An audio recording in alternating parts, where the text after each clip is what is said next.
drops ever. It really is. So we just came to that consensus. I agree. Right Yeah, there. I think it's number one. That's number one with a bullet. No doubt. Oh, boy. You ready for quite the day? Did we catch the morning show? We did catch the morning show. I caught a lot of the morning. I don't do this. I don't do this often because I'm very provincial when it comes to shows. I only like to promote my own. That's right. But I actually just shared Rick's first ever real rant, like a real rant. Really? As a fan. And it was so good. It was pitch perfect. It was good. It was really good. And he hit all the points that, again, I was making yesterday, and you guys are all like looking at me like, how can you not be happy? It's like, no, it's not being happy. Like I felt like I walked away from yesterday's show, guys, feeling like I don't think anybody understood what the hell I was trying to say. What you're going through. It wasn't being negative. It wasn't saying that they didn't do the right things yesterday, that trading the players they traded, but not trading the players, what they got back. It was a no-brainer, all of it. Okay. But it's what comes next that is, I think, for a lot of us, and you heard what Rick was saying, there's a skepticism that we have every right to have right now because of all the things that we know and all the things that we've seen in the past, and the fact that here we go again with another rebuild. And don't tell me that this guy's like fans is like, oh, Quinnen Williams wasn't doing anything, and Sauce Gardner really isn't that good. Stop giving me that, because you're going to see the NFL is going to be littered with former Jets who are all playing well in their new places because they were talented. And the issue was more internal. The issue was more leadership-wise. And now I want to see, all right, well, now that you're going to just turn the damn thing over again, are you finally going to build with the right pieces and show us something that is tangible that we can believe in going forward? Because right now, all you have is cap space and draft picks. You don't know what they're going to be. I heard everything that you said yesterday, even though you accused me during the meeting of saying I'm not listening to you. I'm listening to you. I'm listening to Rick. I'm hearing everything that you're saying. But it's unfair to judge this regime based on the past. Now, if you're going to tell me, well, it's the same owner, then I'm going to throw at you today what I threw at you yesterday. Then get out, because he's not going anywhere. Woody Johnson is not going anywhere. You can fly planes over MetLife Stadium. You can buy billboards up and down the Henry Hudson Parkway. He's not selling the team. So you've got to make a decision as a fan. Am I going to trust the football people, the new football people, all right? Mougey's new, all right? Aaron Glenn is new, all right? It hasn't looked good for Glenn. His team's 1-7. But as far as decision-making, have they really done anything to make you believe this is going to go down the same path as it did under Idzig, under McCagnon, under Douglas, under all the history of losing, not being able to find a quarterback, other than just the attachment of the past, Alan? What has this regime done to make you feel apprehensive about moving forward with these picks? It doesn't have to be about what they've done, because it's new people, but it's because it's been new people every time, and every time there's this ridiculous sense that I told you, hope is a dangerous thing. No, and that's the problem. But you know what? I take offense to you saying then get out, because you're the first guy to call people a fraud, that when things are tough they bail on a team. You're the first guy to do that. So tell me to get out. Well, what's the point? But my point is, what's the alternative? I'm not telling you to. No. I question everything now. That's what I'm doing. It doesn't mean that if they get it right, that I can't say, all right, we finally got somebody that knows what the hell they're doing. But until that comes, I'm allowed to question everything instead of just having this hopeless belief that this is going to be great. Look at all the draft picks. Okay. It's going to go awesome. Everything's going to be that great. Would be I don't know that right now because there's no track record that says it will be. You'd be ridiculous, Alan, if you were just like, oh my God, this is it. Totally, I agree with you. However, on the flip side, to completely be like a skeptic of Mougey and Glenn also feels a little bit unfair. You brought them in to run this team. This is going to be their first shot at really doing it. Frankly, I think even from the standpoint of judging Glenn, not a terrible thing. You're going to get to see what he does in terms of putting this thing together. You have every right to be skeptical because they've been bad. But I understand what Don's saying in that there's no way to come away from yesterday feeling anything but, well, they did the best they possibly could have done with the day. Obviously, it's not ideal. But you don't want to be here in November. I didn't deny any of that. I didn't want to hear I did not want to hear this whole notion of now you can do all these great things. Listen, if you don't want to listen to me, can we play Rick? I have it. Here you go. You want to hear Rick? Play Rick's rant and just see if it does align with the way I'm thinking. Do you have anyone on your staff in their resume says they're good at identifying and developing young quarterbacks? No, you don't. The answer to that question is no. It's another defensive-minded head coach and a rookie offensive coordinator that are going to make this decision after just deciding that Justin Fields was worth $30 million.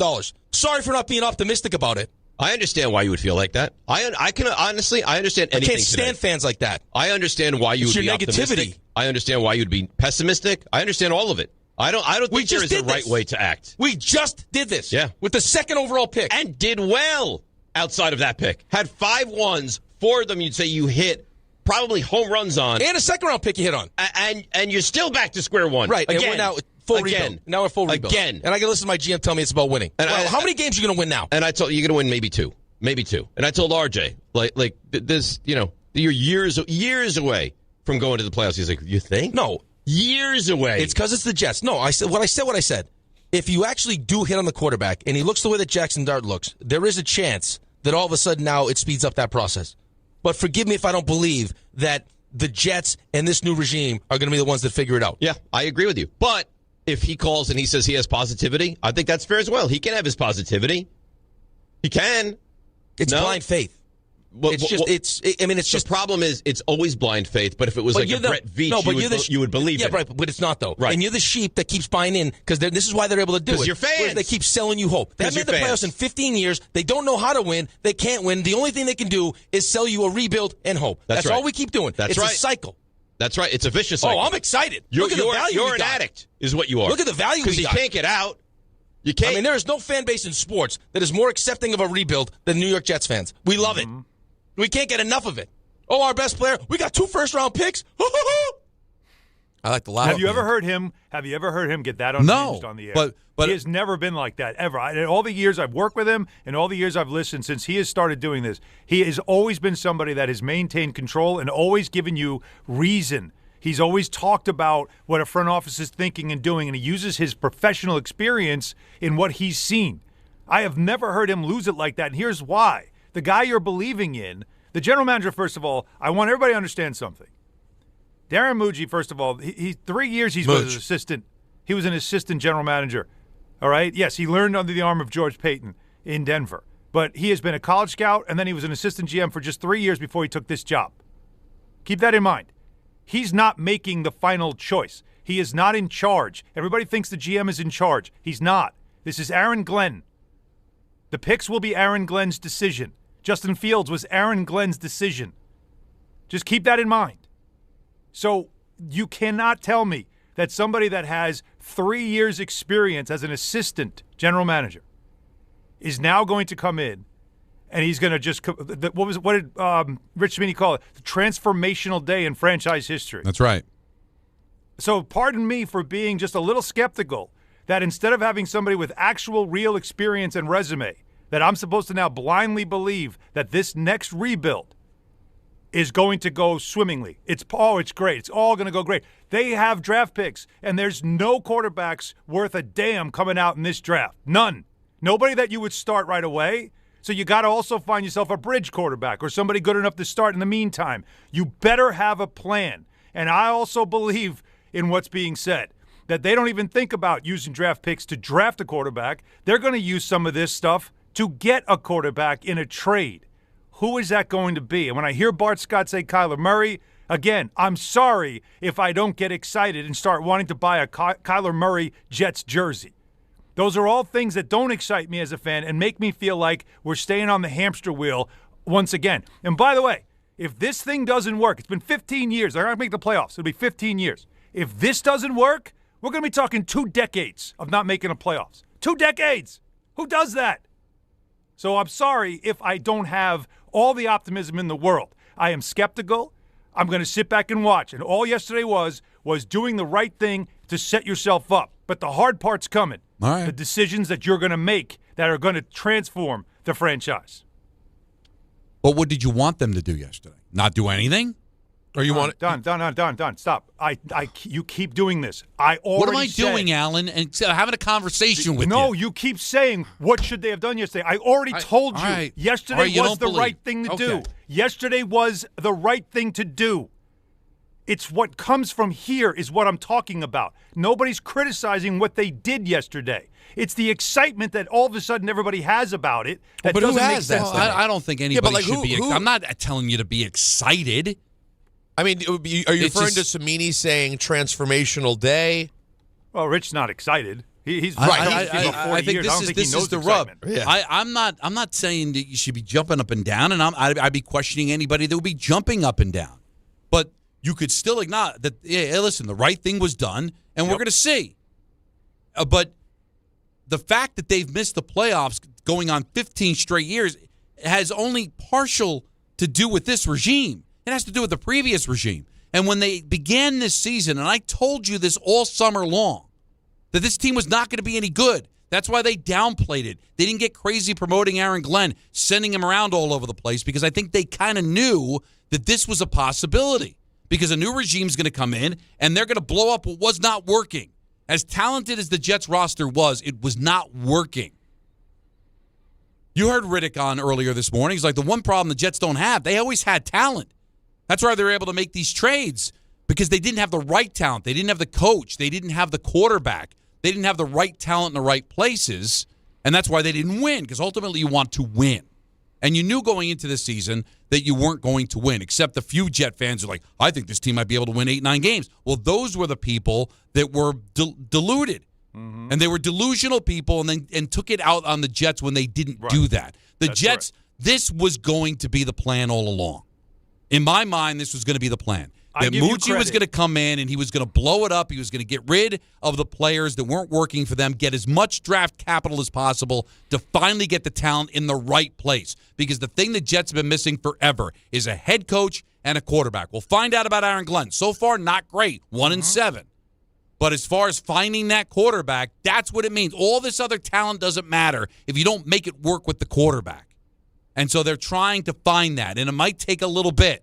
And it's going to probably take longer than you want it to. But it's not Mougey's fault that this team missed the playoffs the previous 14 years. It's not Aaron Glenn's fault.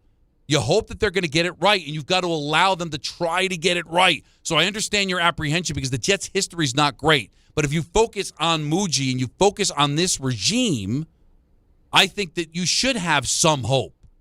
Because it's not Douglas. If this was Douglas, I'd say, hey, this is the guy that picked Zach Wilson. This is the guy that picked Robert Saleh. This is the regime that couldn't get it right.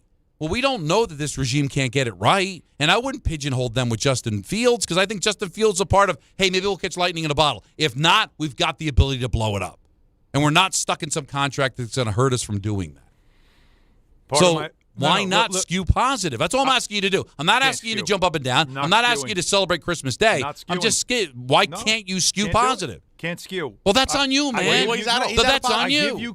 I give you credit, Don, because you had been the one from the very beginning that kept saying it over and over again. These guys aren't trying to win. You're going to see. And there's a reason why Aaron Glenn was drawing a lot of attention to himself, to keep you distracted from everything else going on. I give you credit because you had been saying it all along. You have been screaming it to anybody who'll listen, and there were a lot of people that were talking about how I think this roster's good. They could win 7-8 games. And that's the problem is that, you know what? You mentioned Joe Douglas. The Zach Wilson decision and also the decision to move on from Sam Darnold. Yeah. Those were the decisions that really those were what took him out. Because, to be honest, he had a pretty good roster. Greeny said it yesterday when he was on with us. The Jets aren't the worst team in the NFL. They're I can't exactly remember this quote, but it was fantastic the way he put it, is that it's not the worst roster, they're just a bad team. Yeah. And it's really, that's the part that frustrates you, is it's not like they kept missing on picks. They just missed on the quarterback, and then they made a bad decision deciding to take one at 2 that wasn't ready or good enough to be a starter in the league. And how do you not recognize that in your pre-draft process and then let a guy like Sam Darnold go instead of just continue to work with him and build around him? They found talent, and now all that talent's going to be somewhere else. Well, yeah, no, they've been. But I can't help but think that you're telling me that this regime hasn't done anything yet that to find fault with. The Justin Fields decision was a terrible decision. Well, but hold on. But let's. I feel like the Justin Fields decision is now getting not changed. using Brees Hall in It's any now way getting possible changed. this year. The The Justin way that Field- you should use them. The There's Justin a lot of Fields, things that's going on the here. Justin that concern me. Fields conversation is changing now that things have transpired. At the time the Justin Fields deal was done, he was an affordable piece to throw in and try at quarterback and see what happens. Now, with the way you and Rick are talking, they invested their lives into Justin Fields and were staking their future in him. I think they knew exactly what it was. We want to move on from Rodgers. We don't want to deal with that circus. We're going to see what happens with this guy, and if it doesn't work out, they probably knew we would be heading towards blowing it up. They rolled the dice. How much less are you doing than $15 million? Who are you putting out as a starting quarterback for much less than they gave Justin Fields? Well, it's still going to eat up. It's going to still eat up dead cap money if you move on from him, and you still have to also convince people to come here and play. Well, Those are unfortunately, two things that are going to be very hard to do. Well, listen, without overpaying. unfortunately, you said dead cap money. I don't know. Maybe he's here next year.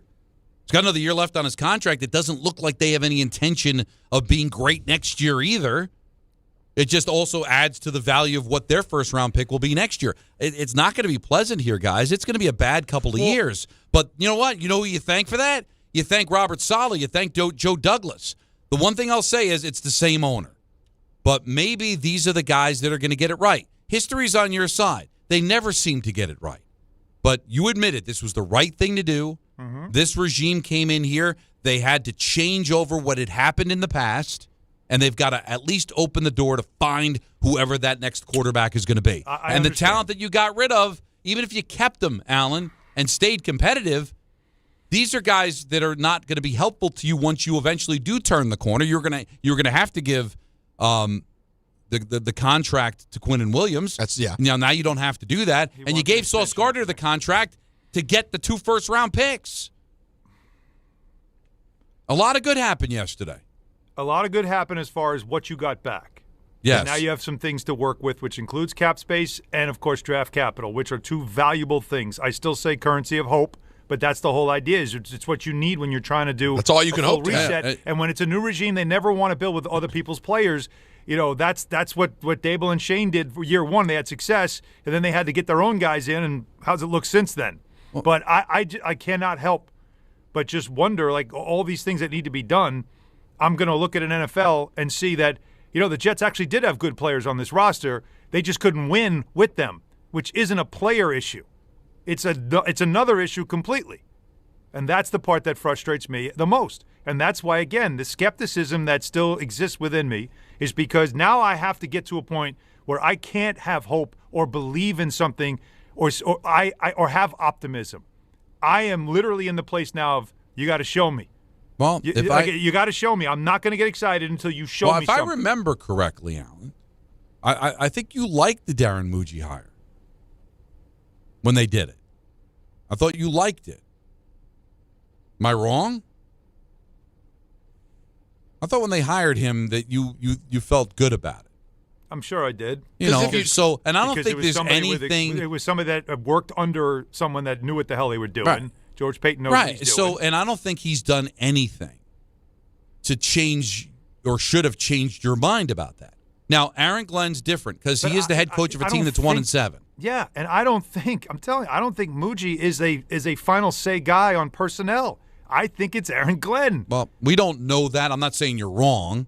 I believe it. But I do think a lot of things, this again, just my opinion as you're expressing your opinion, I do think a lot of things are put on Glenn's shoulders intentionally because he's the man. Like Aaron Glenn came in here and they wanted to change the culture. So why not bring in a guy that had success here, that the fans love? And it feels like every decision that was made, from Rodgers being gone to Fields being here, seems to be placed on his shoulders by the organization because he's the message carrier. He's Aaron Glenn. He's the known commodity. Nobody knows Darren Mougey, the hole in the wall.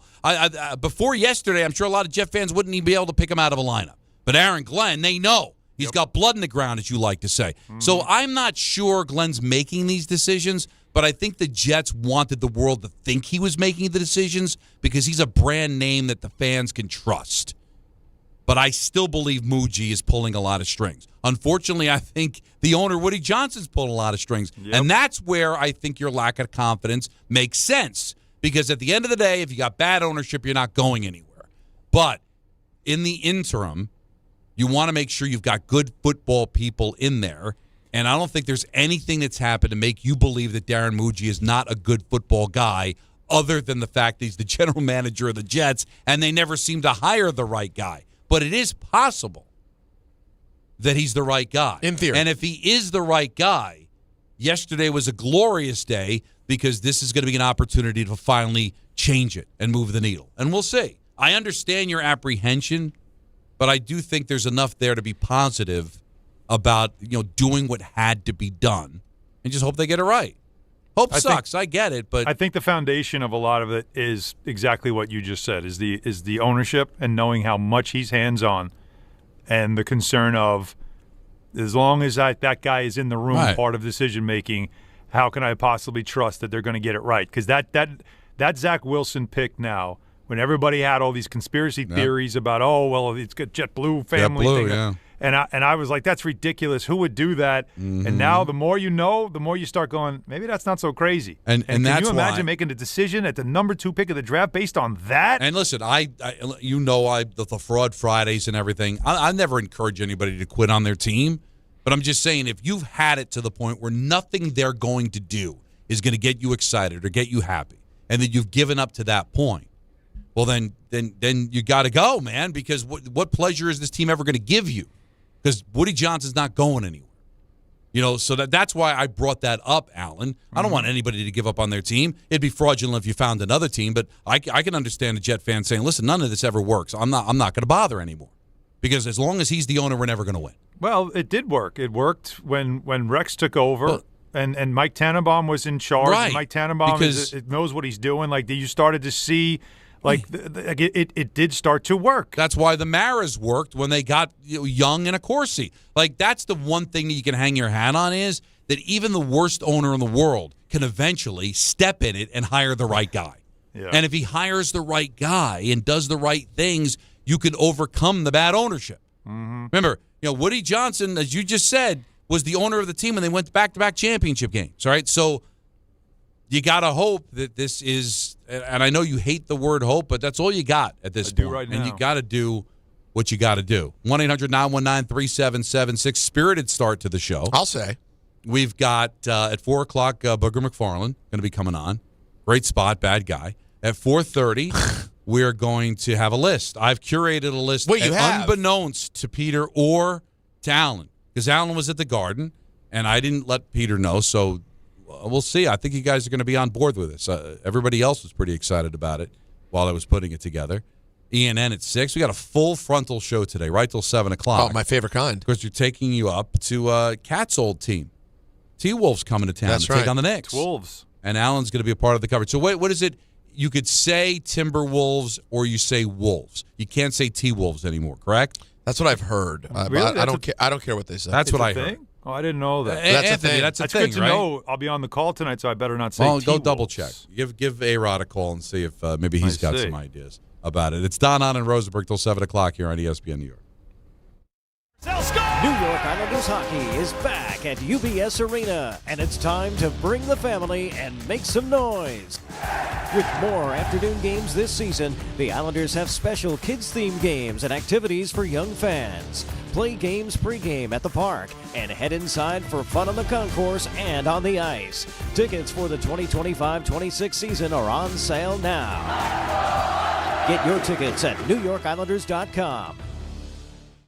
If you've been injured on a construction site, then you need a lawyer who knows New York's unique labor laws. At the Parisman Firm, they have decades of experience handling construction accident cases and a proven track record of delivering huge results. Their team has already recovered nearly $1 billion for hardworking New Yorkers. From scaffold accidents to slip and falls and equipment failures, they've got your back. Call the Parisman Firm now at 718-WORKERS. That's right, 718-WORKERS, because your case is their cause. Get the justice you deserve today. At City Harvest, we believe no New Yorker has to go hungry.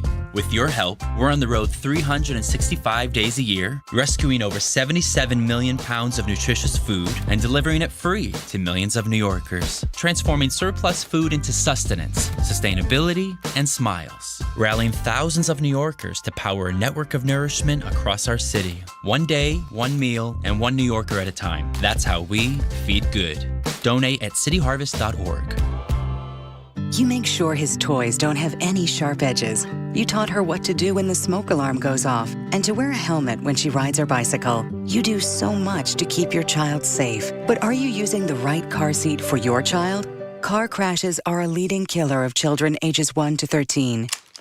Protect your child's future at every stage of life. For information on the right seat for your child, visit safercar.gov/the-right-seat. Sponsored by the New York State Governor's Traffic Safety Committee. Friends, it's football season, the best time of the year. You should be out there tailgating, cheering on your team, and enjoying every Sunday. But if you're dealing with neck pain, back pain, sciatica, or nerve pain, even getting off the couch can feel like a challenge. You don't have to live like that. There's help. Dr. Jay Shaw at Sandwell Pain is New Jersey's top pain specialist. He's Ivy League trained, double board certified, and is dedicated to helping you get back in the game. Here's what makes the difference. No surgery, no scars, no long recovery, no pain medication. Just precise, non-surgical image-guided procedures that deliver real results. Dr. Shaw treats neck pain, back pain, joint pain, migraines, nerve pain, and sciatica with a plan that's customized for you. Same-day and next-day appointments are available, and with offices in Woodbridge, Livingston, and Inglewood, relief is always close. So don't let pain keep you on the sidelines this season. Visit SandwellPain.com to call, text, or book online. Most major insurances are accepted. That's SandwellPain.com. Relief is closer than you think, and it starts today. Listen up, football fans.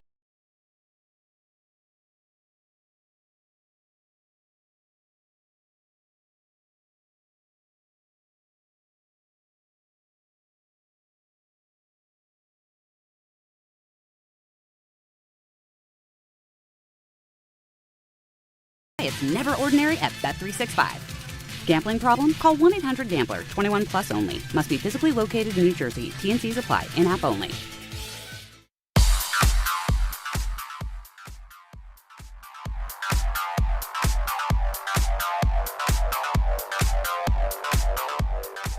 And now let's take a look at the traffic with Brandy Scott. Hey there, guys. Good afternoon. We're going to start off in Jersey. Definitely want to stay away from 78 eastbound. First, right before exit 48 for 24 in Springfield, an overturned tractor-trailer blocking the left lane. You stay jammed on the eastbound side, and the locals working on a serious accident by exit 49 for Vauxhall Road in Union. Not much better on the Turnpike Eastern Spur southbound. A crash by 15X in Secaucus. Traffic is jammed there from Route 3. Inbound George, some road work on the upper deck, about a 5 to 10 minute ride. Best of it's the outbound side. No issues on the southbound Deegan and Henry Hudson. Outbound Lincoln and Holland tunnels are only about 5 to 10 minutes each. This report is sponsored by Mothers Against Drunk Driving. For victims of drunk and drug driving, your grief is unique, but you're not alone. You always have a place at MAD. Visit MAD.org. I'm Brandy Scott on 880 ESPN New York. Empower. Jen has ordered a decadent seafood tower, king crab legs, lobster tails, and a waterfall of caviar. Pricey? You bet. But Jen worked with Empower on her savings and investment strategy and planned for splurges like these. She got good at money, so she can be a little bad. Ooh, champagne. Empower. Invest well, live a little. Start today at empower.com. Past performance is not indicative of future returns. Investing involves risk. You may lose money. Advisory services are provided for a fee by Empower Advisory Group, LLC, EAG, a registered investment advisor with the Securities and Exchange Commission. OMG, those shrimps are really jumbo. This is the story of the one. As a custodial supervisor at a high school, he knows that during cold and flu season, germs spread fast. It's why he partners with Grainger to stay fully stocked on the products and supplies he needs, from tissues to disinfectants to floor scrubbers. All so that he can help students, staff, and teachers stay healthy and focused. Call 1-800-GRAINGER, click Grainger.com, or just stop by. Grainger, for the ones who get it done.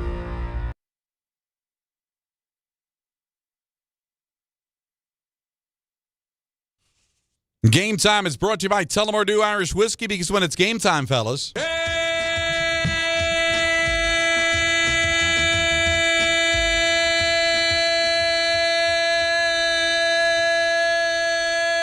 It's time. I like when he holds it. I swear to It's God, Dolly time. it's like 5 seconds longer each day. I don't know if you're doctoring it, Jacob, or something, but it just feels like it's endless. The Knicks host the Timberwolves at MSG with coverage immediately following us right here on 880 at 7 o'clock. Of course, Alan will be part of that coverage on MSG. And the Nets, looking for their first victory of the season, will take on the Pacers, who, what, Alan? They've won like one of their first 8? That should be a barn burner at 7 o'clock. And they got everybody hurt, too. So maybe the Nets get their win tonight. Let's see.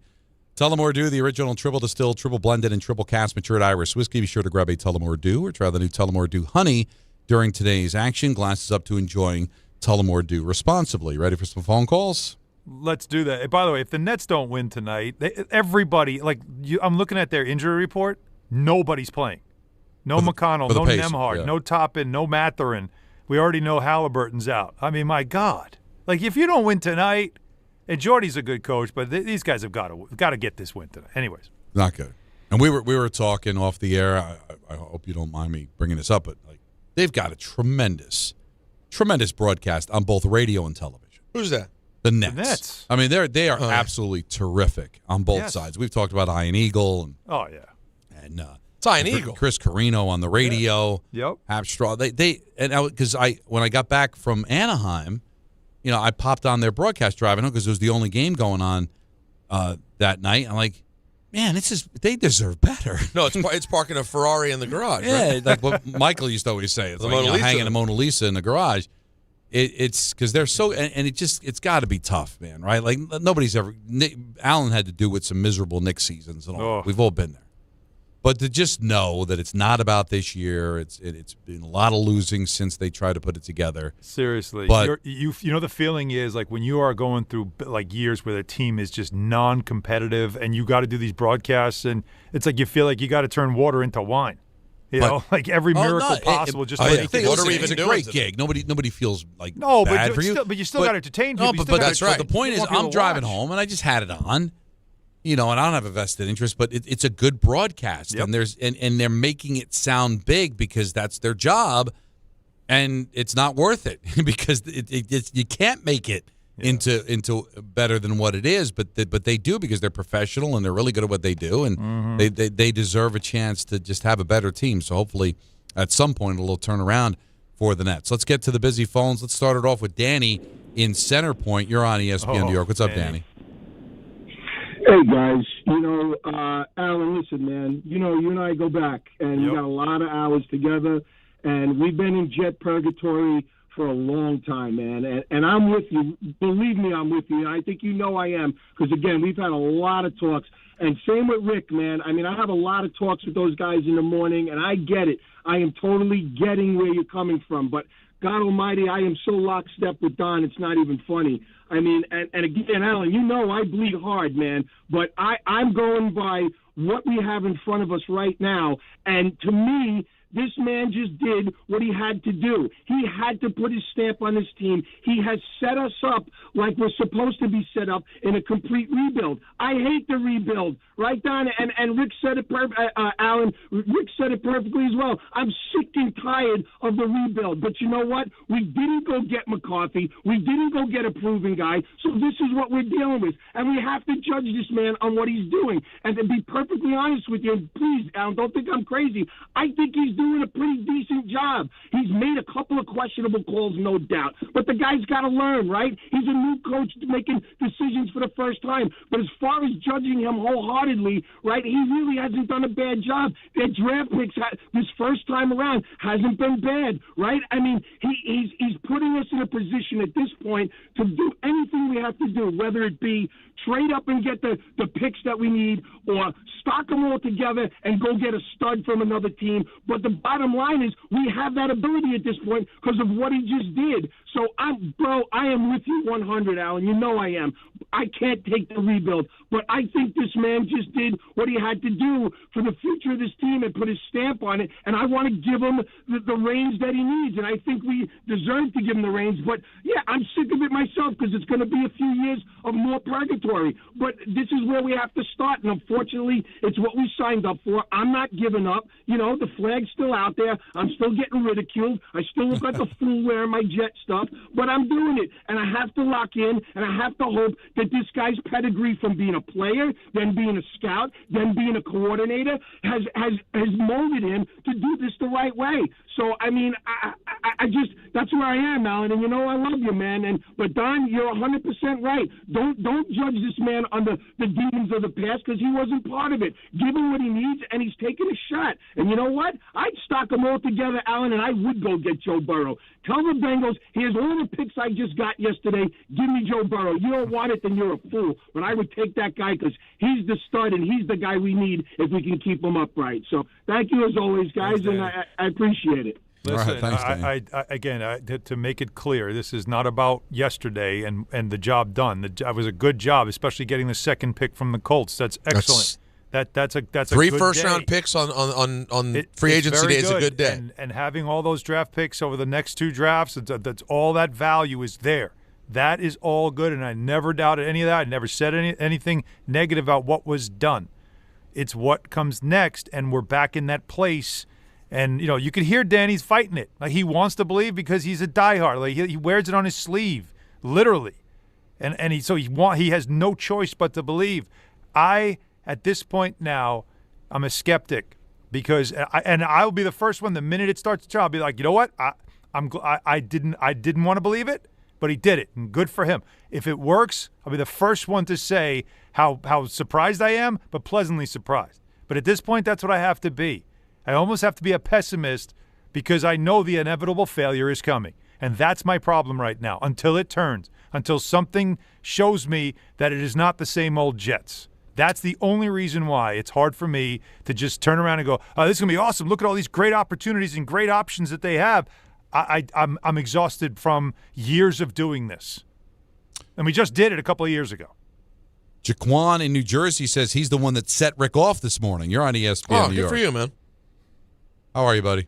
Hey, what's going on, fellas, man? Love the show as always. Peter, Don, you guys, afternoon show, Bart and Hahn, I love it. And I love the morning show as well. I think what really set Rick off, and Rick, the moment I said something about Aaron Rodgers and I said that it wasn't going to work, that was the first cutoff. But my thing was, I said this about maybe 2-3 years ago. I told them, I said, if Jets fans really want to say something, let the stadium be empty. Rick and Dave jumped me. It was like, between the PSLs and that, they don't get no money from that.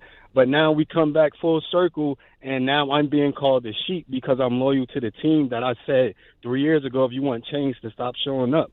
So, like, I don't understand that. Like, I don't believe that you're a sheep because I'm not and I said this also earlier, that Aaron, Glenn, Darren Mougey, they're not the Jesus. They're not the Jets Jesus. They're not, they're not paying sin for the past mistakes of the regime. Like, yes, as a Jets fan, Rick, I told him, you was an Islander and you came here, you got cool with Chad Pennington. Now, I've been doing this for 30-plus years. I get it. You think I want to rebuild? I don't. But what good is it being negative and saying same old Jets before it even gets a chance to show itself? I said we took a flyer on Justin Fields. If he hit or he didn't, it was the fact that he was 26 years old and it was something fresh.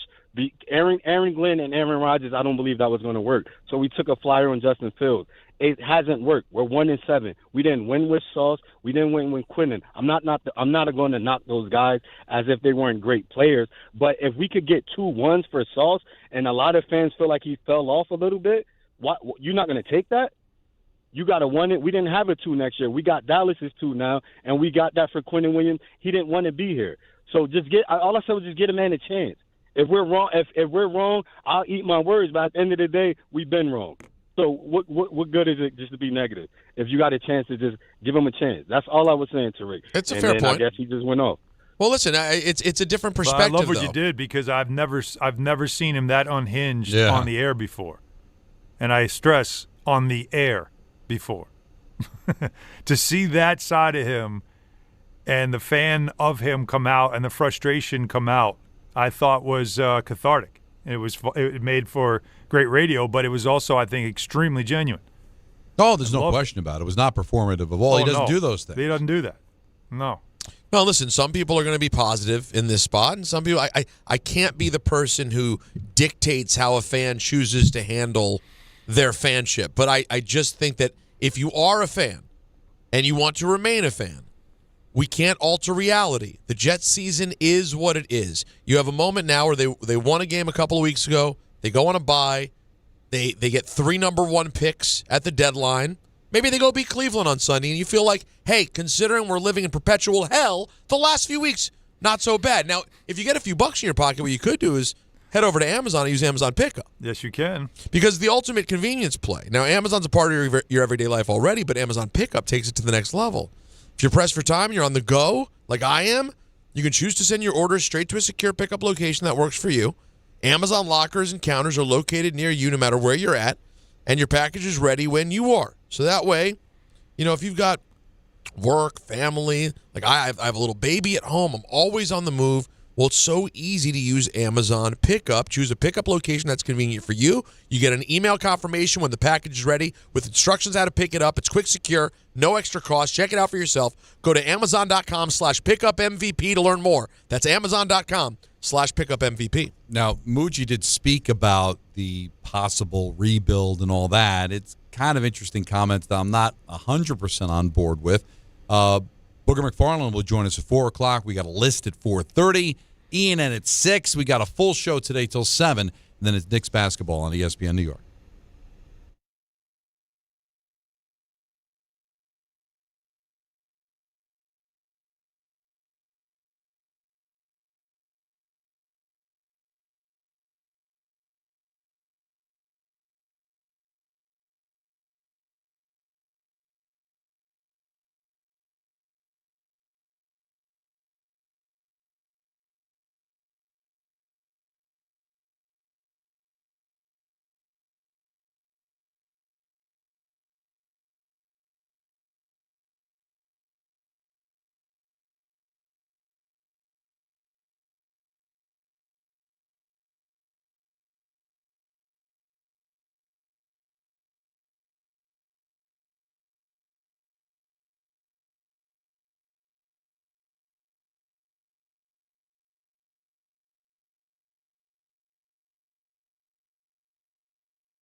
So we're talking about a rebuild, and clearly that's what it is. The Jets traded off a bunch of talent that, this year is pretty much over. And, next year's not looking very bright either. But Darren Mougey said, not a teardown. That's why we kept Hall. Wouldn't call it a teardown, and I understand the question, but through these processes, we talk about a lot of things, and we field a lot of calls, and we've got values, and Brees is a talented player, and he's going to help us compete and win games the rest of the season. Now, I feel, guys, it's a tad bit disingenuous, okay? It is a teardown, all right? And you kept Brees Hall because apparently, according to reports, the highest offer you got was a fourth-rounder from Kansas City, and you wanted something no lower than the third round. So, listen, if Kansas City offered you a third round, then he's probably gone. So let's not make it be like, oh, we kept Brees Hall because it's not a teardown. There wasn't a complete teardown because you weren't able to get the assets you were looking for Brees Hall. Now, Brees spoke today. Did you have a desire to be traded? I think there's just been a lot of stuff out, from just stemming from the summer. There's been a lot of stuff that's true and false. So, I just let that be what it is. It's out there. It is what it is. But, I'm here and I'm worried about, we're playing Cleveland this week. That's what I'm worried about. Did you ever request a trade? No. It sounds to me like he would have been perfectly happy to be traded. No one's telling the truth here. Mougey isn't telling the truth, and neither is Brees. And what do you expect? Like what? Again, we love when you have transparency, and we love that. But in this situation, it does Brees no good. And it's certainly for Mougey, he can't come out and say that they're not trying to win. The league doesn't want you to say that. So he has to say, oh, no, of course, no, it's not a full teardown. We're still trying to win games. It's important to us to win games. He has to say that. There's no GM could come out and just be like, well, no, look, proof's in the pudding, right? We just got rid of two big players. Of course, what do you think we're trying to do? His owner just raised ticket prices last week. So what are you supposed to do? I'm not mad at him. I'm just saying that, we're calling for what it is. Now, Brees was asked the $64,000 question, asked if he'd like to be back next year. Do you want to be here next year? They'll have me, yeah. Oh, so have there been any talks about it? No talks. Like I said, I'm focused on balling on Sundays and letting the rest of it take care of itself. And that's the right answer because he's here, and he's here for the rest of the year, right? And there's a very good chance he's going to be here next year. So he doesn't want to blow anything up. Remember, Wilson said all the right things when the Giants made Dart the starting quarterback because he knew there was no exit strategy. So as long as he's going to be the backup, he's got to say all the right things. But I'm sure if Brees ends up someplace during the offseason or if he signs someplace else, eventually the truth will come out that he was disgusted on that day because it went from him being on a team that had a chance of being relevant to a team that, let's face it, he's going to be spending a couple of years of his prime as a running back at a team going nowhere. Well, and it may be, a running back prime could end up being, 6 years if you have a good career? What is he, 24 now, Alan? Or just turned 24? Hall? Brees? Yeah, he's very young. So he's still pretty young, but we know that window's short. 24. Now, is there a world, though, where and I'm not saying that they would do this because the answer is no, they wouldn't. But is there a world where you could have an honest conversation where you just say, hey, I love being a Jet. I planned on being a Jet. Obviously, things have changed in terms of the way the future looks. We traded away some big pieces. This is going to be a project. And, yeah, it's hard for me right now to know that I could be a ways away from being able to compete for a title, and that's what I want to do. It's interesting you say that because the last cut we have. Go ahead. Would he have welcomed a trade away from the Jets? I mean, I don't think it's up to a player to be traded. It's not really. Some guys do. It's not really. Yeah, but it's not really like. I think in my situation, it was. If I was going to be traded, it was going to be whether I wanted to be or not. Yeah. So were you hoping to be? Nah, it's just like I said, it was. If it was going to happen, it was going to happen whether I wanted it to or not. So it was one of those things where I was like, I mean, I can't control what's going to go on. It's going to be what it's going to be. So I just got to be where my feet are and take it with a grain of salt, whatever happens. Well, he sounds thrilled, doesn't he? Well, what he's saying to you is whether I wanted to or not wasn't going to matter. Right. If I walked into Woody's office and said, trade me, then it wouldn't have happened any more or less than if he didn't walk in there at all. He didn't have any kind of a say. Like in Slapshot, what do I say? Trade me. Trade me right blanking now. And hang up the phone. And then he goes, thanks. And he hangs up the phone.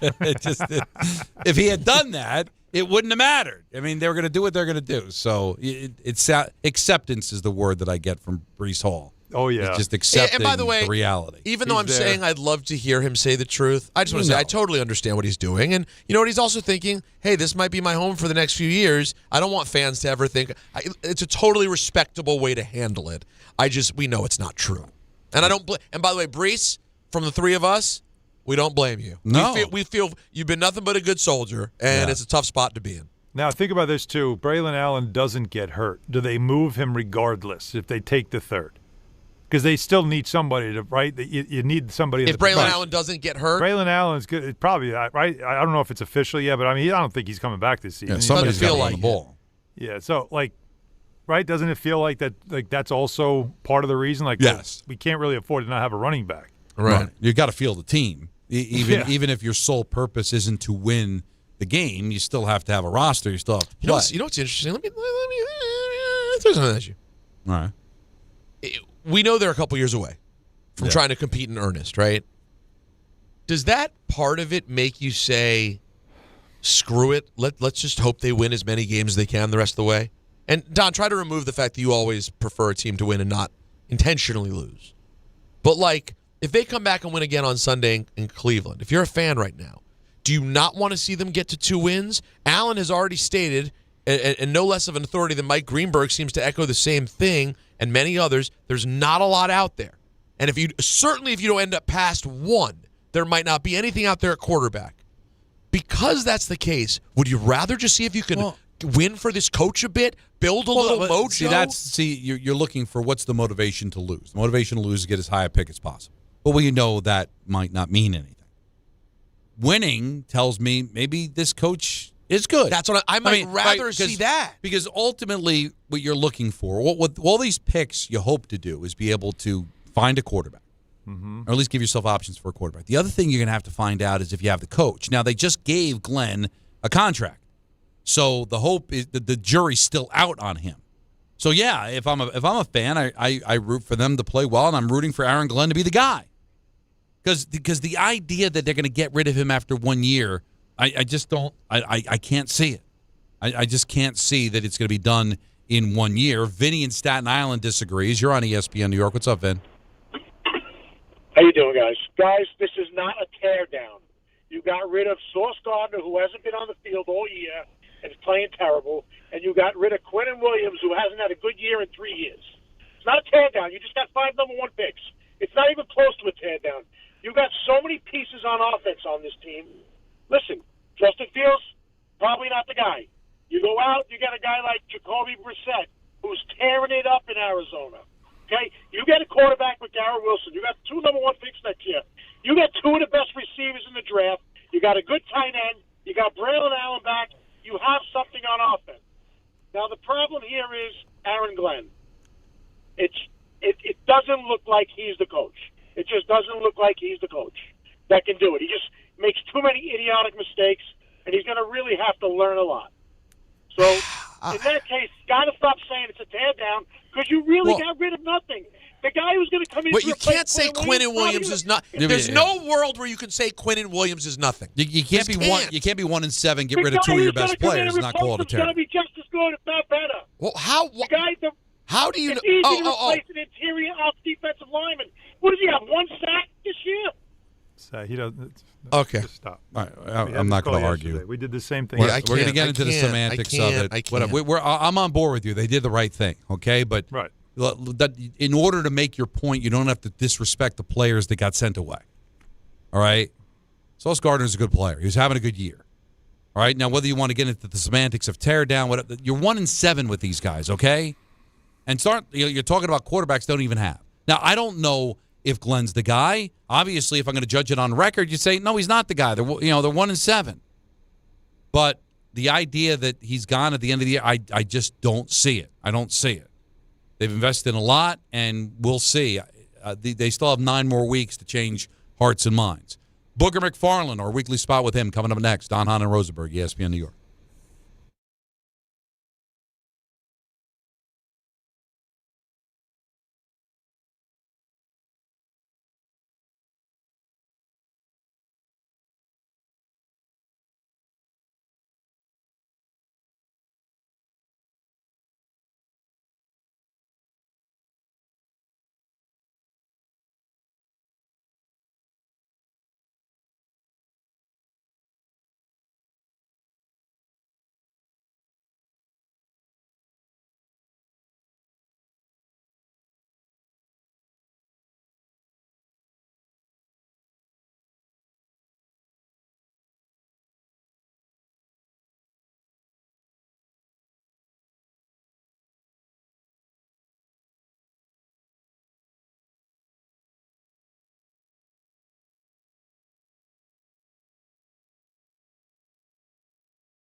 today, and victory over pain is closer than you think. Empower. Tim collects bobbleheads. A lot of bobbleheads. Baseball bobbleheads. Race car bobbleheads. Little chihuahua bobbleheads. He's got an entire room strictly for bobbleheads. Does he need them? No. Is his wife mad about it? A little. But Tim works with Empower, and he got good at money. So he can be a little bad. Ooh, horse bobblehead. Classy, Tim. Empower. Invest well, live a little. Start today at empower.com. Harry Douglas here. Fellas, it's time to step up your grooming game. Manscaped just leveled up with the Lawnmower 5 and the Chairman Plus, two powerhouses built for unmatched precision, comfort, and control. Whether you're cleaning up before a night out, preparing for a big meeting, or getting ready for a game day, Manscaped has the tools to help you look and feel your absolute best. These aren't just old school clippers. They're engineered for modern men who take pride in their daily routine. So upgrade your grooming gear and experience the difference. And now you can find Manscaped products at your local Walmart. 880 ESPN, WHSQ, and WCBS-FM HD2, New York. A Good Karma Brands radio station.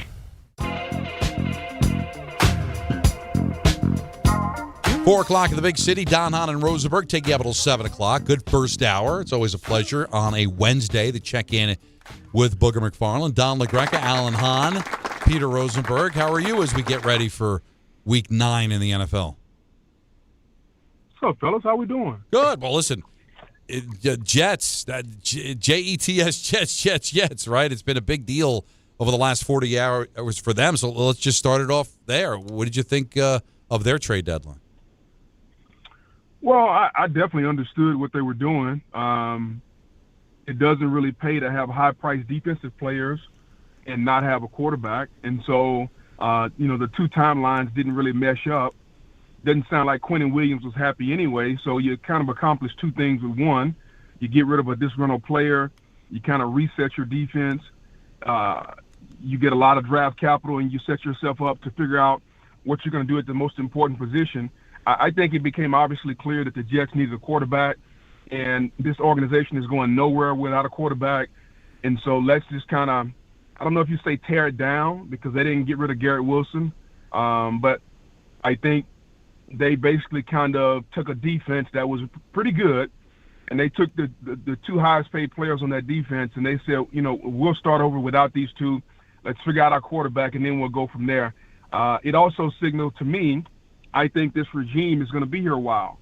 I think Aaron Glenn and the new GM are going to be here a while, and that's a good thing because you're going to have stability at the top. You're going to have stability with this organization, and now they got to figure out, can they identify what quarterback they need? So I thought all in all, it was a good day for the Jets. They're not going anywhere this season. And so do you continue to throw good money after a bad season? They said no, and so I understand what they did. Boog, I just want to clear something up. What do you think of Quinnen Williams as a player right now? I think he's a really good player. Now, he wasn't having the greatest year, and some of that had to do with being disgruntled. I've seen disgruntled players not play well. They go to a new organization, and, man, it's amazing how quickly it changes. I'm not going to hold too much into what I've seen so far. I think he's still a good player. I think he's going to be highly motivated now in Dallas, and Dallas will get the best version. So he's still a top 5 defensive tackle in football, I think. And so, he's going to be motivated also to get a new contract. So you're going to get the best version of Quinnen Williams when you get to Dallas based on those things. What about I was kind of surprised at the value, Booger, for Sauce versus Quinnen. I know Sauce has an exceptional talent, and obviously if you find a shutdown corner, it's very valuable. But to me, he hasn't quite lived up to what we thought we would get from him. What did you think about the value there? Really good value, man. Like I've never been one to know that $30 million corners are going to really pay a lot of value. Like if you think about the best corners we've ever seen, Dion, Champ Bailey, Darrelle Revis.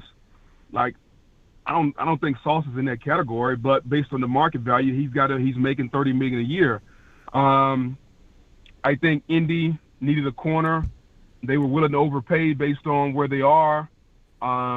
I understood the deal. But I think if you're the Jets, you feel great about what you got back. You got 2 ones.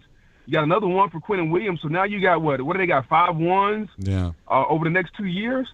If you can't find a quarterback, either in the draft, free agency, or trade with 5 ones, shame on you.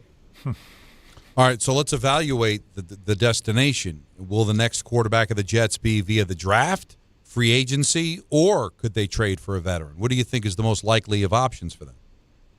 Nah, I honestly have no idea. Okay. Usually good quarterbacks don't hit free agency. If they do, they're older quarterbacks, maybe like a Matthew Stafford or somebody. I don't think if you're the Jets, you want to go that route. So if you're going to get a younger guy, then it's going to be through the draft. And so do you identify a guy in this draft? Or do you say, you know what, we're going to wait until next year when it's Julian Saying and Arch Manning and see if one of those guys are going to be what we're looking for. I think either way, this is for the long haul. Like, this is not, and Jets fans need to be patient. This is not right now. This is not, hey, we're going to be a contender in 2 years. This is a 5-year play. And whether they get the quarterback in 26 or the quarterback in 27, I think it's still a 5-year play. Well, you're making us wait even longer. It's only been 15 years since they made the playoffs, Book. So what, like, if you're talking that way to me, are you suggesting then that the quarterback that they got to get is not going to be right away? That this isn't going to be a big splash draft for the Jets, and that these picks won't be used to make a, again, Aaron Glenn comes from Detroit where they made the big Stafford for Goff trade, and that turned things around. We've seen some teams make moves where they find I hate using retread, but I don't know any other way to put it. We see Baker Mayfield finding new life in Tampa where he lands, Sam Darnold. Like it's not going to be something like that next year. Is that what you feel? Yeah, I agree because unless there's a quarterback that becomes available that we don't know about, then you're kind of spinning your wheels again. Like, is there a retread that you want to try? Like, who's going to be available? I mean, Anthony Richardson might be available. Like, you've kind of gone down that road with Justin Fields. Yeah. Somebody's got to play quarterback next year if they don't draft one. Maybe they bring back Fields. Maybe it's Tyrod Taylor. Somebody will be in the spot. But as far as the guy who's going to be the starting point for this new regime, you're going to have to draft that guy either in 26 or 27. Damn. We're talking to Booger McFarland, his weekly spot here on Don, Hahn, and Rosenberg. Were you surprised the Giants were quiet?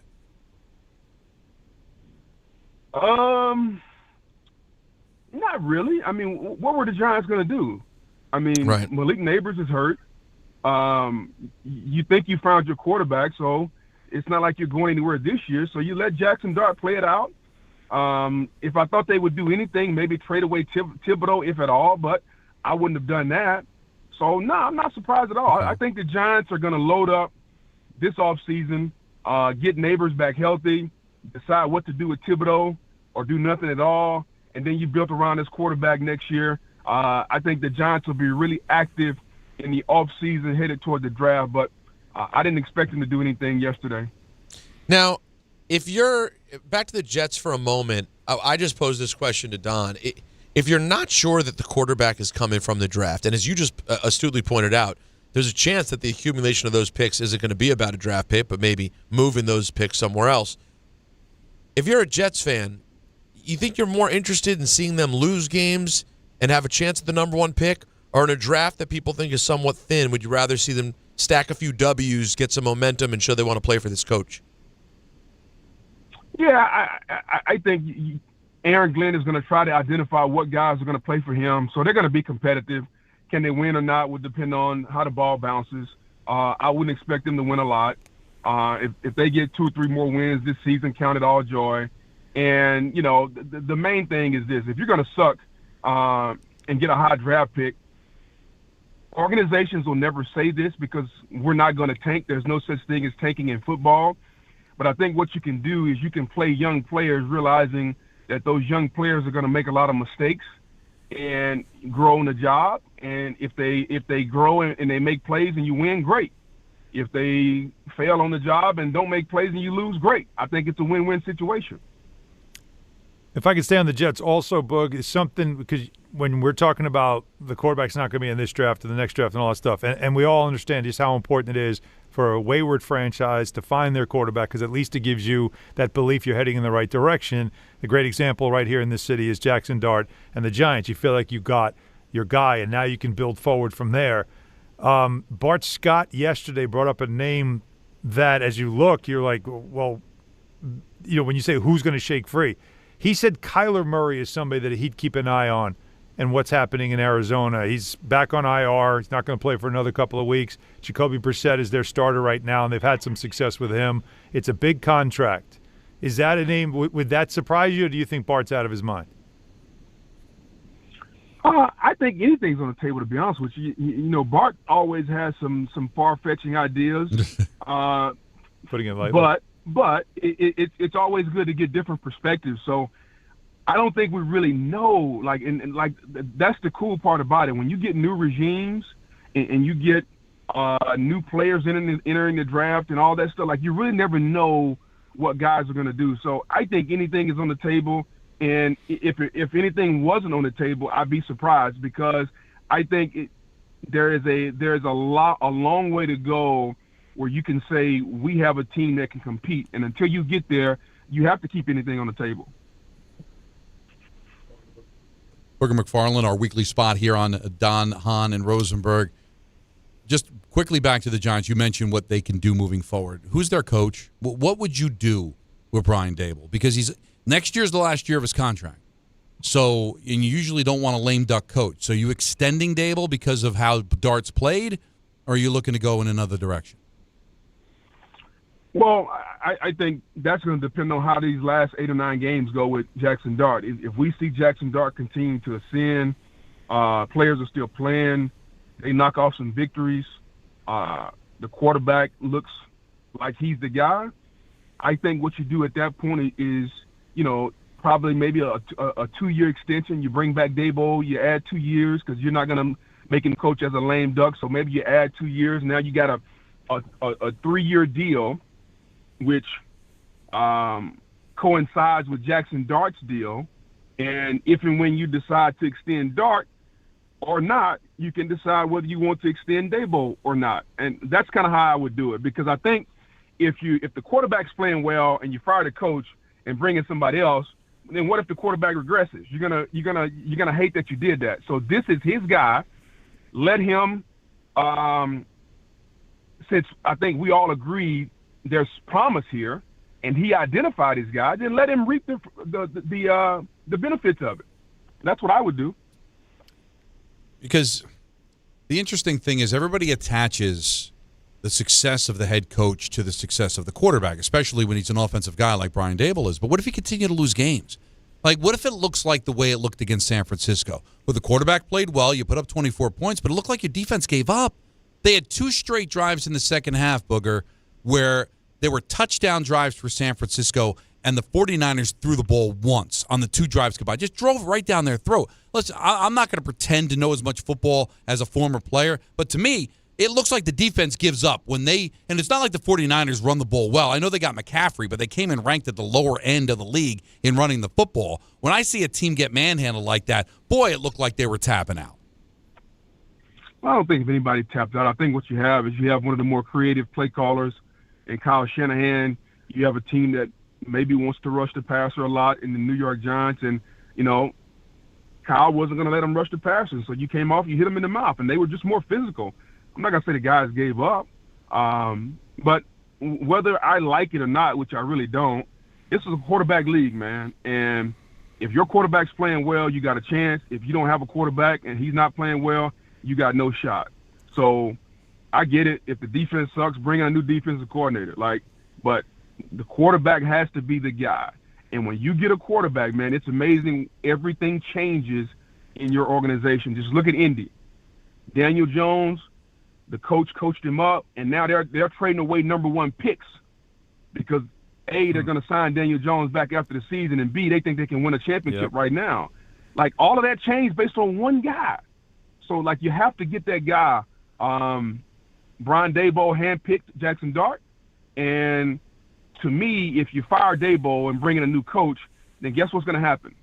That coach ultimately can say, well, that's not my guy. You forced me to work with somebody else. Let me pick my guy. And then now you start that cycle all over. Hey, I would put him on a 2-year extension. I would put him in the same category with Jackson Dart.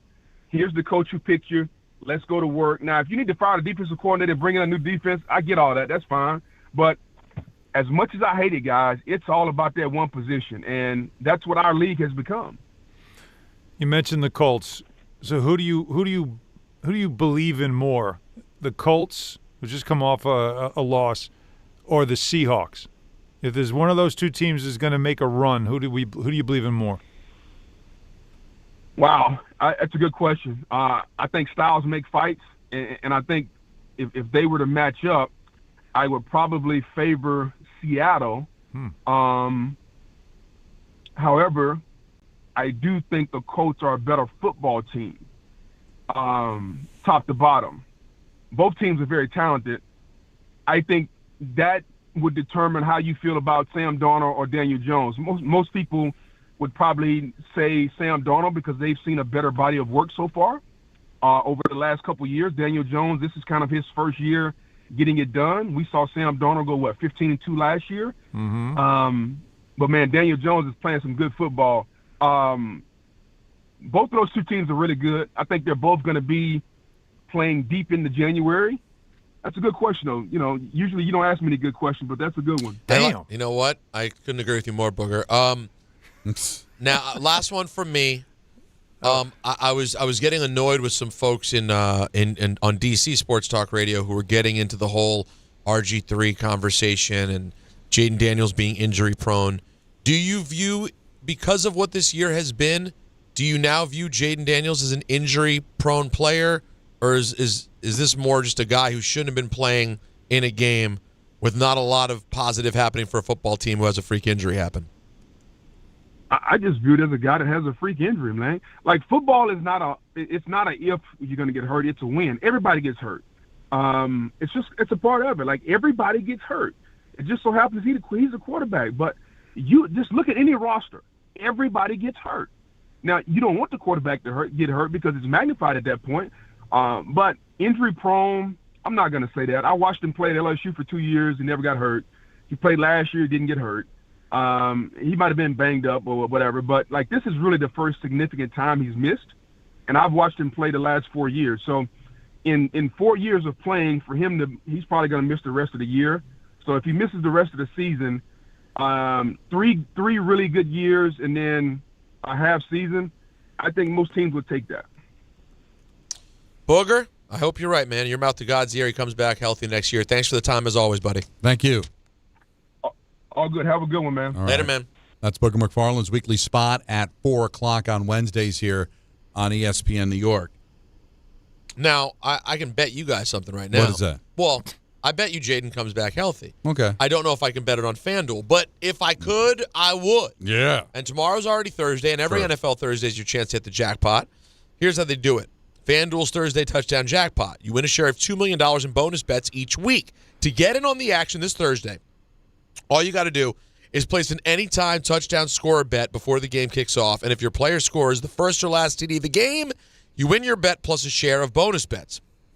Just visit FanDuel.com/Peter to take a shot at the jackpot. That's FanDuel.com/Peter for your chance to win a share of $2 million in bonus bets. Play your game with FanDuel, an official sports betting partner in the NFL. 21 and over, physically present in New York, opt-in required. Must apply profit boost token on select market. Prize tool to be split equally among all eligible participants who made the correct first or last TD pick. Bonus issued as non-withdrawable bonus bets that expire 20 days after receipt. Restrictions apply. See terms at sportsbook.fanduel.com for all the gambling problem. Call 877-8-OPEN-WIRE. Text HOPE-NY 467-369. It's so frustrating for me as a Giant fan to hear everybody attach Daboll's return to Dart. And I feel like I'm whistling in the wind here as like the lone Pied Piper of this. Has Jackson Dart played well? Yes. I think so. Have the Giants won while he's played well? At times. Their offense has been remarkably better since he took over. And that's Brian Daboll's offense. Okay. It has been remarkably better. They are one of the best teams in the league on third down. Mm-hmm. and when Russell Wilson was the quarterback, they barely would get a third down completion. Okay? So there's things that he's done with the offense that has Daboll saying, see, that's what it's supposed to look like. Okay. That's what it'll look like. And then he'll add, and if I had Malik Neighbors, if I had a second wide receiver that balanced out the field, if I had, again, they got a young tight end right now, and Dart loves him, and he uses him well. But it's different things. When they had Scadaboo, and Scadaboo was doing things where it's like, see, like we can use him this way, and look, that's what it's supposed to look like. You got to admit that what they've done since he's taken over, he has made mistakes, yes, but he's young. Right. But they have been a way better offense than what Russell Wilson was, and even last year with Daniel Jones. Okay, it's interesting because you don't see it. No, your eyes tell you. Your eyes tell you it. I've seen it, but I've seen a win against the Charger team that I don't know if is any good or not, and a win against the Eagles that at the time the Eagles were a mess. And what you also saw, you heard Boog say it. This is all Shane Bowen, man. All right, and why is Shane Bowen here? I wondered aloud. You know why I've said the same thing. Go ahead. It's the same thing about how Wink was here, and he's a really good DC, and you couldn't handle him because he's a big personality. And that's part of the problem, and that's the criticism of Daboll that you have. If you're going to go anywhere, it's that. It's the CEO part of it. I would not go after Daboll's ability to have an offense, run an offense, and coach an offense. My concerns are him going into the tent, him flying off the handle on the sidelines, out of control. By the way, you're going to love this, Don. You ready? Graham Gano, back on injured. I know. I just looked at a lot of guys that are hurt because this is stuff that drives you crazy as a head coach. You need to be attention to detail and not emotion. Those are the parts that concern me about him as a head coach.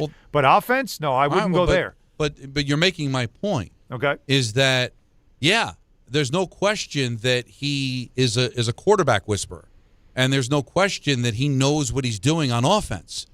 But what I've seen during this span is a team that has now lost 3 games in a row. Yep. One of them in embarrassing, colossal fashion in Denver, and then no bounce back against Philadelphia, no bounce back against San Francisco. And listen, I'm not going to argue with Booger McFarland. He played. But it looked like that team tapped out. I'm sorry. Watching that game, it felt like they didn't even want to be on the field anymore. They couldn't figure it out against San Francisco and just running right down their throat. All right. By the way, you're right. Frustration with the game plan. That'll make you tap out. No former player. Future, you know this.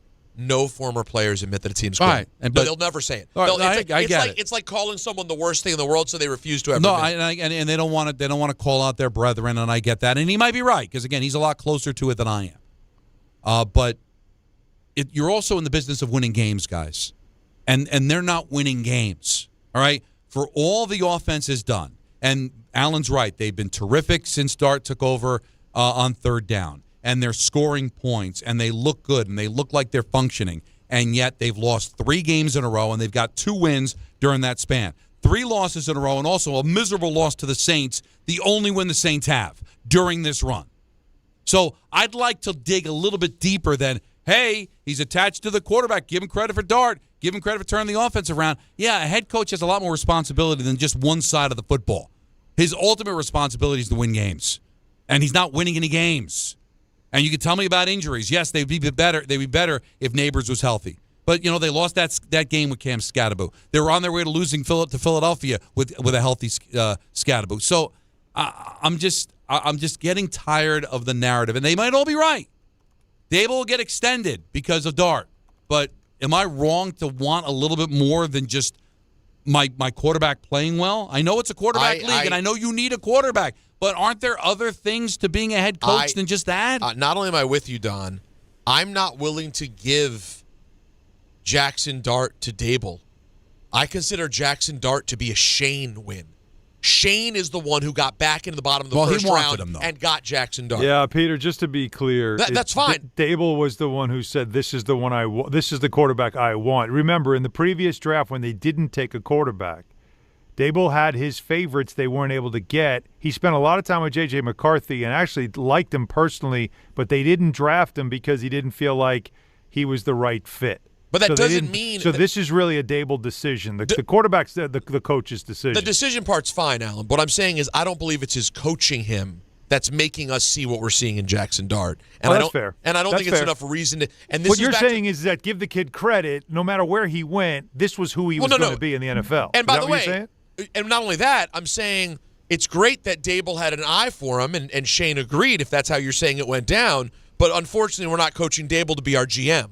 You're not paying him to be the GM. He's the head coach. Yeah. I don't think the coaching that he's doing for Jackson Dart, as hyped up as he is and banging heads with him and loving on him, I think he's a talent. And I think we all know there's a talent here. But I just saw Daboll with a guy for a few seasons who went off to Indianapolis and looks like a completely different guy. So unless I see more growth over the next 8 games from Jackson Dart, I don't know that I think Daboll's doing that much. But even if he is, there's got to be more to it than just that. And I think we get so caught. We're just having the Jets. The Jets are looking for the quarterback. What does it matter unless you have the quarterback? I understand the quarterback is the most important thing, but you know what's right next to it? The coach. Doesn't work with just the quarterback. As they were saying in Los Angeles with Herbert, right? Herbert's a talented quarterback. You had an awful head coach who wasn't going anywhere, right? Mm-hmm. So I want to know I got the coach. And if all it is turning the quarterback around, I'm seeing a lot of losses. And if we're all admitting that it's not the quarterback's fault, then whose fault is it? All right, just replace the defensive coordinator. Well, why is the defensive coordinator here? If we're going to give him credit for demanding Shane to draft Dart, then why can't we discredit him for demanding that they hire Bowen? Beautifully said. Now, listen. Can't argue there. Listen, Jalen Hyatt becoming a gigantic failure, that's not on Daboll. Neighbors getting hurt, Scadaboo getting hurt. These things aren't on Daboll. But the bottom line is, as Booger just said, every team is hurt. Every team. Can you get through it or not? 2-7, 2-7, 2-7. The last 3 years. It can't all be because of injury. 1-800-919-3776. It's Wednesday. I got a list. Oh, yeah, baby. Don Hahn and Rosenberg on ESPN New York. Hey, bro, weirdest thing is happening at the game. This guy sitting next to me says, "You're our good luck charm." Every time I crack a Bud Light, we score a touchdown. Now his entire family wants to buy me Bud Lights. I think I'm some kind of a football prophet. Talk soon. The team needs me. Anything for Bud Light, the official beer sponsor of the NFL. Stock up today. Enjoy responsibly. Copyright 2025 Anheuser-Busch Bud Light Beer, St. Louis, Missouri. Score a win this game day with Amazon Pickup, the MVP of package pickup. Need that new football jersey for the big matchup? With Amazon Pickup, you can collect your order from secure Amazon lockers or counters near you on your schedule. Whether you're running from work or home or straight to the tailgate, Amazon Pickup makes it easy and worry-free at no extra cost. Don't miss kickoff. Grab your gear and your packages when it works for you. Find your nearest Amazon Pickup location at amazon.com/pickupmvp. That's amazon.com/pickupmvp. Serving contractors, builders, and homeowners in the tri-state area since 1987, Brooklyn Window & Door is New York City's largest stocking dealer of quality Andersen window and doors. The professionals at Brooklyn Window & Door will help solve any of your window replacement needs or applications. Visit Brooklyn Window & Door's award-winning showroom to see the complete Andersen product line, including the 400, 100, A&E series. Andersen, built, backed, and serviced like no other window. Visit Brooklyn Window & Door at 185 30th Street in Brooklyn or call 718-WINDOWS. YouTube TV customers, get the sports you love on ESPN back, including college football, college game day, Monday Night Football, the NBA, college basketball, and more. Act now. Go to keepmynetworks.com to get ESPN back.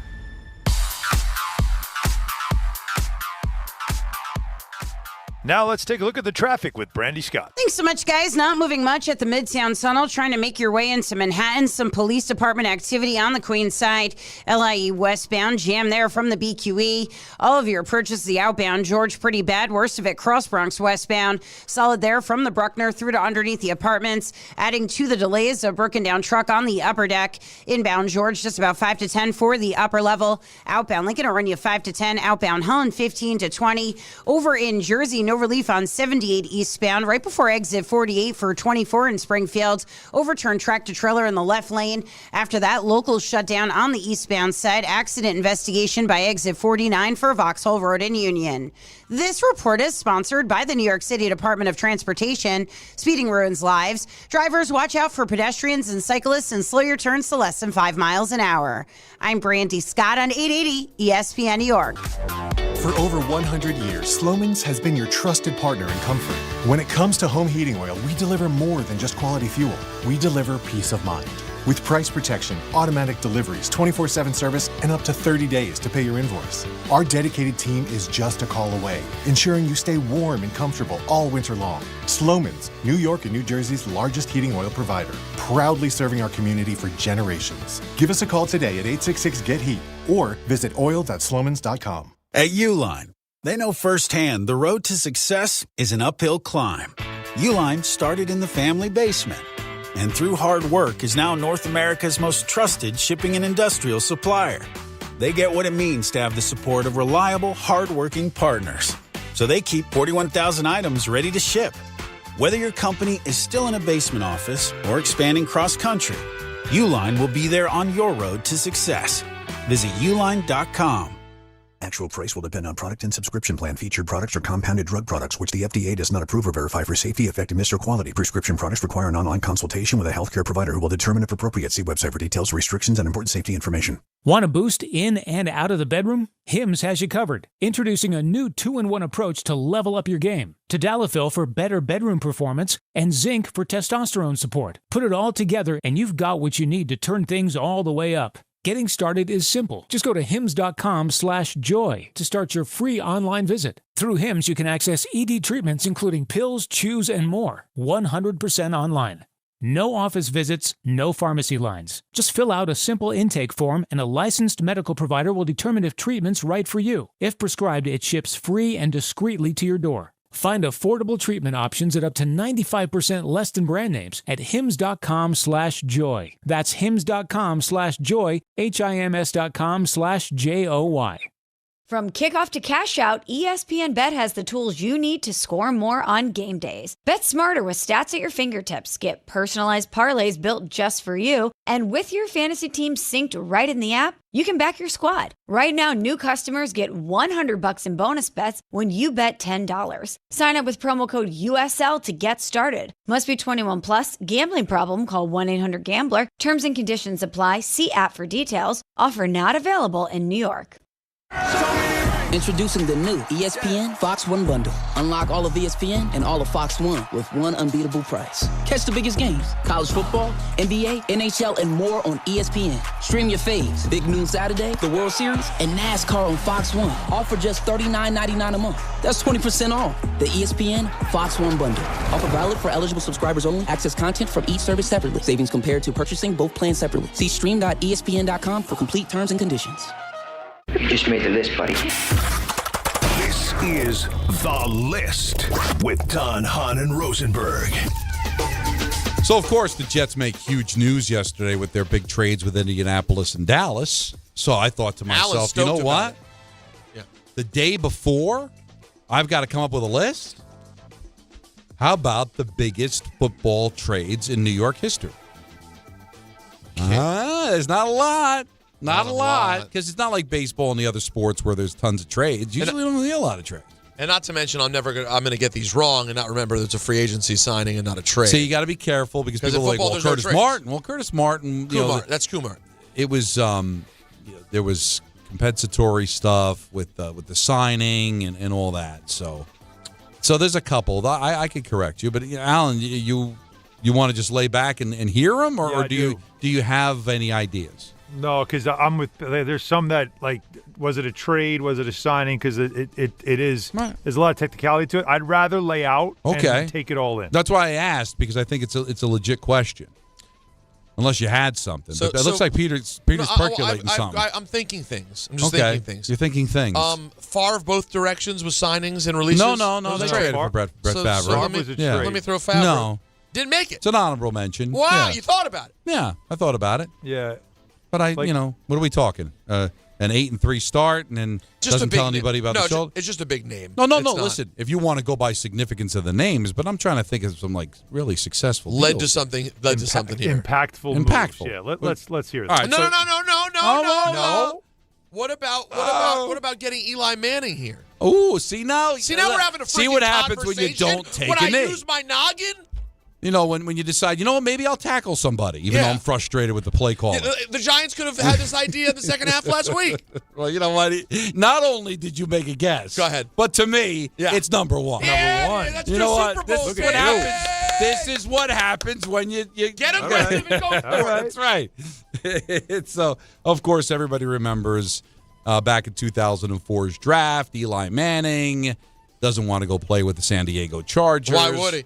So what happens? The Giants they take Rivers, and of course the Giants trade Rivers. Sean Merriman, who was a pretty good defender back in the day, Nate Kading, who was a good kicker, and these were names that I remember because everybody kept saying when Eli got off to a slow start, you know, we could have Sean Merriman, we could have Nate Kading, we could have Phillip Rivers. No, we had Eli Manning, and he won 2 Super Bowl MVPs, and eventually he's going to end up in the Hall of Fame. So I've got that deal with the San Diego Chargers as number one. So good job, Peter. He's gonna Allen. He's feeling it. I know. I can tell. Look at him. I have a feeling this next tackle attempt is going to separate a shoulder. More like when I was tackled by the weatherman in the baseball game. Yeah. Give me real quick. Give me a breakdown. How many are Jets and how many are Giants? Good question. We've got how many are Bills? No Bills. Really? Okay. I was that ended with congratulations to the Toronto Blue Jays for going to the World Series. I've got 2 Jets. I got 2 Jets and 2 Giants left. 2 Jets and 2 Giants. Yeah. All right. I love this. I'm having fun with it. I know. I can see the smoke coming out from his headphones. One more question. Yes. What eras are we eras. operating? He wants eras. I want eras, yeah. I would say I'll give you decades. One barely in the 21st century. We've got barely 21st century. Okay. Right. We've got 80s and we've got 60s. 60s is going to be tough for me. I'll be honest. I'm going to be honest with you. You know what? I just think you should take the tackle and that's it. Yeah. But I'm going to be frustrated with at least one of them. The barely in the 21st century one's going to annoy me. But all right. I don't want to hurt myself. Okay. Well, we're going to go in order. All right. Since we have one, I'm going to go 5 and then up to 2. Okay. Right? Number 5 is the one in the early 21st century. Oh, this one's going to annoy me. This is when the Jets traded Keyshawn Johnson to Tampa. Okay. For 2 first-round picks that resulted in John Abraham and Anthony Beck. You know what? I'm really glad. I did not attempt because Alan, I try to make that tackle. I'm getting my head stepped on. It's the shoulder, it's the head. I'm out for 2 weeks. Now the reason I bring this up, that's good research though for Don. I'll give Don credit for the research because I can't. Only Rich Cimini would be able to the reason that I bring this up is because you remember as a Jet fan, Alan, that the Jets got the 2 first-round picks there, already having 2 first-round picks, giving them 4 first-round picks in the 2000 draft. They would also select Sean Ellis, who was not no one. He was taken 12th overall, spent 11 years with the Jets. That's a great pick. He's their 3rd leading sacker of all time behind Klecko and Gastineau. Huh? You going Sacker? Yeah, we're going to go Sacker. Michael K. and Don and what's the other? How would you have put it? Rosenberg or something like that? Is that him? That's Keyshawn. Oh, that was Keyshawn? Love Keyshawn. Well, how would you? 3rd leading sacker? Third in sack. Total, yeah. Fine. No, but he's a sacker. But once I committed to that direction of the way of saying it, sacker was all that was left for me. Right? You sounded very British though. Like it was a very British thing to say. Yeah. Right. He fired 73.5 people while he was with the Jets for 11 years, and they also got Chad Pennington. So that was, and we don't know how it all shakes down, but without the key trade, who did they end up getting and all that? So I have that at number 5. All right, let's see. Number 4, and it was a quiet move back in 1986. The Giants wanted a little depth at running back, so they decided to send a 2nd and a 7th round pick to the then St. Louis Cardinals for Otis Anderson. OJ. Oh yeah. And so he's just a backup, and he does score a touchdown at the end of Super Bowl 21. But then, of course, you fast forward 4 years later, he's the Super Bowl MVP. Yeah. So that was a pretty significant trade. Didn't seem like a big deal at the time, but ended up being a contributor to a Giant championship. I have that at number 4. 4. Okay, so there's a Jet one coming up. Now, the number 3, people may not realize. Go ahead. Is that the Jets got Joe Namath because of the trade. Yeah, I knew you were going to do this. Now, I thought. Oh, my God. In the trade, they sent Jerry Rome to the Houston Oilers to get their pick, and that pick was used on Joe Namath. Oh, my God. Listen, right now we're still searching for the next Joe Namath. I get, it's a whole technicality, right? But there was something funny about that trade. But you're right. Technically, it was a trade. Well, first of all, the fact that you could take Joe Namath 12th overall was because he might go to the NFL. Right. The Cardinals had drafted him. He didn't want to go to St. Louis. He wanted to go to New York. Right. And I think Houston probably knew that they weren't going to take Namath because maybe he wouldn't want to go to Houston either. Right. So Jerry Rome in exchange of picks there to get the 12th overall pick that ends up landing you your franchise quarterback, and your only franchise quarterback I think deserves to be on the list, and I've got that at number 3. That's 3? That's right. Wow. Why? Well, who are you taking out? Give me 2. Give me 2. Well, how about 2? Yeah. How about the New York Giants trading Lou Corteleone, who was a guard, second-year guard, kid from Jersey City. Oh, to the with that last name? To the Oh, San boy. Francisco 49ers for Y.A. Tittle. That's a big one. And Tittle spent 4 years with the Giants, but went to the championship games in 61, 62, and 63. So going to the championship game before the Super Bowl, so basically going to the Super Bowl 3 straight years after a trade, pretty good trade, I would say. And I've got that at number 2. See, I got to push. All right, I'm going to recap here. Go. Number 5, Key, getting traded to Tampa. Number 4, Giants trading for Otis Anderson with the Cardinals. Number 3, the Jets trading Jerry Rome to Houston for the rights to select Joe Namath at 3. Number 2, the Giants acquiring Y.A. Tittle from San Francisco. And number 1, the Eli Manning deal with the San Diego Chargers. I like it. Peter, no reaction at all to the player that Y.A. Tittle was traded for. What was the last name again, Donnie? Lou Corteleone. Yeah, Corteleone. Look at it. From Jersey No, City. honestly, you know what name Look I was what they have done to my boy. Corteleone. No, what I ended up thinking They about just was traded him for Y.A. Tittle. They traded my boy. I ended up spending my time thinking about, in that I'm not kidding, in that moment, how when you really think about it, how unfortunate the name Tittle is.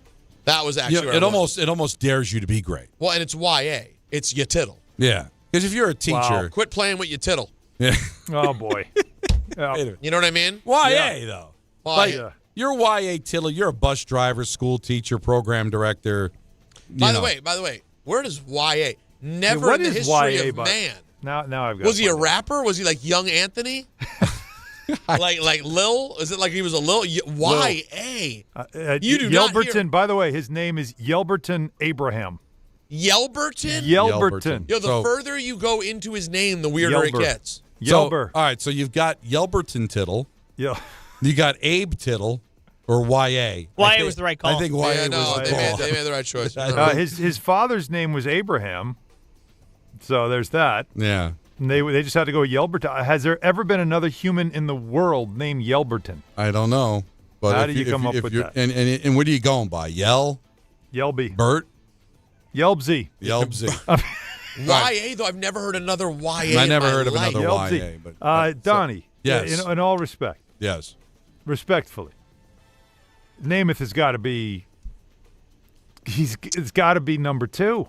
You got a Super Bowl out of it, and the only one. Y.A., man. I'm it's sorry. It's the greatest trade Y.A. in Jets history. It's one of the great. I know it's a. He's a big bogus Y.A. trade. guy. I'm a big Y.A. guy. I know you're a big Y.A. guy. You're a big Tittle. But Yeah, big ya. I mean, the whole Ya Namath, the getting Namath was everything, not just for the Jets, but for the league. No, don't even get me started on it. Oh, here we go. Don't even get me started on that overrated myth that it led to the merger. It's a lie. It's disrespectful to the Jets is what it is. It's funny that's why I got people like the late Bubba Smith claiming the game was fixed and all that garbage. Jets were the better team. They won. Good for them. Y.A. Tittle was a better quarterback. By just about everybody Y.A. It's involved. Y.A. I mean, when you think about that picture of him bleeding from the temples in Pittsburgh. Bleeding out. No. I'm looking at it. You know what? I'm looking at it. I love Joe. I knew Joe. I considered Joe a friend. You knew him? Joe Still kissed know my him. cheek. Never met Y.A. I'm sorry. Wait, when you say kiss your cheek, you meant that in a which nice one? way? Like come kiss you on the cheek? I told or you you're that saying story. kiss my cheeks? No. Oh, I told you wow. he came in while I was in segment talking. Michael was abroad, and he came in and he just kissed me on the cheek. And then I always talk about how there was a little earthquake in Saddlebrook, New Jersey. I know. My father was spinning in his grave. I love the man. It's a little love earthquake. the man. Yeah, no, he made him sick. Little tiny earth. Oh, my father would have beaten. If he had saw that, he would. I think he just never might throw up in his mouth. I think he would like exorcist in the studio. Hated Joe. Hated him. But Joe was so entertaining. I know, but I'm just telling you. Yeah. You talk about how it's disrespectful that I continue to follow Jimmy Traina on Twitter, even though he doesn't like Michael.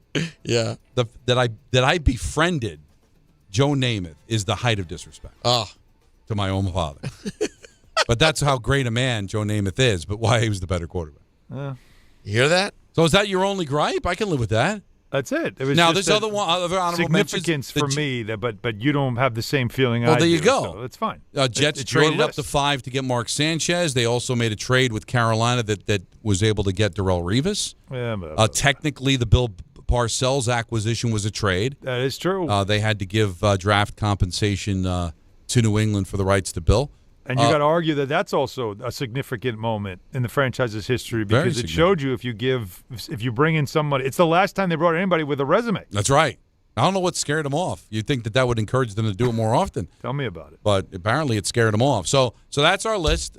Comments. There's Jake here. He'll be able to put it up on social media for all the people not listening. You know what else I want you to add to this list later, though? What's that? I want a secondary list today. The secondary. I'm requesting. Secondary. More work. Yeah, since we talked about YA, I would like a top 5 initials list from Don. Obviously, YA is nowhere near it. Obviously, it's not on any list. But I would love for you to go top YA 5 has to be number 1. YA is it sports or can I go beyond sports? No. Just what are the top 5 initials? You know, you got JJ, you got MJ. You mean as far as popularity goes? Just like the best coolest? ones. Coolest, best. But give you a name? I think biggest. I think a better list is like the top 5 sports initials. First, like we only know this player by his like O.J. Simpson, right? Like that's like, number 1 with a bullet. Why? So I got to be number 1 with a bullet. Well, number 1 with a knife. No, but real quick, I wasn't. Is it too soon? It's 31 years. It can't be at this point, right? Now I didn't mean it in sports. I just meant I was curious about a general ranking of these. Oh, ranking of what? Of like what are considered the biggest. I don't know. Initials. I'm kind of feeling like the sports one. But the sports one's fun. I just thought you wanted the biggest names in the world that have initials. Oh, you were saying first name. Just off the top of your head, Peter. You had JJ. JJ's an obvious one. It's got to be number 1. JJ's the most popular. MJ's in the conversation. AJ. MJ. AJ's no, MJ wouldn't be in the conversation. MJ's not in the conversation for biggest. No, but who's an MJ? Michael Jordan? Yeah, but that's not how he goes. That's not his first name. No. But I'm saying just biggest. You've actually just now made this non-fun. So Alan, what were you asking me? You were asking me sports? No. I was going with people that go by initials rather than. So JJ's an obvious one, right? But so if you're saying but you're not referring to a specific person, you're saying just the initials. Got it. Yeah, I thought you were going off. That's what I was saying. You're in the same place as me. See, what I was thinking of the biggest people that have initials as the first name. Both are interesting to me. Although, isn't OJ the one? We got a break. Let's keep thinking. Let's keep talking. I'll answer that when we get back because it's our show. Don, Hahn, and Rosenberg take you up until 7 o'clock. ENN at 6. I keep dreaming about on ESPN New York. Looking for the best internet deal? It's just a fast phone call away. Only Optimum Fiber Internet delivers the fastest and most reliable fiber internet starting at just $25 a month. That's right. Lightning fast fiber internet at a price that won't slow you down. Call 888-4OPTIMUM today to lock in your offer in just a few minutes and see how you can also get the Disney Plus Hulu bundle and an unlimited mobile line on us. Don't take slow for an answer. Call 888-4OPTIMUM or visit Optimum.com today. Terms apply. Listen up, New York. It's football season, and you should be out there enjoying every play, every tailgate, every moment. But if you're dealing with neck pain, back pain, joint pain, or sciatica, even getting off the couch can feel like a challenge.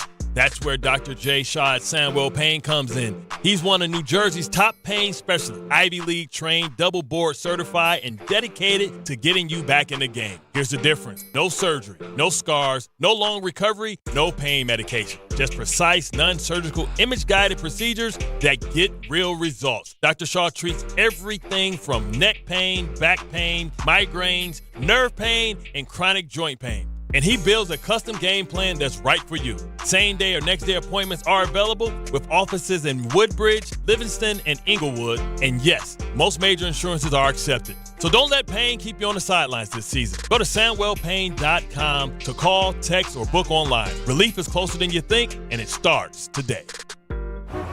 Right now, police are stepping up patrols to make sure drivers and pedestrians obey our crosswalk laws. Why? Because every year in New York, people are injured or killed just crossing the street. So remember, pedestrians, obey traffic signals and use crosswalks. And drivers, yield to pedestrians in crosswalks. If you don't, we will educate you on the law, and you may get a ticket, because tickets get attention, and that saves lives. A message from the Governor's Traffic Safety Committee. This college football moment is brought to you by Serve Pro. College football teams have moments they recovered from and made it like it never even happened. Like on October 2nd, 1993, when the University of California faced a 30-0 halftime deficit to Oregon. Cal went on a remarkable 42-11 run in the second half to capture a 42-41 victory, one of the largest comebacks in college football history. Serve Pro, like it never even happened. Empower. Jen has ordered a decadent seafood tower, king crab legs, lobster tails, and a waterfall of caviar. Pricey? You bet. But Jen worked with Empower on her savings and investment strategy and planned for splurges like these. She got good at money, so she can be a little bad. Ooh, champagne. Empower. Invest well, live a little. Start today at empower.com. Past performance is not indicative of future returns. Investing involves risk. You may lose money. Advisory services are provided for a fee by Empower Advisory Group, LLC, EAG, a registered investment advisor with the Securities and Exchange Commission. OMG, those shrimps are really jumbo. Fight fans, Bud Light and ESPN New York are sending you to UFC at Madison Square Garden. Tap the Bud Light tile on the ESPN New York app and enter for your chance to win a pair of tickets in the ESPN Suite. Catching the action alongside ESPN New York's Peter Rosenberg. Listen and enter through the Bud Light tile to score your shot at the ultimate fight night. Bud Light is proud to be the official beer sponsor of UFC. Bud Light, easy to drink, easy to enjoy. Enjoy responsibly. Anheuser-Busch Bud Light Beer, St. Louis, Missouri.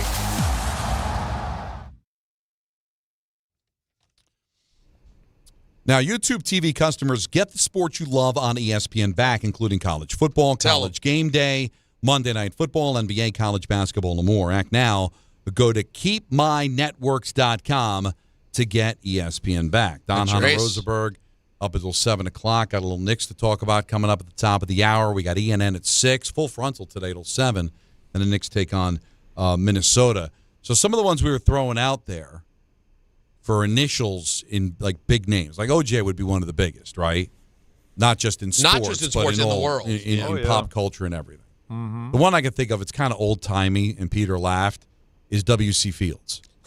To which I said, Alan, WC is YA adjacent. Yeah, it's well, what does WC stand for? Did you look it up? I did not look it up. That's a good question. Stand by. Could it be a Wellington? Could there be a second Wellington in our life? William Claude. Yeah, William Claude. Yeah. Why is so? He actually, his whole name was William Claude Duncanfield. I guess he just didn't think that Duncanfield would fly. WC Field sounds a lot better. You enjoy throwing up every 5 minutes, Claude? Clark. I thought so. Does it ever not hit that drop?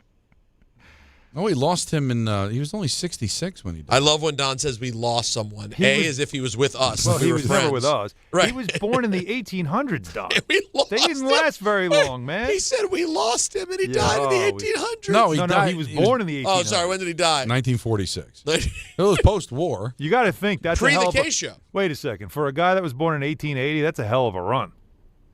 1880 to 1946. That's unbelievable. Not bad. In that era. Not bad. With everything that they were dealing with. Yeah, it's a lot. That's a pretty good run. All right, so O.J. Simpson, are we saying that's number one? Yeah, well, until further notice. Orenthal. Yes, that's got to be one. Orenthal's a tough name too, by the way. Now you're saying they're known as that Because both Michael Jackson and Michael Jordan get called MJ a lot. I know, but that's not what we're talking. We're talking about. But it's not their first name. It's not their first name. No, it's their last name that goes with it. That doesn't count. It's got to be like J.J. McCarthy, except famous and good. There you go. Right, exactly. Well, we don't. We'll see. On hold for both. C.J. Stroud. Getting closer. R.J. Santillo. Yeah. R.J. Santillo. Now we're talking. J.J. Redick. Okay. Hate to say it, but it's a big one. I hate to say it.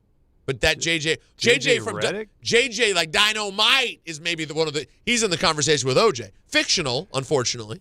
But he also went with Jimmy Walker.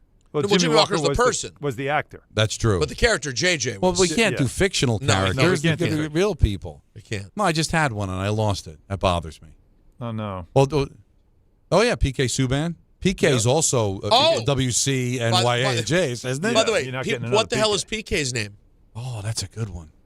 Oh, Ballard hit me with one that is right on. How could I, of all people? CC. Oh.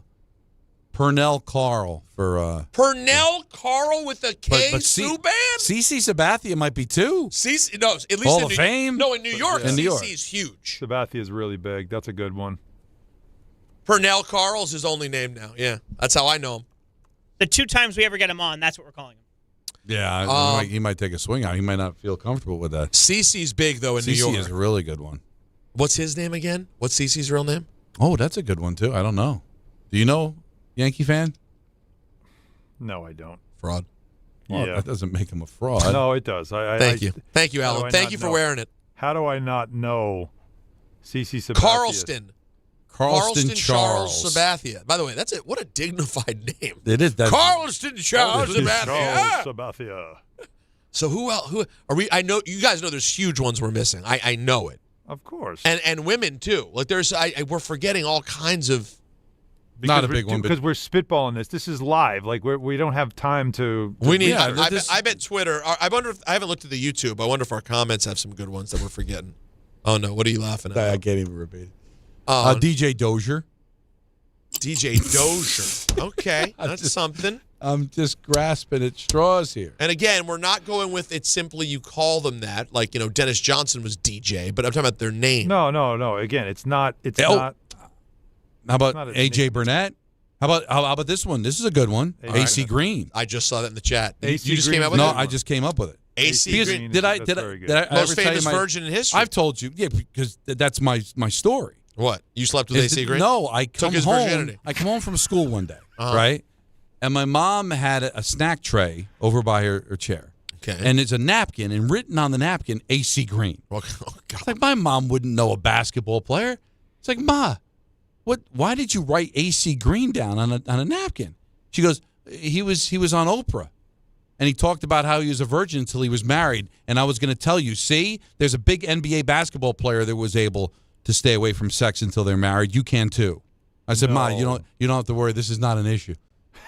How old were you at the time? Like 16. Your mom, you got no idea. Please, Ma, yeah.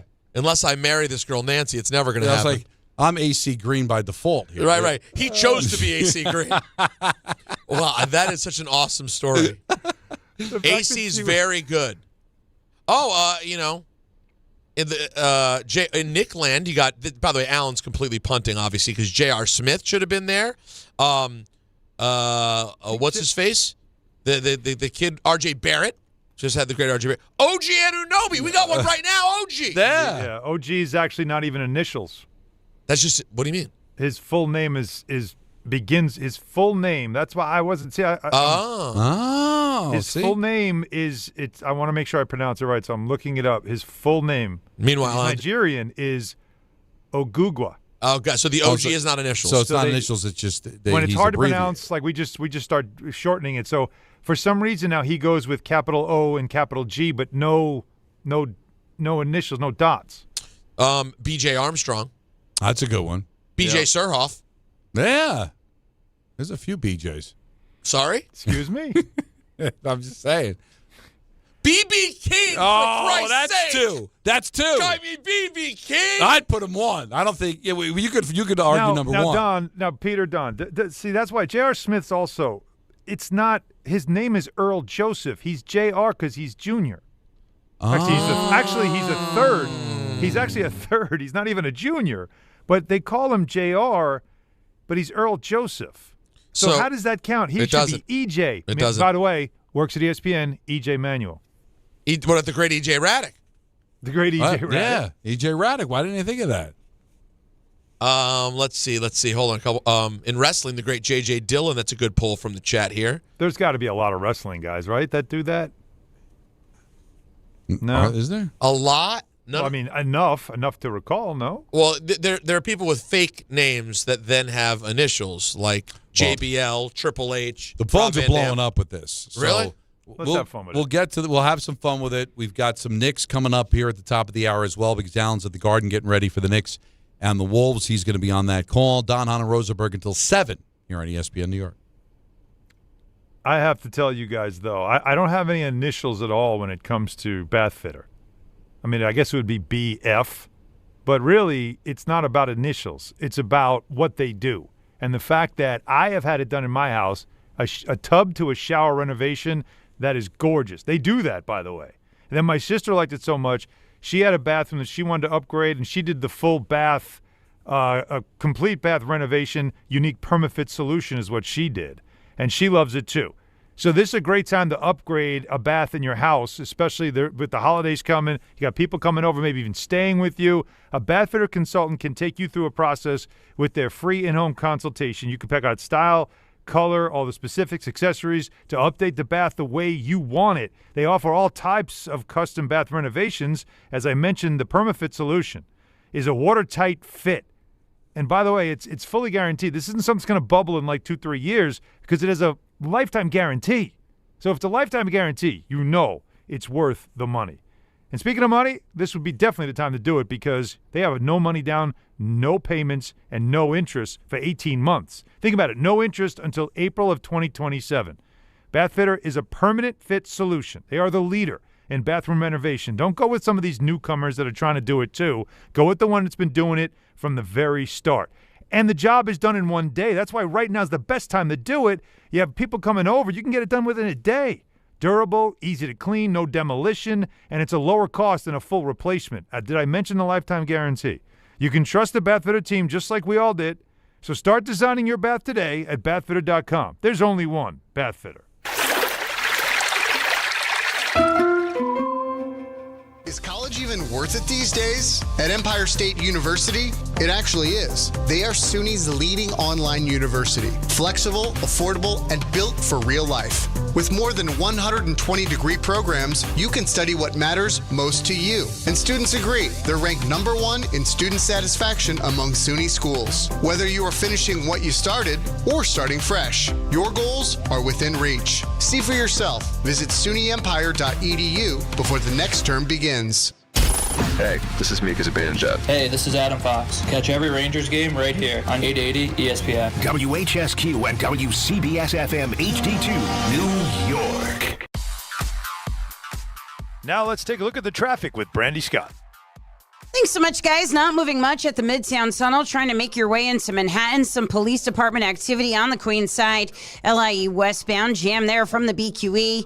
All of your approaches the outbound. George, pretty bad. Worst of it, Cross Bronx westbound. Solid there from the Bruckner through to underneath the apartments. Adding to the delays, a broken down truck on the upper deck. Inbound George, just about 5 to 10 for the upper level. Outbound Lincoln will run you 5 to 10. Outbound Hahn, 15 to 20. Over in Jersey, no relief on 78 eastbound. Right before exit 48 for 24 in Springfield. Overturned tractor trailer in the left lane. After that, locals shut down on the eastbound side. Accident investigation by exit 49 for Vauxhall Road in Union. This report is sponsored by the New York City Department of Transportation. Speeding ruins lives. Drivers, watch out for pedestrians and cyclists and slow your turns to less than 5 miles an hour. I'm Brandy Scott on 880 ESPN New York.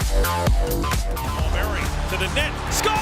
The New York Islanders are back in action with a brand new theme night schedule you won't want to miss. Bring your friends out for the holidays and take home a custom holiday replica jersey or arrive early for special bobblehead giveaway nights for Matt Barzell and Bo Horvat. Barzell for Horvat. Score! Explore the full theme night schedule at NewYorkIslanders.com.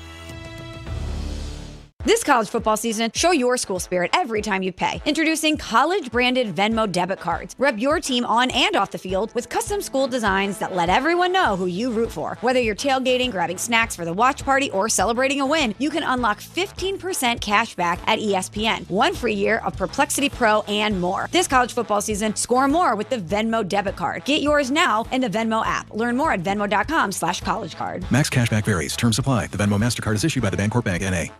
Tire care shouldn't come with extra costs or surprise fees, and it should be simple, straightforward, and stress-free. So at Midas, they're rolling out the limited lifetime tire guarantee. Included with every tire purchase with paid installation, you'll pay nothing for flat repairs, nada for flat replacements, zilch for tire rotations every 5,000 miles, and 0 for other preventative maintenance. So with this limited lifetime tire guarantee, you'll pay a whole lot of nothing compared to what the other guys charge for tire care. That's a limited lifetime tire guarantee only at Midas.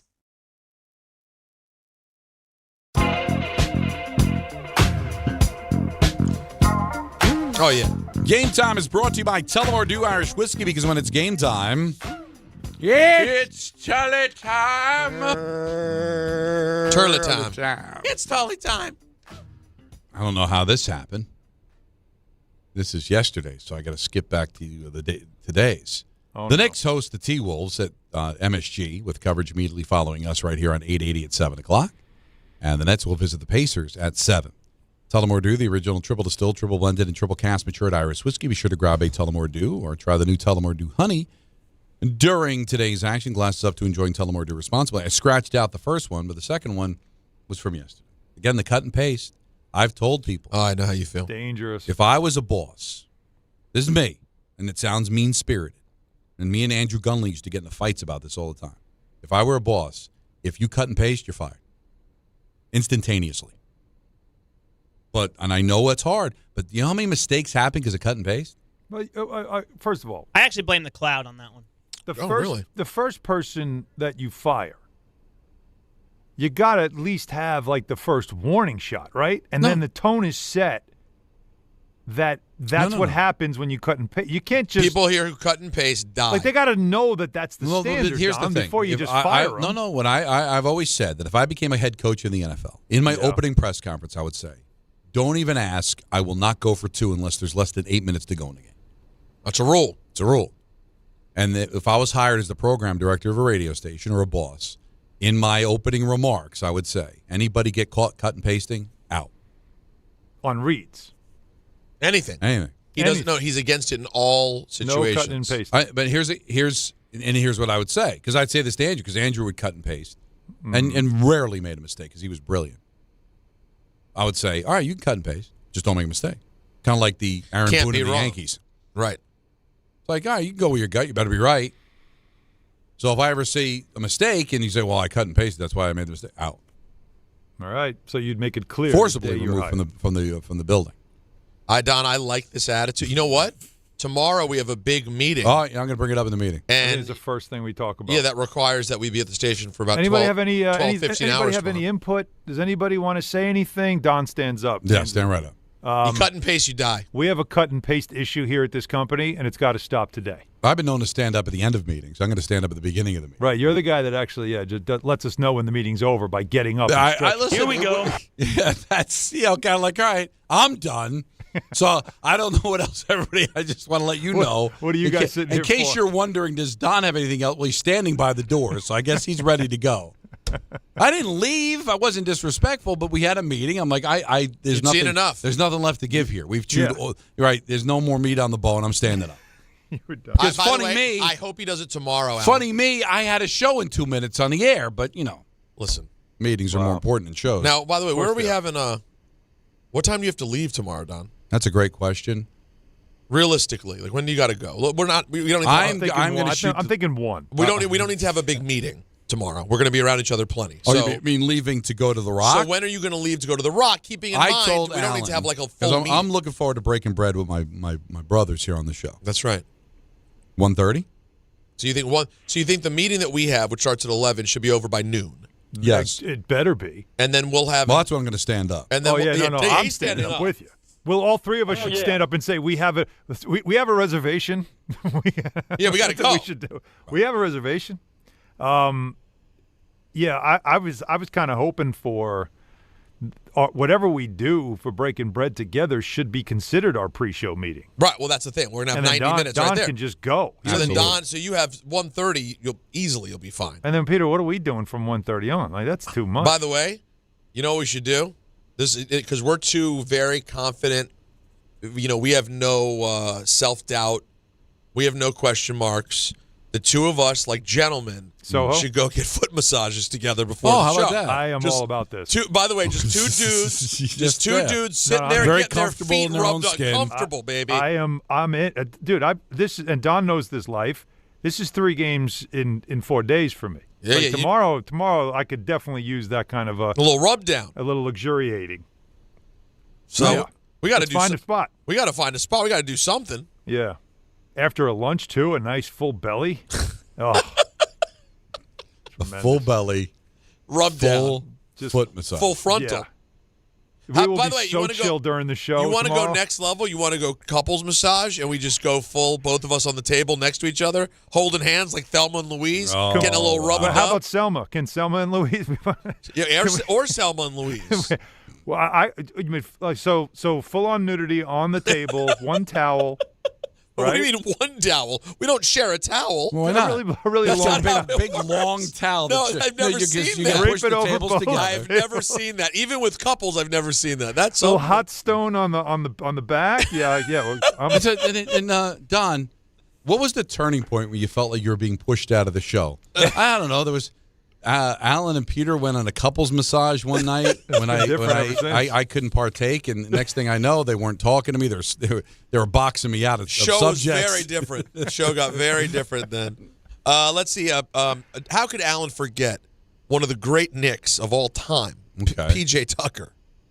That's not a bad one. No, as far as nicknames in sports go, not a all-time great player, but you only call him P.J. Carlissimo. What are we doing? That's one of my favorite coaches. He's a great guy. By the way, we worked with him and we did a draft with him. We didn't mention either. I do a draft with him. We didn't mention either Watt. JJ, TJ. Those are big. Any other J's in the Watt family? Yeah. Those are Casey Jones, you Celtics fan. Oh, thank you very much, that's Casey Jones. C.J. Beathard, of course. Of course. The great. J.S. Shiger. Who's that? John Sebastian. J.S. Shiger won a Conn Smythe in 2003. Very good. For a losing team. He's one of those trivia questions. Who won a Conn Smythe on a losing team with Very the rare Ducks? occasion. You're not familiar with J.S. Shiger? I don't remember him. How about Wait a J.P. minute. Danfus? I remember. I do remember J.P. Danfus. J.B. Bickerstaff. That's very good. I mean, I got to work with him this summer. You'd think I'd remember that guy too. But I think JB again is his name is it's like J and his last name is B, so they call him JB, so he became JB Bickerstaff. That's So, lazy. I don't know if that counts. There's a JC. I feel like we're no, there's not. Is there a JC we're forgetting? Well, J.C. there's Martin, J.C. Tremblay.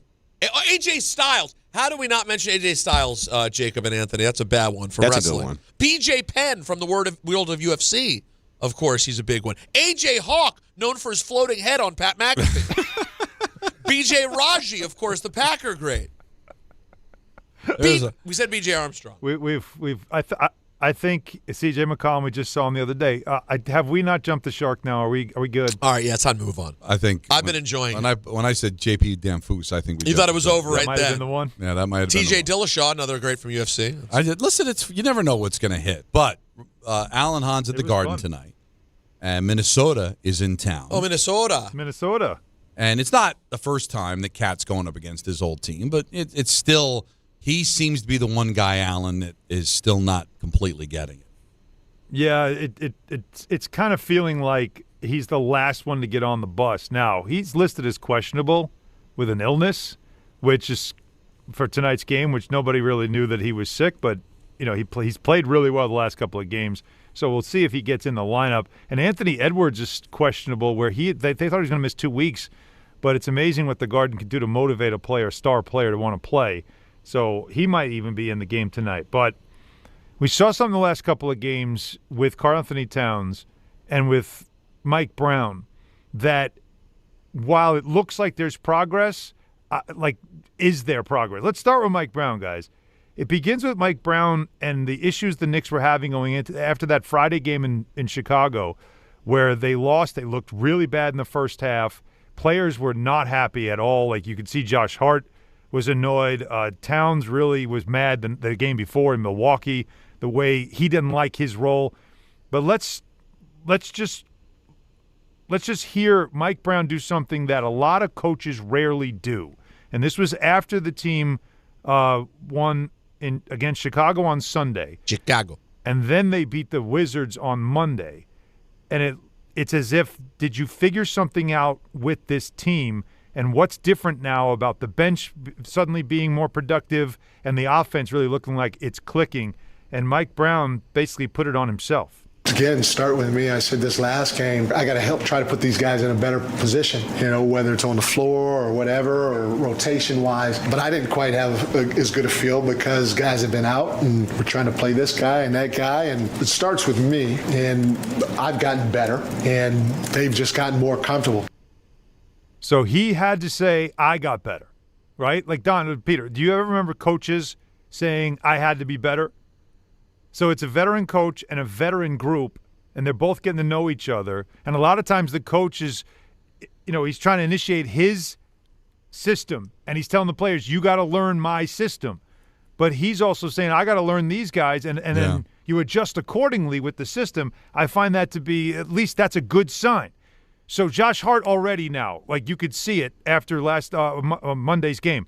He sounded much different about his role. He sounded better about everything, and he's looked a lot better. The bench has done well. So Karl-Anthony Towns feels like the last guy. Now, he had a huge game, a 30, 15, and 5 game against the Wizards, an absolutely dominant performance. And, Mike Brown was raving about him after that game. Listen to what he says. Cat was a monster. He was a monster on the glass. He was really good defensively. He was a monster inside, outside. He's starting to find his rhythm in what we're trying to do. There's still a lot of room there to grow, not just for him, but for us to learn him, starting with me, and us to continue learning the different points or parts of what we're trying to do offensively. He's a monster. Now, you hear him also kind of say, I'm still learning him and what he likes to do. This is all stemming from before the season even started, like it was, I think, the day before the season opener, when Towns was asked about how he feels in this role that he'll have in Mike Brown's system that he's bringing to the team. And Towns didn't sound like he was interested at all in what was being asked of him. Listen to this little cut. Honestly, I don't know. But we figuring it out. I said, but honestly, I just don't know. It's just different. It's different. So we still figuring it out. Does that sound like a guy that's feeling like, yeah, this will be great? He definitely sounded like somebody that was apprehensive. So Brown likes what he's seen the last couple of games. So when he said we're starting to figure each other out, I went into the locker room and we asked Karl-Anthony Towns right after the game, all right, so before the season you were saying how it's a work in progress and you just got to figure some things out. So have you figured some things out? Here's what he said. We're all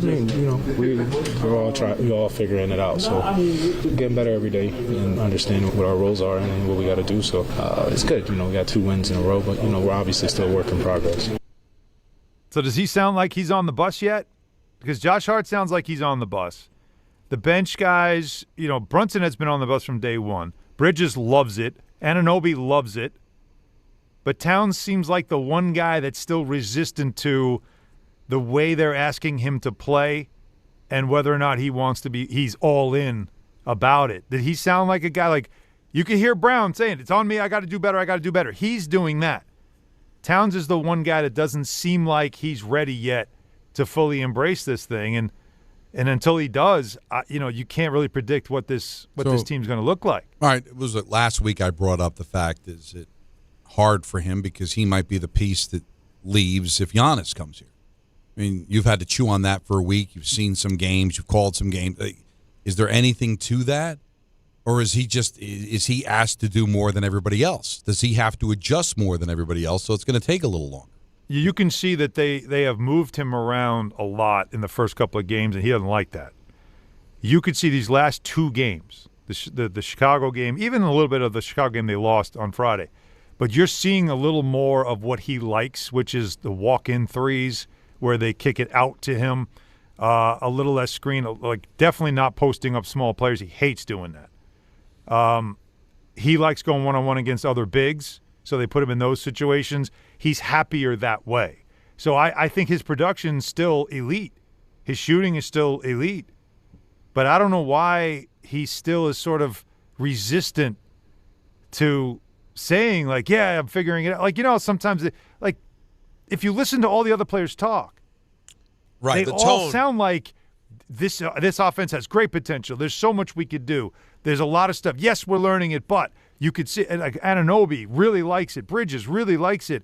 There's not a lot of ebullience in Towns' voice when he talks about the potential of this offense, which he's one of the pieces. So I'm just wondering when Brown and Towns are going to connect, because it sounds to me like Brown is almost going out of his way now to say, like, oh, I got to do better as a coach, when, all right, is the player going to meet him halfway or not? The numbers say it's better, but it's still, I'm curious about it. And then tonight, the illness, is he going to play? What does it look like?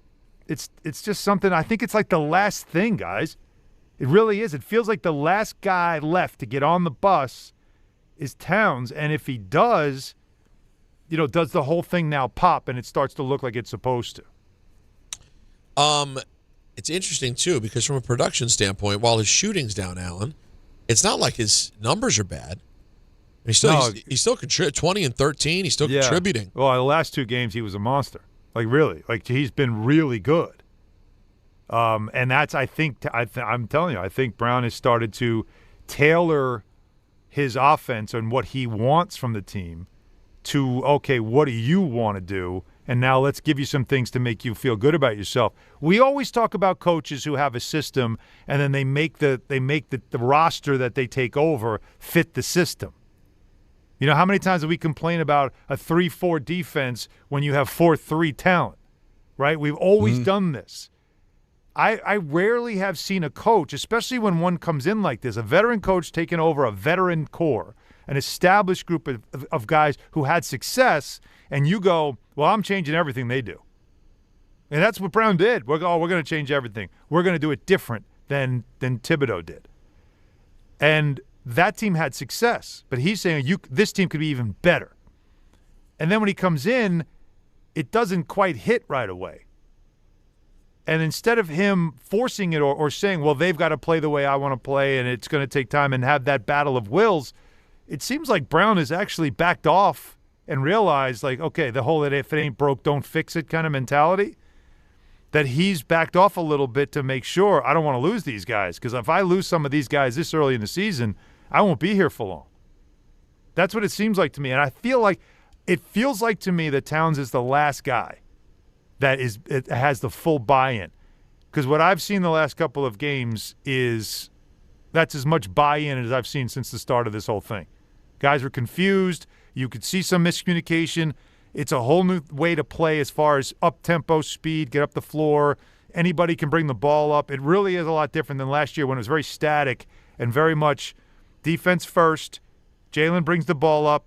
We set screens for him to get him open. Towns as a shooter.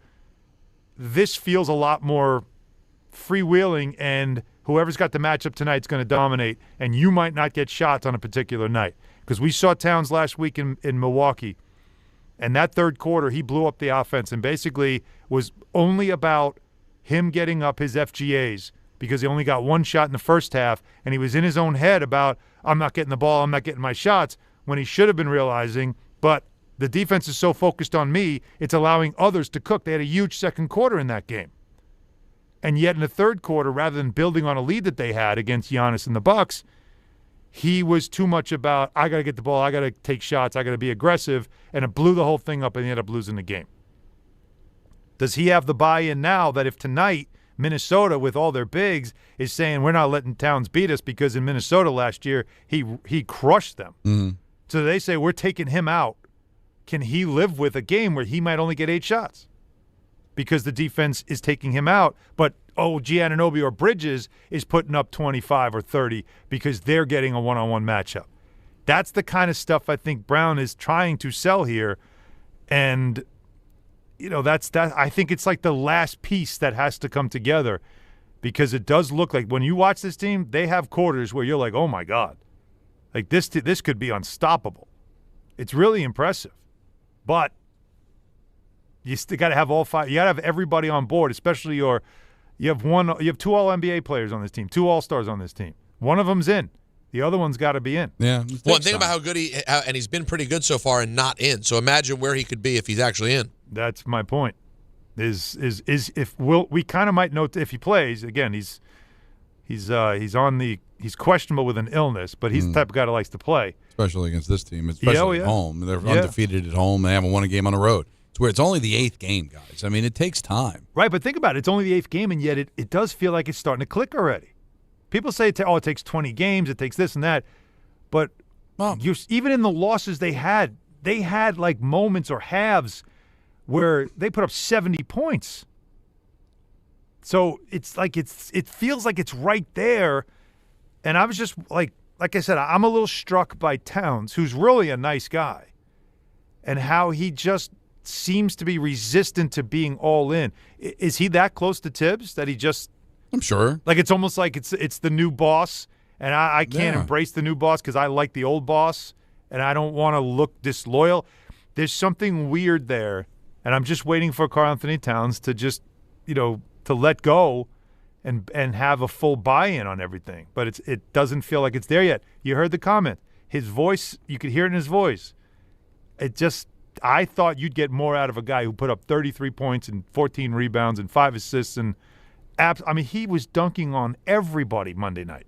I thought for sure he'd be in a much better mood, and he wasn't there yet. Hey, listen, the moment will happen when it's supposed to happen. I've felt that from the very beginning. It's all good. These things, and we've talked about this with the players who've come on the show, former players. It takes time. You have a guy you really like and have a connection to who's gone. New dude shows up, new style, plus you were committed to someone else. It may take a while before you really get that bond. That's true in any job. It's honestly a pretty relatable thing when you think about it. So it's not actually something I'm concerned about big time. Yep. 3 games in 4 nights, concludes tonight at home against Minnesota, and then you don't play again until Sunday against the Nets. So, hey, they've been winning at home. I can honestly say they've won the games they're supposed to win, right? Even though the Bulls have been red hot. And look what they did to the Sixers last night. Came back from 24 points down. I watched a little bit of that game last night. They looked like they had it in full control. And the Bulls were able to come back and win. But you got them at home, and then you beat the Wizards, supposed to do that. So still early, something to keep an eye on. 1-800-919-3776 calls on this. Ton of people want to get in on the initial stuff. We got some on social media that we had forgotten about. And we've got E&N coming up at 6, right till 7 o'clock, Hahn and Rosenberg here on ESPN New York. Hey, guys, every aspect of your business, from the most mundane to the most complex, will operate orders of magnitude better and faster when you add artificial intelligence. AI is literally a race to the top. The companies that engage AI first will win. Will that be you or your competitors? Thrive Managed AI is your advantage over all your competitors. Founded by tech powerhouses, Thrive partners with you on smart and secure AI strategy for your business. Then they deploy and manage it for you. Imagine AI solutions working across every part of your business, automating support, powering chatbots, analyzing competitors, even managing billing collections and orders. That's just a taste of what Thrive Managed AI can help you achieve. It makes your talented team even better by letting them focus on what they do best. The race to the top will be won by those who engage Thrive Managed AI first. That needs to be you. Go to thrivenextgen.com/ESPN to get started with a complimentary strategy consultation. That's thrivenextgen.com/ESPN. thrivenextgen.com/ESPN. 1-877 Cars for Kids. KARS Cars for Kids. 1-877 Cars for Kids. Donate your car today. 1-877 Cars for Kids. KARS Cars for Kids. 1-877 Cars for Kids. Donate your car today. Ready to get rid of that old car? Donate it to Cars for Kids. Call 1-877-CARS-FOR-KIDS to reach a friendly live agent. Donation is super easy, and your car can be picked up as soon as tomorrow. Call us now, 877-CARS-FOR-KIDS. That's cars with a K to donate your car today. 1-877 Cars for Kids. KARS Cars for Kids. 1-877 Cars for Kids. Donate your Did you know you can donate real estate too? Go to carsforkids.org. That's carsforkids.org. The Hess truck's back and it's better than ever. Roaring engines this year. Hess race cars are here. The Hess stock car racers are loaded with lights, sounds, and a powerful racing motor. Only at HessToyTruck.com. Free shipping and batteries included. YouTube TV customers get the sports you love on ESPN back, including college football, college game day, Monday Night Football, the NBA, college basketball, and more. Act now. Go to keepmynetworks.com to get ESPN back. Score or win this game day with Amazon Pickup, the MVP of package pickup. Need that new football jersey for the big matchup? With Amazon Pickup, you can collect your order from secure Amazon lockers or counters near you on your schedule. Whether you're running from work or home or straight to the tailgate, Amazon Pickup makes it easy and worry-free at no extra cost. Don't miss kickoff. Grab your gear and your packages when it works for you. Find your nearest Amazon Pickup location at amazon.com/pickupmvp. That's amazon.com/pickupmvp. Looking for the best internet deal? It's just a fast phone call away. Only Optimum Fiber Internet delivers the fastest and most reliable fiber internet starting at just $25 a month. That's right, lightning fast fiber internet at a price that won't slow you down.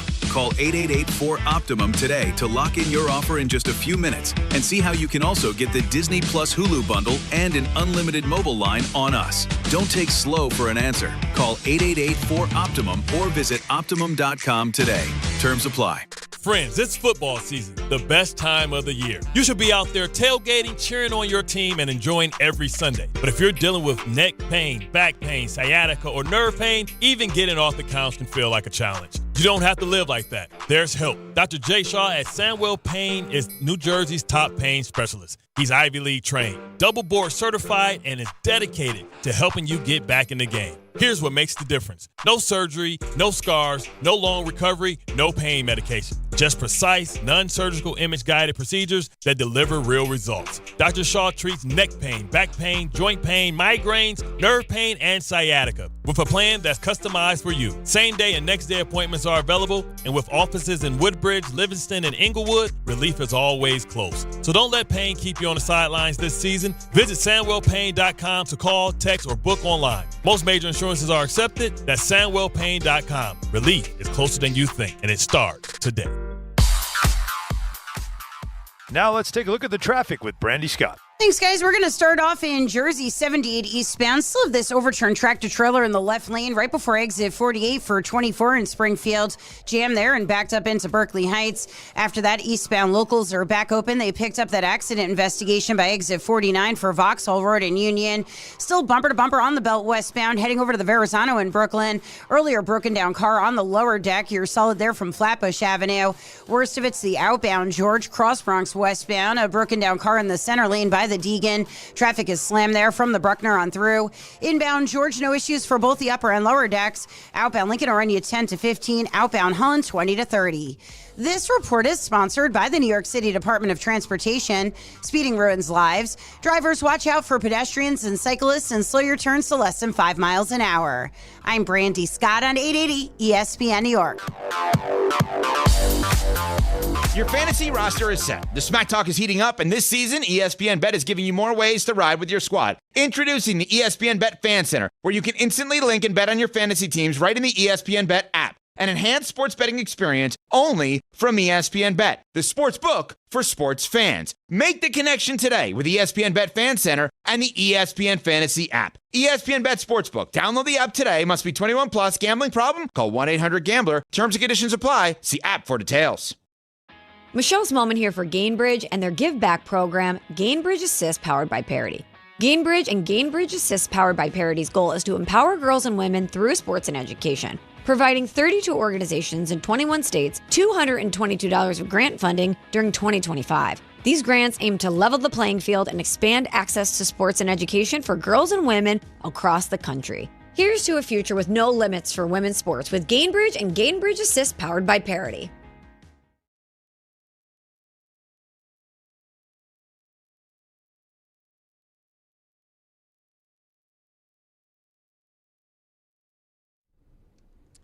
YouTube TV customers, get the sports you love on ESPN back, including college football, college game day, Monday Night Football, NBA, college basketball, and NHL. Act now. Go to keepmynetworks.com to get ESPN back. Now, go ahead. No. What's up, Sweetnies?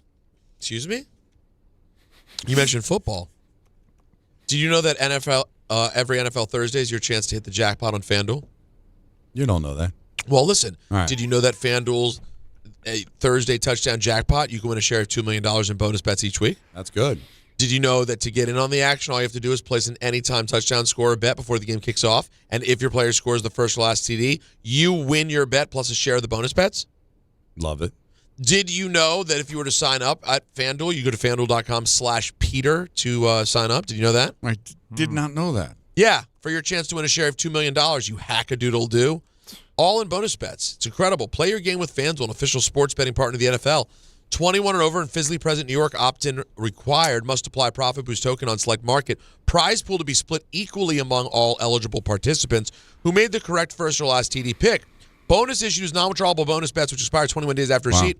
Restrictions apply. See terms at sportsbook.fanduel.com. For a gambling problem, call 877-HOPE-WIRE. Text HOPE-WIRE 467-369. Was that a read or a concession speech? Now, did you know? Honestly. Did you know that this Sunday night, I will be hosting, moderating, along with my my friend from Juan Epps, Cypher Sounds. The two of us will be moderating a conversation with your wife's favorite, Mark Ronson. Okay. So if you want to well, it's an kind of the subject of the story. And I'm plugging the event. But it was well done use of the drop. Yeah. Yeah, because this is So completely. if you have any interest in bringing Nancy out, a little night in the city, grab a little dinner. What night is it? Sunday? Sunday night. Sunday's tough. I know. The kids got school. You got this thing called school. I've heard of It's it. Monday through Friday, and it's a long day. I used to love that when I was a kid. When I figured out, it was when I first understood what an excuse was. My parents would be like hanging out with friends, and they go, "Oh, well, the kids got school tomorrow." Yeah. Thank God. I got to tell you, what a I don't great know out. because Alan's been doing this for a while, and you haven't done it yet. But taking the kids to school for the last 4 years, sure, starting from like you dream about, JK now through second grade. J.K. Rowling's another good one, by the way. I'm starting to have flashbacks of when I went to school. All right. I don't know how I did it. How did I get up that early every day? Every day. And then you're in school from 8 o'clock in the morning, like 3. Like, because listen, we have first world jobs, man. Like, I'm on the air for 4 hours. Oh, my God. You know, you got people that are laboring for like 12 hours a day. Like, I don't know how I did it. How did I do it? How did we do it? Sit there for like 8 hours in a class. But by the way, do you realize how privileged you are right now saying that? I know. I appreciate that. Because people are still doing it. Like But you regular understand- but- jobs are 8. People get there at 8 and they get home at 6. I understand, but even at work, when you're working your tail off, you hope you're doing something you love. But even if you don't do something you love, you can get up, you go to the bathroom, That's true. get up lunch. Like, we had to raise our can't hand. do- And you sometimes can't do the teacher said, anything. no, hold it. It would be 8 hours of jail is what you're saying. Don. That's a great point. But, It's a great take. But it also is showing too, right? Like that. It's when you're an adult, it's different. Like you said, you're in full control of yourself, right? I go to a job. If you work at a cubicle, you do have the opportunity to get up and do things. You have the opportunity to, like, it's unreal that they make kids get up that early. It's so dumb. one, especially when you are from the ages of probably 12 to 16. They don't function before 10 a.m. Just can't. And yet, that's when you're going to do your best learning? Stop. And then you think, okay, so I got to do this. We got it all backwards. You Sports know. should be in the morning. Practice should be in the morning. School should be after. You know, you got to do this, 7-8 hours a day for 8 months, 9 months. Right. For 12 years, minimum. Like, wow, how the hell did I do that? Here are some suggestions about the names. Tommy in Connecticut says R.W. McQuarters. He won a Super Bowl. That's pretty good. Captain Kirk says T.Y. Hilton. Thank you. All right. Get it? That's a good Hold one. on. What are you doing? He's doing the TY. Oh, okay. Yeah. How did Alan see it before you did? He's not Because even here. he's a cult, and who cares? Oh, my God. J.G. Pajot for your hockey fans out there. That's from Matthew. Jason says LT. LT's getting into the MJ. No, that's not quite the same. It doesn't count. Doesn't count. But still, I appreciate the sentiment. Let's go to Robert in Manhattan. You're on ESPN New York. What's up, Rob? Good afternoon. I have a few iconic authors that are not sports. Did you mention J.K. Rowling?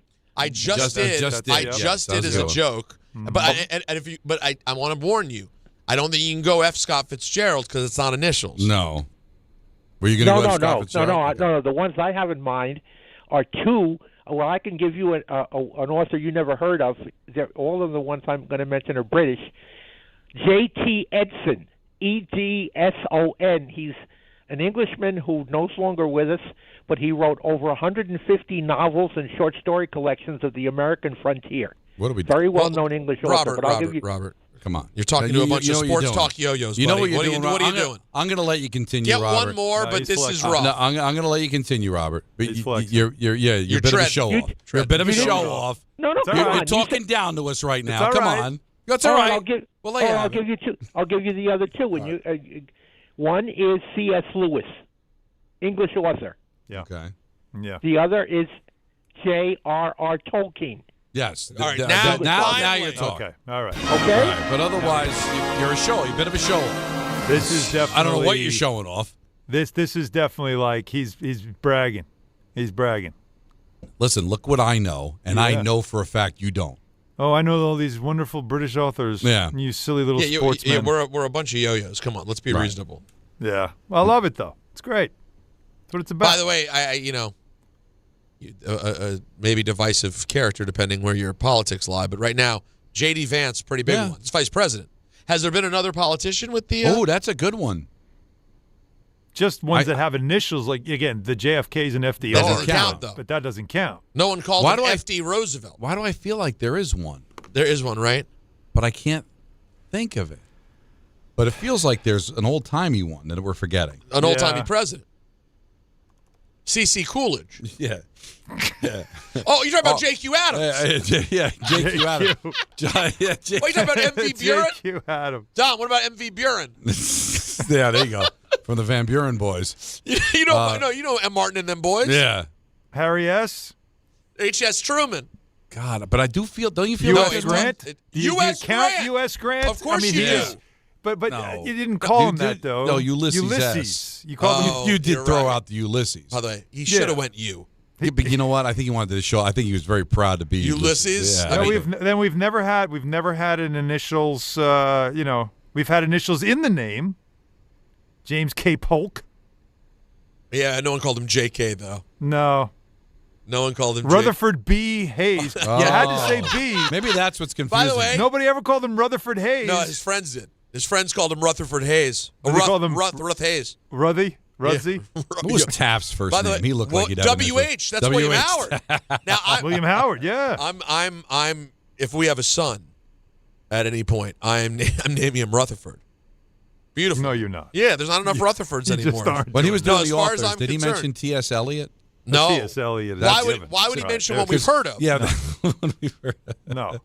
T.S. Eliot, was he English? He wasn't English, was he? He might. Listen, I don't know. Did you ever think? I would guess yes. Did you ever think about who Scott Fitzgerald? He was English, damn it. No, he's American. What am I saying? He was American. Did you ever think about who Scott Fitzgerald had to piss off to have the name F. Scott Fitzgerald? You know what? F. Scott Fitzgerald. It's a crazy. That's it's. It is a great bit though from Ted. Made it his name. Such a great bit. Let's go to Stu in Manhattan. You're on ESPN New York. What's up, Stu? Hey guys, thanks for the call, Alan. As an Islander guy, this is probably dating you a little bit, but this guy put the Islanders on the map. J.P. Parise. There you go. Yes, sir. Took you long enough, 75. buddy. What was Yes, he? sir. Jean Yes. Paul, right? Was that the J.P. Was Jean Paul? Yes, it was. Yes, Yeah. it was. And that was against the Rangers, and I think at the time it was perhaps the quickest overtime goal in history. 11 seconds, right? Yep, you got it. 1975. Yes. Mm-hmm. That's a good one. That is a very good one. Should And his remember son that. ended up being a really good player. too. Very good player. That Better- Mike better Milbury than him. refused to draft. What a story that was. Yeah, and then Lou traded up to get him. Yeah. 2000. Well, the minute the Islanders passed on him, Lou traded up immediately. Maybe the As if greatest. he knew something. Maybe the greatest draft in any sports, the 2003 draft. So many Oh, great God, players yeah. came out of there. Yeah. Let's go to Patrick in Chatham. You're on ESPN New York. What's up, Patrick? Hey guys, Alan, quick question. How can you say school should start later? Did you take me I don't serious, get that Patrick? My wife is a teacher, Patrick. I'm joking. Oh, okay. I'm sorry. I didn't realize that. I apologize. I'm joking. Let me see that. Yeah. No, it just. Yeah. Totally understand. Apologies. Man, I came in late. Just got in the car. All good. So I was like, wait a second. He was hot. He was ready to go off on him. Yeah, you were ready to pounce. You're like, well, teachers want to be out at 3. I want to get home. My wife would kill me if I made I'm that in a rule. Jersey, and our school went to a little bit of a later start 2 years ago, and it caused a huge uproar about the sports times for game time starting after school. No, this time of year. Well, it's that, but also, Patrick, it's also in the obvious is this too. Is like if kids are getting picked up from like on a bus later, parents are already at work. Wait, I got an out. Wait, how do I know they're going to get to the bus? And you can't do it. No, you can't. I know you can't. But I was just, I don't know. We were riffing. Although there's no world in which you could start the day a little bit later. You could shorten the day a bit because, let's be honest, it's a long, endless day. And but you understand that probably kids a more effective way to do it. It's a real thing. Kids from like the age of 10 or 11 or 12 till 16, they can't function before 10 a.m. Oh, I know. I lived it. I remember. And so it's that's the thing. It's you get nothing. You're sitting there like, how do you work with that, right? What do you do? I had when I was in grade school, there was a new teacher that came in with the idea of having school on Saturday, and people's heads explode. I'm all set. But he's like, wait a minute. If we have school on Saturday, the school year would be a lot. We'd be done in April. No, that's dumb. But other people have said that what you do is if you instead of having the 2-day weekend, is you like school for 3 days then off, then 3 days then off, like that whole thing. But you couldn't do it because Saturdays there's too much going on with sports on Saturday and everything else. So it's crazy. But we all lived through it. We made it somehow. We've been successful. It's the rite of passage. That's it. You just got to do it. And I'm glad I'm done. Me too. 1-800-919-3776. ENN's coming up at 6. We're taking up until 7 here on ESPN New York. Finding great candidates to hire can be like, well, trying to find a needle in a haystack. Sure, you can post your job to some job board, but then all you can do is hope the right person comes along, which is why you should try ZipRecruiter for free at ZipRecruiter.com/ESPN. ZipRecruiter doesn't depend on candidates finding you. It finds them for you. Its powerful technology identifies people with the right experience and actively invites them to apply to your job. You get qualified candidates fast. So while other companies might deliver a lot of hay, ZipRecruiter finds you what you're looking for. The needle in the haystack. See why 4 out of 5 employers who post a job on ZipRecruiter get a quality candidate within the first day. ZipRecruiter, the smartest way to hire. And right now, you can try ZipRecruiter for free. That's right, free. At ZipRecruiter.com/ESPN. That's ZipRecruiter.com/ESPN. ZipRecruiter.com/ESPN. At City Harvest, we believe no New Yorker has to go hungry. With your help, we're on the road 365 days a year, rescuing over 77 million pounds of nutritious food and delivering it free to millions of New Yorkers, transforming surplus food into sustenance, sustainability, and smiles, rallying thousands of New Yorkers to power a network of nourishment across our city. One day, one meal, and one New Yorker at a time. That's how we feed good. Donate at cityharvest.org. This is an ad by BetterHelp. Shorter days don't have to be so dismal. It's time to reach out and check in with those you care about, and to remind ourselves that we're not alone. As seasons change and days grow darker sooner, it can be a tough time for many.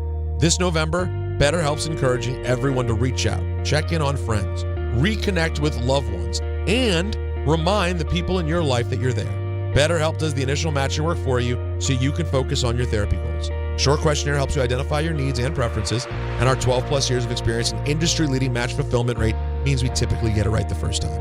If you aren't happy with your match, switch to a different therapist at any time from our tailored recommendations. This month, don't wait to reach out. Whether you're checking in on a friend or reaching out to a therapist yourself, BetterHelp makes it easier to take that first step. Our listeners get 10% off their first month. Just call pound 250 and say the keyword timeout. That's keyword timeout after calling pound 250. Every Every aspect of your business will operate better and faster with artificial intelligence. AI is a race, and companies that act first will win. Thrive Managed AI is your advantage over all your competitors. Thrive partners with you on a smart, secure AI strategy for your business. Then they deploy and manage it for you. Be first and win the race with Thrive Managed AI. Start with a complimentary strategy consultation at thrivenextgen.com/ESPN. That's thrivenextgen.com/ESPN. The Association on Aging in New York is celebrating the 60th anniversary of the Older Americans Act, which funds vital programs for millions of older adults. Services include meals, transportation, home care, Medicare counseling, case management, and caregiver support. Today, people are uncertain whether some programs remain available. We can help. To learn more about these essential programs and how to keep them, visit our website at agingny.org. Sponsored by the Association on Aging in New York. This is the story of the one. As a maintenance supervisor at a manufacturing facility, he knows keeping the line up and running is a top priority. That's why he chooses Grainger. Because when a drive belt gets damaged, Grainger makes it easy to find the exact specs for the replacement product he needs. And next day delivery helps ensure he'll have everything in place and running like clockwork. Call 1-800-GRAINGER, click Grainger.com, or just stop by. Grainger, for the ones who get it done. Progressive knows there are two things RV owners love: to travel and relax. And they like to take both nice and slow. Just like this commercial. And what's more relaxing than the peace of mind knowing their RV is protected by Progressive? Now here comes the fast part. Progressive Casualty Insurance Company and Affiliates. In the city that never sleeps and never stops talking sports, ESPN New York is always on. Now you can live and breathe everything New York sports wherever you are. On your radio dial, on the ESPN New York app, and streaming live on YouTube. However you watch or listen, ESPN New York is always on for you. Hear us, stream us, watch us. This is ESPN New York.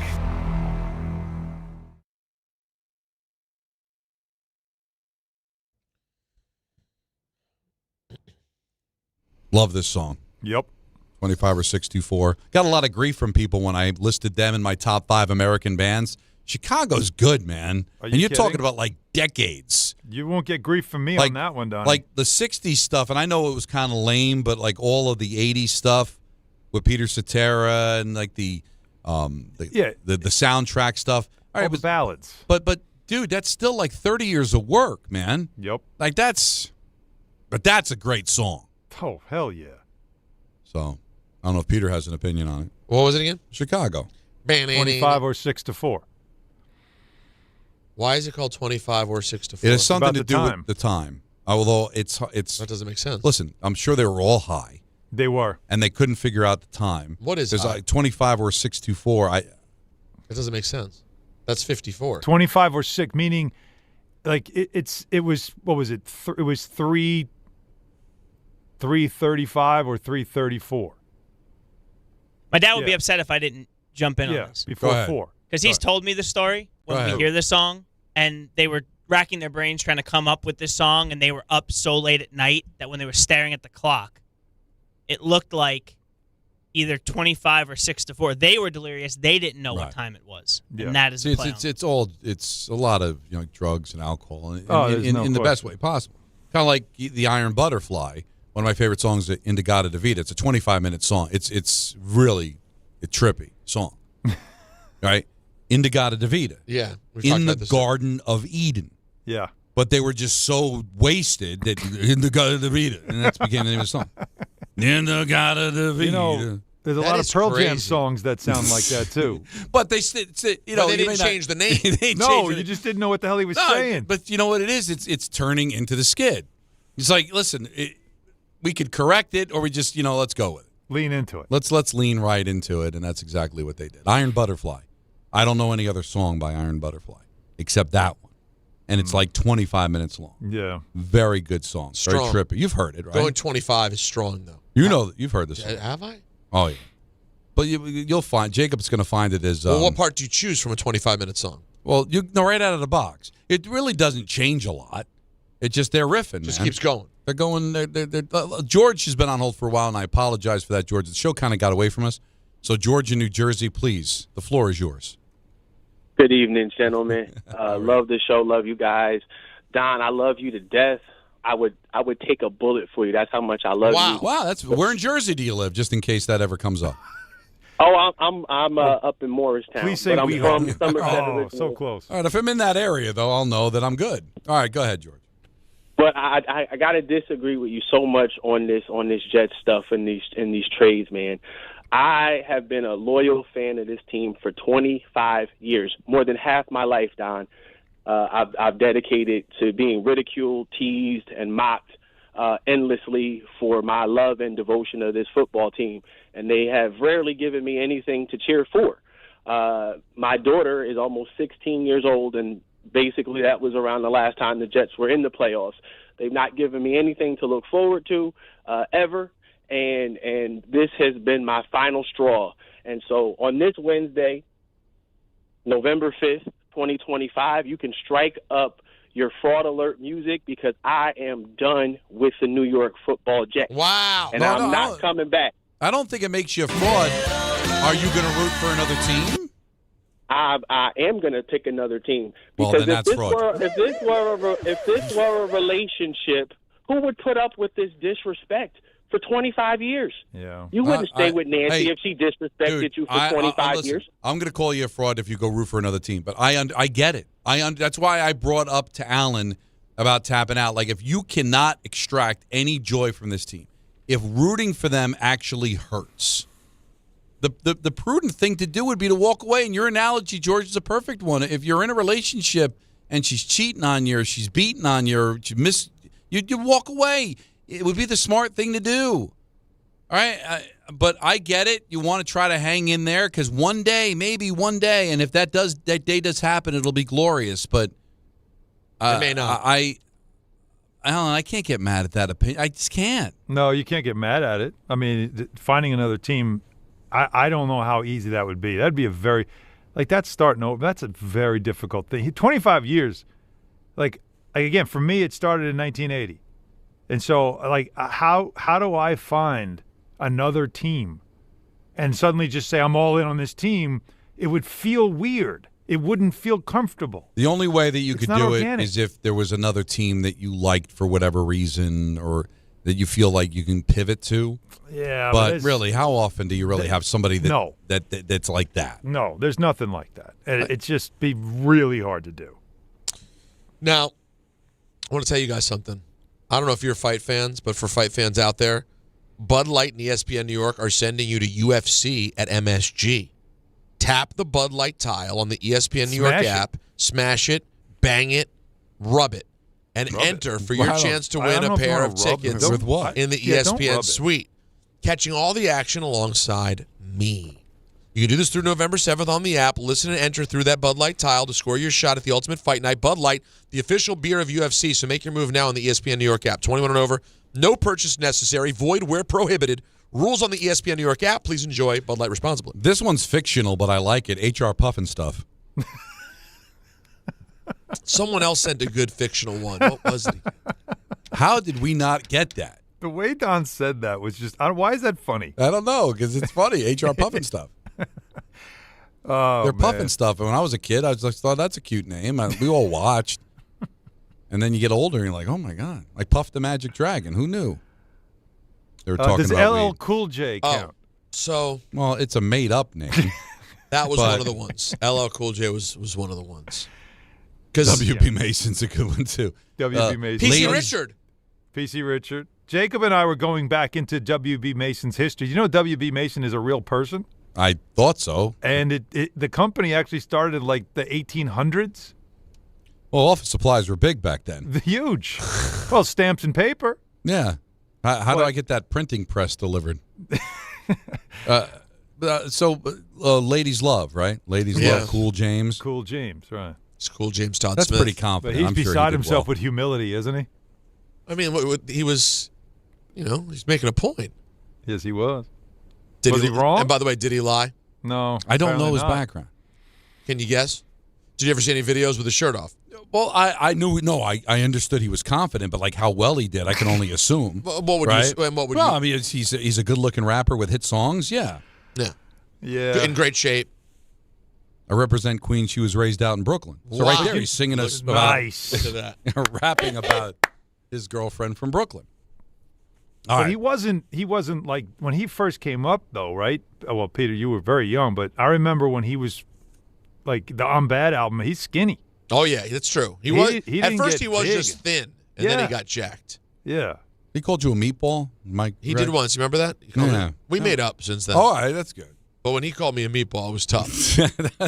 and the worst part of it, I don't know if we ever put the audio in the system. I think we 97. did. I don't we? know if we can find it. It's old. It was not only was he calling me a meatball while recording drops, but there were other people from Hot 97 around. And while he was doing it, the whole group kept laughing like in Austin Powers. Like the, the more he said it. And I'm like, I know all those people. Why are all my coworkers laughing? yeah, Not that funny. Well, it was like it's the press conference laugh, though. No. No? Unfortunately, it wasn't. Oh. It was, oh my God, Genuine? LL's calling him a meatball. I think Jacob may have found it. He didn't find the Indigada de Vida, but he found this. There? We got it? I can't remember. I thought we talked about it and put it in, but maybe not. We've done so much on the radio over the years, the Ray-Ro. Well, it might be part of the Open for ENN. Who which is knows? coming up See in next the open. on Don Hahn and Rosenberg, ESPN New York. To help those who want to be helped but may not be able to afford it. That's what PGA Tour winner Grayson Murray had envisioned for a foundation before he sadly took his own life at just 30 years old.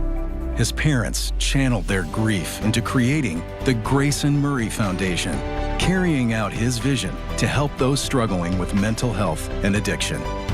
To donate and learn more, visit GraysonMurrayFoundation.com. For over 100 years, Slomin's has been your trusted partner in comfort. When it comes to home heating oil, we deliver more than just quality fuel. We deliver peace of mind. With price protection, automatic deliveries, 24/7 service, and up to 30 days to pay your invoice. Our dedicated team is just a call away, ensuring you stay warm and comfortable all winter long. Slomin's, New York and New Jersey's largest heating oil provider, proudly serving our community for generations. Give us a call today at 866-GET-HEAT or visit oil.slomans.com. Hey, it's Alan Hahn. Let me tell you about my friends at Bath Fitter. They remodeled the bath by my pool. They converted a tub into a shower. The result is amazing. Bath Fitter offers all types of custom bath renovations, including their unique PermaFit solution for a watertight fit. It's done in one day, easy to clean, and durable with no demo or mess, and it costs less than a standard replacement. Plus, a lifetime guarantee. Right now, you get no money down, no payments, or interest until 2027. So start designing your bath today at bathfitter.com. There's only one Bath Fitter.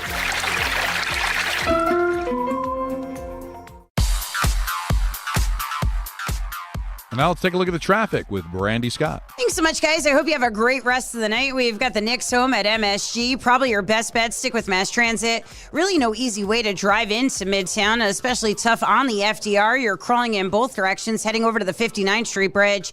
Not moving much on the BQE eastbound in Brooklyn, over by Metropolitan Avenue. Crash taking out the two center lanes. You're backed up onto the inbound Gowanus. Looks like we've got something brewing on the LIE eastbound, over by Main Street in Queens. Traffic is packed there from right out of the Midtown Tunnel. Best if it's the outbound George, southbound Deegan and Henry Hudson. Cross Bronx westbound, just crawling from the Bruckner on through. Inbound Georgia, about 5 to 10 for the upper deck. Outbound Lincoln, your best ride at 15 to 20. Outbound Helena, running you close to 30. I'm Brandy Scott on 880 ESPN New York. Is college even worth it these days? At Empire State University, it actually is. They are SUNY's leading online university. Flexible, affordable, and built for real life. With more than 120 degree programs, you can study what matters most to you. And students agree. They're ranked #1 in student satisfaction among SUNY schools. Whether you are finishing what you started or starting fresh, your goals are within reach. See for yourself. Visit SUNYEmpire.edu before the next term begins. Hey, I'm Mike Slater. My dad passed away at the age of 63. It's out of nowhere. Had a stroke. Super hard, obviously, for the whole family, but my dad had life insurance. This is why I have life insurance for my family, for my wife and 4 kids. And the best place to get life insurance is ethos.com, because you can do it in 10 minutes. And there's no medical exam and no blood test, just a few health questions. Get life insurance in 10 minutes so your family is protected. Ethos, ETHOS, ethos.com/play.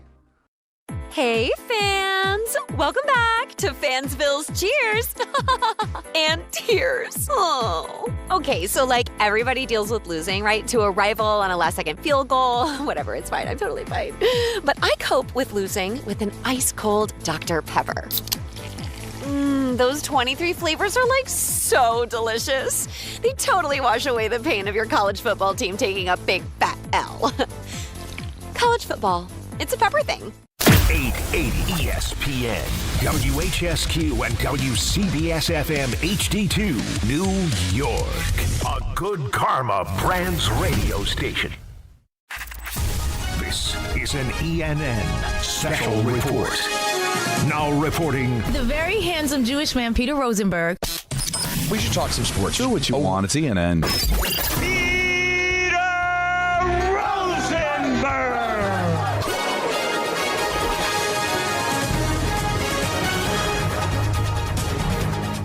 Hi. Welcome to ENN. What happened to that first bell? And what happened to the Ray Row? You ever watch YouTube? There we go. I represent Queens. She was raised out in Brooklyn. Well, that's the only LL Cool J we got. He couldn't find it. He couldn't find Meatball? We've sure, aired it, so it's somewhere. Jacob, I'm pretty sure if you go on YouTube and you look up, there's a Hot 97 video that'll come up. And in the beginning of the video, we'll play the whole audio of him going, Rosenberg, meatball. And the people start laughing. And then he's like, dude's a meatball. He once called me a meatball. And then they start laughing even harder. You'll find it. Don't give up on us. Don't give up. Don't ever give up. I represent Queens. She was raised out in Brooklyn. I thought, by the way, it's hilarious. I thought Jacob was like working on it the whole time. And I go, Anthony, did he find it? And he goes, find what? I went to LL Cool J. He went, he's not looking for it. I didn't even try. First of all, I was dealing with Knicks pre. I was trying to play traffic. I was grabbing drops in between. Listen, tell the Knicks it's early in the season. I need the LL Cool J. It's the Right. afternoon program. But just to see him stand and squint at the computer, I figured he was working on it. It looked like he's hearing us hype it up. We need it. Guys, everybody, hands in. One, two, three. Let's be be good. Yeah. Let's say good evening to Don. He's their third leading sacker. How else are you supposed to say? You don't say that. What? Why not? Yeah. He's third all-time in sacks. Yeah. That's the line. It's his third all-time in sacks. Sacker. But once I committed there, where else was I going to go? You go all He's in. their third leading sacker. Is it that? I don't think it's that bad, though. You're a great sacker. Good evening to Alan. I'd rather lay out Okay. and take it all in. Oh, See, boy. And then there's that. Oh, jeez. I'd rather lay out and take it all in. Well, I mean, what are we talking about? A lot. Say listen. good evening to Alan. Yeah. No. I'm looking at it. Excuse me. Bless you. Let me say good evening to myself. It's ya tittle.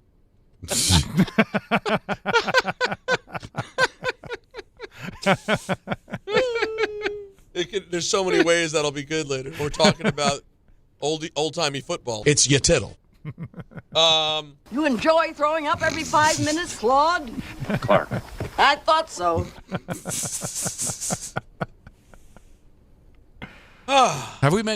Did we mention any women with the initials? Yeah. J.K. Rowling. J.K. Rowling. That's it, right? I think that's it. There's got to be more, no? For sure. Oh, you know who else? John Frenchie Fuqua.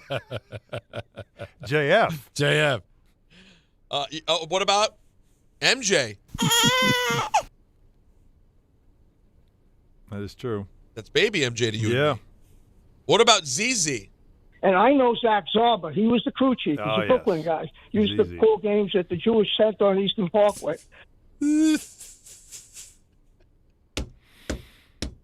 I haven't seen Zach yet to talk to him about that. Okay, boys. Hang on. Is he doing the game? If he's doing the game tonight, I'm definitely going to approach him. Whoopie-doo! All right, guys. Now, what was it again? At the Jewish Center on what? Eastern Parkway. Eastern Parkway. I got to remember this. Welcome to the what? All right, guys. How's everyone doing? Everyone's good, though? Good, yourself? Oh, I couldn't be better. Unfortunately, guys, some unfortunate news here. Oh, wait, we have Zach Zarba tonight on the game. Is that true? Yep. Crew chief. Then we got a story tomorrow, right? Let's go. The Jewish Center on Eastern Parkway. Yeah, you got to bring it up. Do you remember the Jewish Center on Eastern Parkway?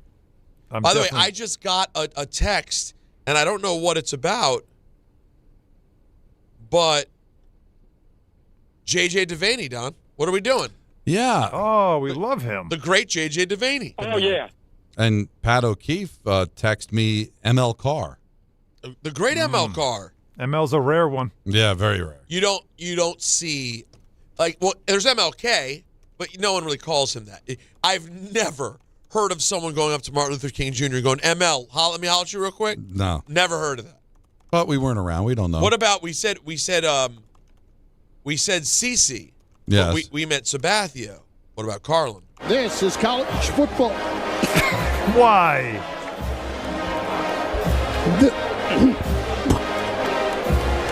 Excuse me, this is college football on ESPN Radio.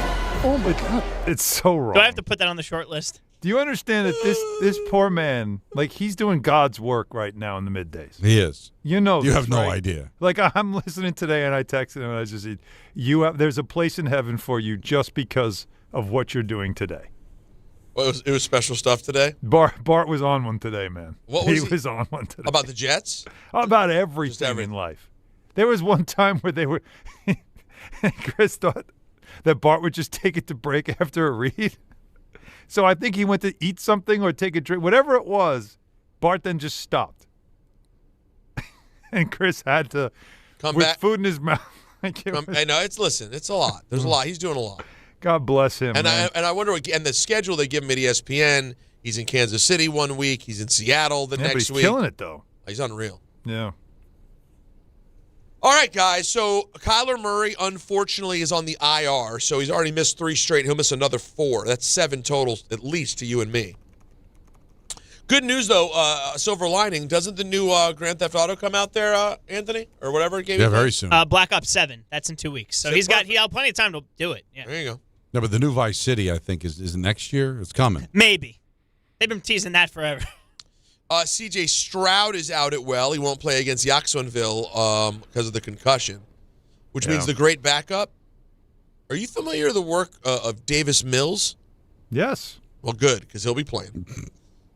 He's been there for a while. Wasn't he? He was a high draft pick for them before C.J., right?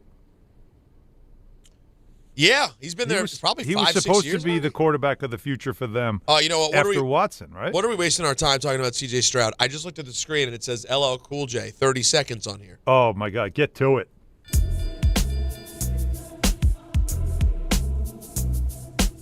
This is just a beat of LL Cool J. This is just the instrumental for Cannabis second round knockout. It's not even LL Cool J. No. I've never been more let down. So what happened? I've never been more hurt. Why do you even put it on the page? They didn't listen ahead of time? No. He just said LL Cool See J. the pressure you put these people under? I mean, it sounded good. Gobbledygook. Did anybody at any point last night during the election coverage, hearing what people were saying on TV, ever think this phrase? It never popped in your head once? I love my commies. Never. I kept thinking about it. Me too. Can you guys get more uncomfortable when the word politics comes up? Just go silent. Why don't we just go to break? Come back tomorrow. What do you want me to go with? Yeah. I just thought it was funny. Works.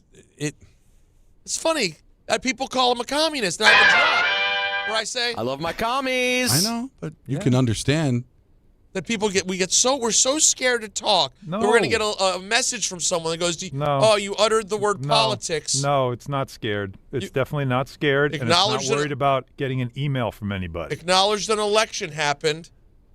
What happened? No, it's happening. It happened. An election happened. Because here's the thing: no matter how people felt either way, the joke works either way. No, it does work. Think about it definitely works for you. Especially making fun of me in particular. Absolutely. That's what I'm saying. It's a missed opportunity. And frankly, I'm upset with our listeners. They're the ones who should have said, well, can we expect just like Sunday night, Peter's rooting for the commies? It's all right there for them to make the jokes. I shouldn't have to write the insults for you, people. I know, but everybody's sensitive now. It's better. I love my commies. All right, here we go. So C.J. Stroud is out. Kyler Murray is out. I'm yet to get the update. Dan Quinn said earlier today that they would have a second opinion and then come up with their formal plan with Jaden Daniels and whether or not that means he will return or not. Guys, he can't play again this year, right?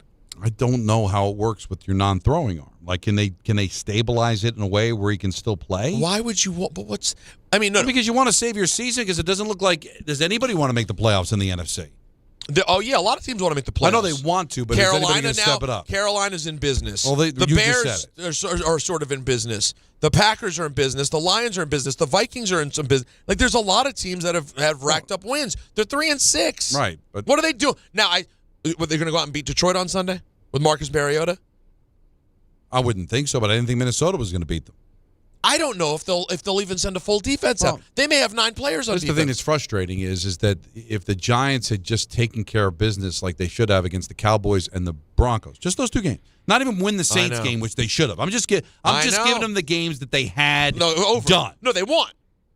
They're 4-5 right now, ahead of Washington, right there with Dallas. I mean, I don't think it's going anywhere, but you could dream. Yeah, exactly, and like everybody else is dreaming. Look, Dallas just made a trade. They didn't make that trade for the future. They made the trade with the Jets because they think they might squeeze into the playoffs this year. It's very frustrating in football when you know it was sitting right there for you to at least be in the conversation where, to me, my standard, guys, for a good year is I got past Thanksgiving and I was still watching games and it mattered. And the Giants could have had that by just not handing away games. You know what? I was thinking about this the other day. If they talk about baseball, the beauty of baseball is there's no clock as far as the game clock is concerned. So theoretically, you can come back from anything, right? Just don't make the last out. But football, that is governed by a clock, has some of the most amazing comebacks that you wouldn't think are possible. Like, you wouldn't think it would be absolutely impossible for Denver to come back and win that game. All because of one thing, the prevent defense.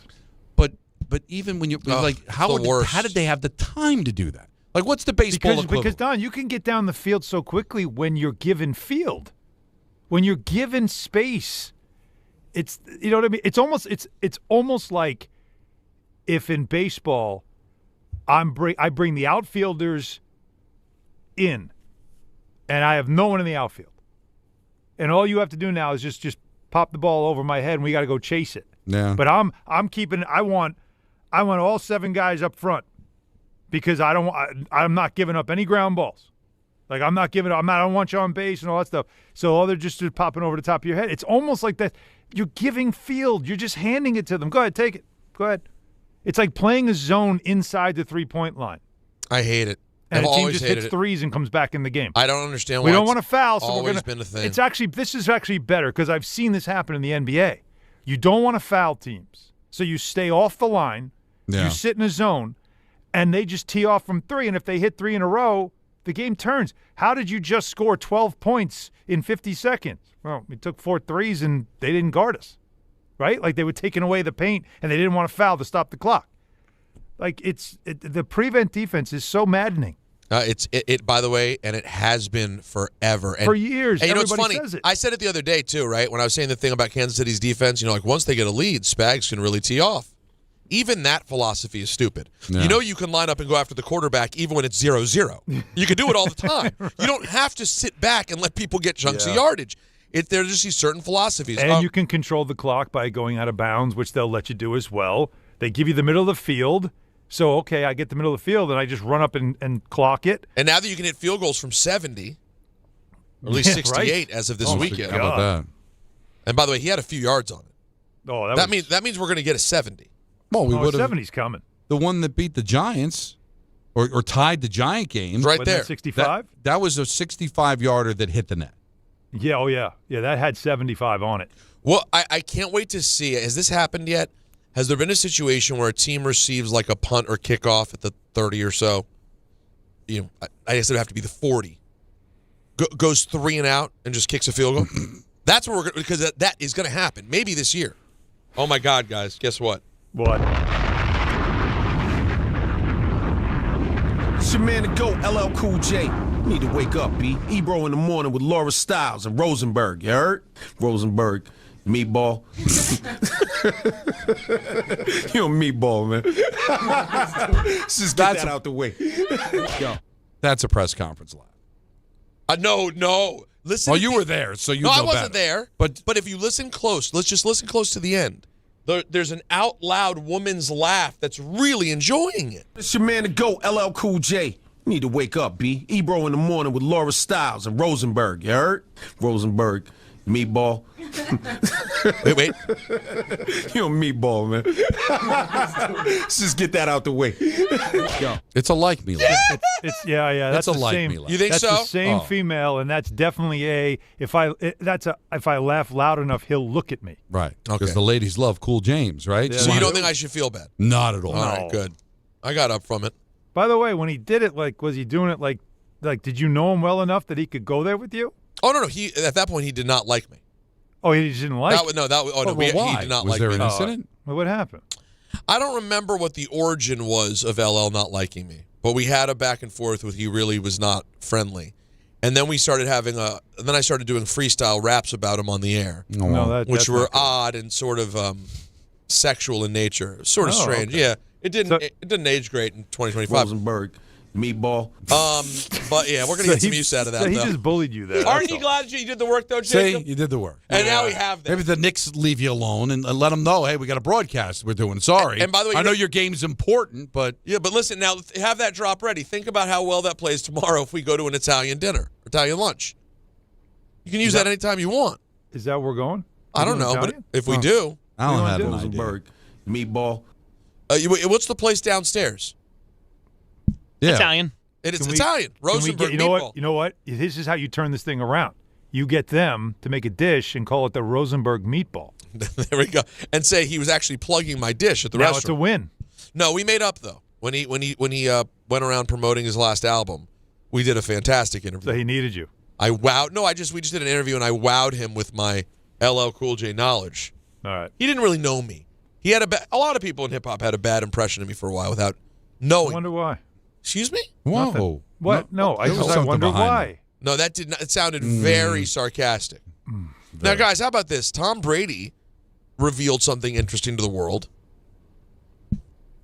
His dog is a clone. Oh, yes. Oh boy. Yeah. First of all, if you want to know what makes it weird, it may be the fact that the dog was cloned by a company that he's an investor in. And his dog, Junie, is in fact a clone of his late dog, Lua.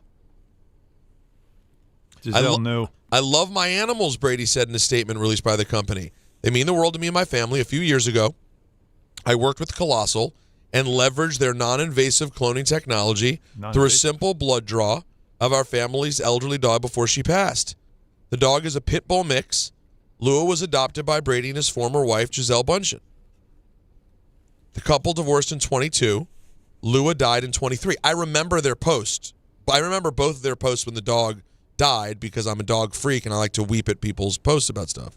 And both of them put up, obviously separate because they'd broken up, really sort of heartbreaking posts. But Colossal uses genetic engineering and cloning with the goal of reviving extinct species. I have to tell you guys, I have thought about this many times with Bear. Many, many times. Because I'm never finding one of him again. Right. He's a Corgi Keyshawn. I'm never going to find one. And I only got him when he was a year old. I would do anything to get to see him as a puppy also. The question is, how much does it cost? Well, this is kind of Jurassic Park, isn't it?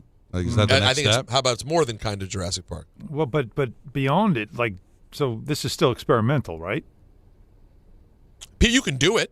You can do it, but I'm saying we don't really know end result health-wise and all that other stuff, right? Have we had a pet live a full life? A full life? I don't think so. What was that? Didn't they do one with a sheep years ago? Excuse me? What happened? What with the sheep? Thing, yeah, they did do. Yeah, yeah, they've been cloning sheep. sheep. Yeah, I heard about something with a guy and sheep. No, what about it was? They cloned sheep. Oh, they cloned the sheep. Yeah, I thought it was a bean. I thought it was a bean. Where men were men and sheep were nervous.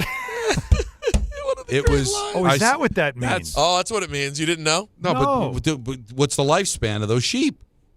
That'll give us an indication. I don't know. It's a great question. Because wouldn't it be devastating, Pete, if you did that and you cloned and then Like the dog just suddenly has all these medical complications and just is in a lot of pain. Well, and you feel terrible. And you spent $100,000. Well, there's that part too. But Tom I Brady think doesn't worry about the money. The part for me emotionally is this. How about this? This is, if you guys want to get deep, come on, let's get deep together. Let's dig. Like this is like me and Alan in the foot massage place together. I'm getting deep. I'm looking forward sharing to this. a towel.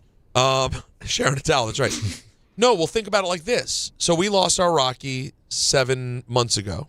Wow. And and Rocky's a purebred Maltese, toy Maltese. We can get the exact dog. Right. Like they have slightly different faces, but we'll look on websites and You can go, find it. There's the Rocky face, there's not the Rocky face. I can get another one. They're not bear. But I don't want But I don't want one that's exactly Rocky's face because it's not Rocky. That's kind of what I'm feeling when you're telling this story is you can't replace it because it won't feel right. That's what I'm thinking. That personal that dog's gone. You don't want to replace it. This feels strange. This is like, again, this is like trying to search for if you lose, like if somebody leaves you have this partner and you love this person but they fall in love with you, whatever it is, and they leave, and then every girl you chase after that looks just like her. Right. But it's not her. Or you try to make her look like her, and that is, you can't do that. You can't do that. It is like playing God, but It's I can a also little- but I but can it's also also psychotic. can you do this? When people that need organs, is there a way to make that? Well, like, that's where they think But I this could be believe going. that was originally the plan. There's this got to be a line to where it's good, but you can't go too far. Well, listen, we're on our way, but by the time, if we live a long, full life, we're going to see some interesting God, things. yes. But I damn will right. say I've had the thought about the bear thing before because it would be cool, but it also feels like it would just be depressing, and you'd be like, oh, maybe I should have just loved him for while I had him and got a new one. Correct. A U.S. congressional committee is meeting with NBA officials today in Washington in the wake of the Billups Rozier Damon Jones situation, according to Shams Charania. And it's considered an informational sit-down for the House Committee of Energy and Commerce to have conversations with the powers that be about leagues' partnerships with sportsbooks, et cetera, to make sure things are on the up and up. Speaking of which, the UFC and the FBI are also actively working together on an investigation into unusual betting activity ahead of the fight last weekend in Vegas. I don't know if you guys saw it, but all of a sudden, the line in this fight just drastically changed. And then the fighter whose all the money went towards ended up winning, of course, and it just completely followed the betting. And we're talking about a line changing by, let me see what the number was. It was a minus 250 betting favorite who ended up losing. But prior to becoming minus 250, guys, they were like, it was like minus 800 or whatever. Dropped precipitously. Then the loss happens in the first round in what looked like a really weird tap. And now as a result, there is going to be an investigation after multiple sportsbooks told ESPN that large bets came in just ahead of the fight. They call that smart money, guys. That'll do it for ENN. Alan Hahn on his way to do some Nick action against the T-Wolves on MSG tonight. And speaking of UFC, Don, UFC is giving you the chance to go to UFC 322. ESPN New York is sending you, that is, to MSG on November 15th. So if you want to get down with it, a grand prize winner will score tickets to the suite to hang out with me. It's going to be a great time. Head to the contest tile in the ESPN New York app. Submit your entry. It's that easy. It's all brought to you by Bud Light, the official beer sponsor of the UFC. Bud Light, easy to drink, easy to enjoy. Enjoy Bud Light responsibly. Anheuser-Busch. Bud Light, St. Louis, Missouri. Now, that's not all I have, though. Okay, what else you got? Because that, you just go to the tile and you register and we draw a winner. Mm-hmm. I have tickets right now as well, though. How about this? How about that? Our guy, R-Truth, is doing one night only at SOBs. Yes, R-Truth of WWE is performing. He has an album out, guys. He's a country singer as well. Yeah, he told us that. And he's going to be hilarious and entertaining. And who's going to show up? We don't know. It's happening November 16th, the night before John Cena's last ever Raw at MSG. It's going to be a crazy week for WWE, and we have 2 tickets right now for you to go to SOBs to see our truth, you and a guest. To enter, just open the ESPN New York app, find that contest tile, and submit your entry. Our truth. One night only, SOBs. Get your tickets at SOBs.com as well, Donald. All right. Great ENN. Great contest. Great Close it out meatballs. with your calls. 1-800-919-3776. Take you up until 7 o'clock, and then it's Knicks basketball on ESPN New York. Make cancer screening a part of your annual healthcare routine. New York Presbyterian offers a full range of cancer screenings, including lung, cervical, prostate, colorectal, breast, and more. Regular cancer screenings could save your life by detecting cancer at its earliest, most treatable stages. Screenings are available across New York City and Westchester. Learn more at nyp.org/cancer screening. Stay amazing. New York Presbyterian. Bet 365.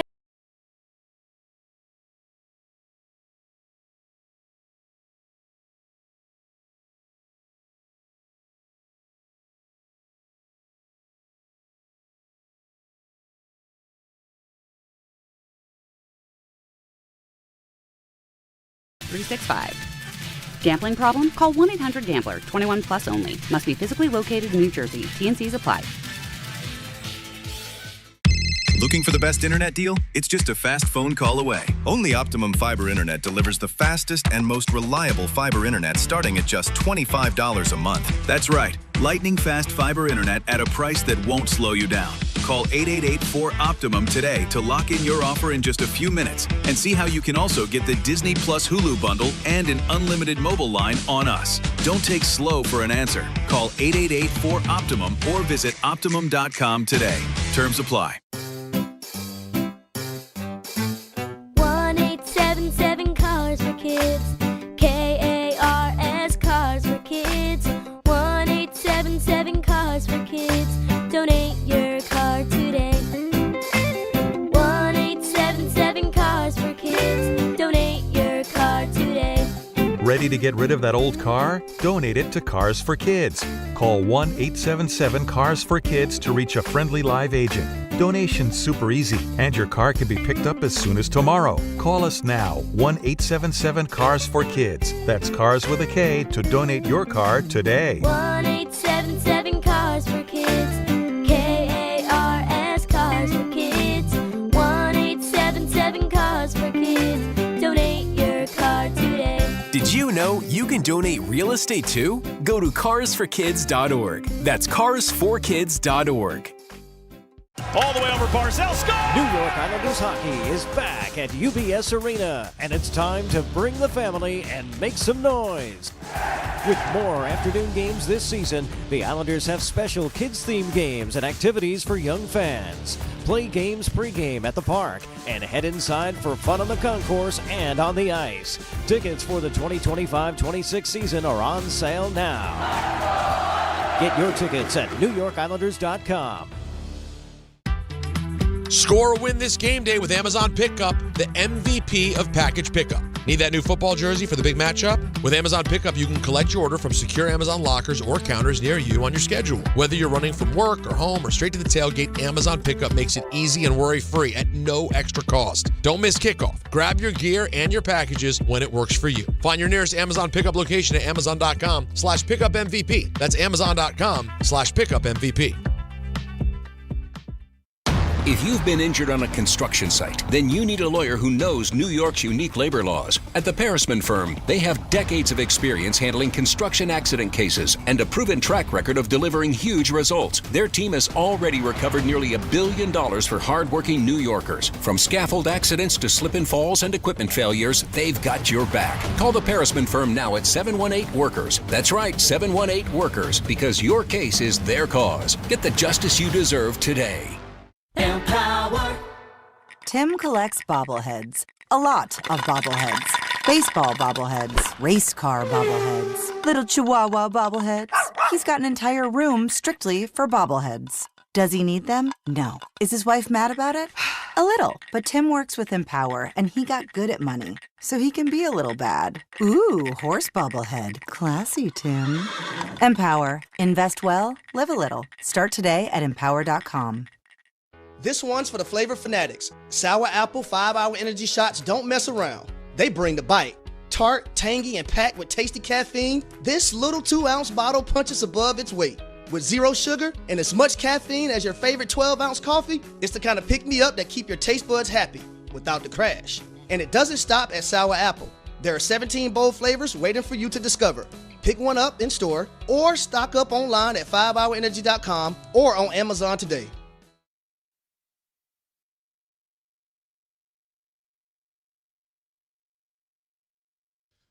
YouTube TV customers get the sports you love on ESPN back, including college football, college game day, Monday Night Football, NBA, college basketball, and more. Act now.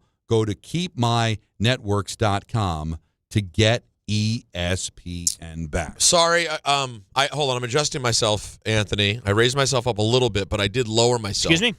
Sorry. It actually works okay sitting like this. I'm fine. I'll make it work. No, you made it work. This looks fine.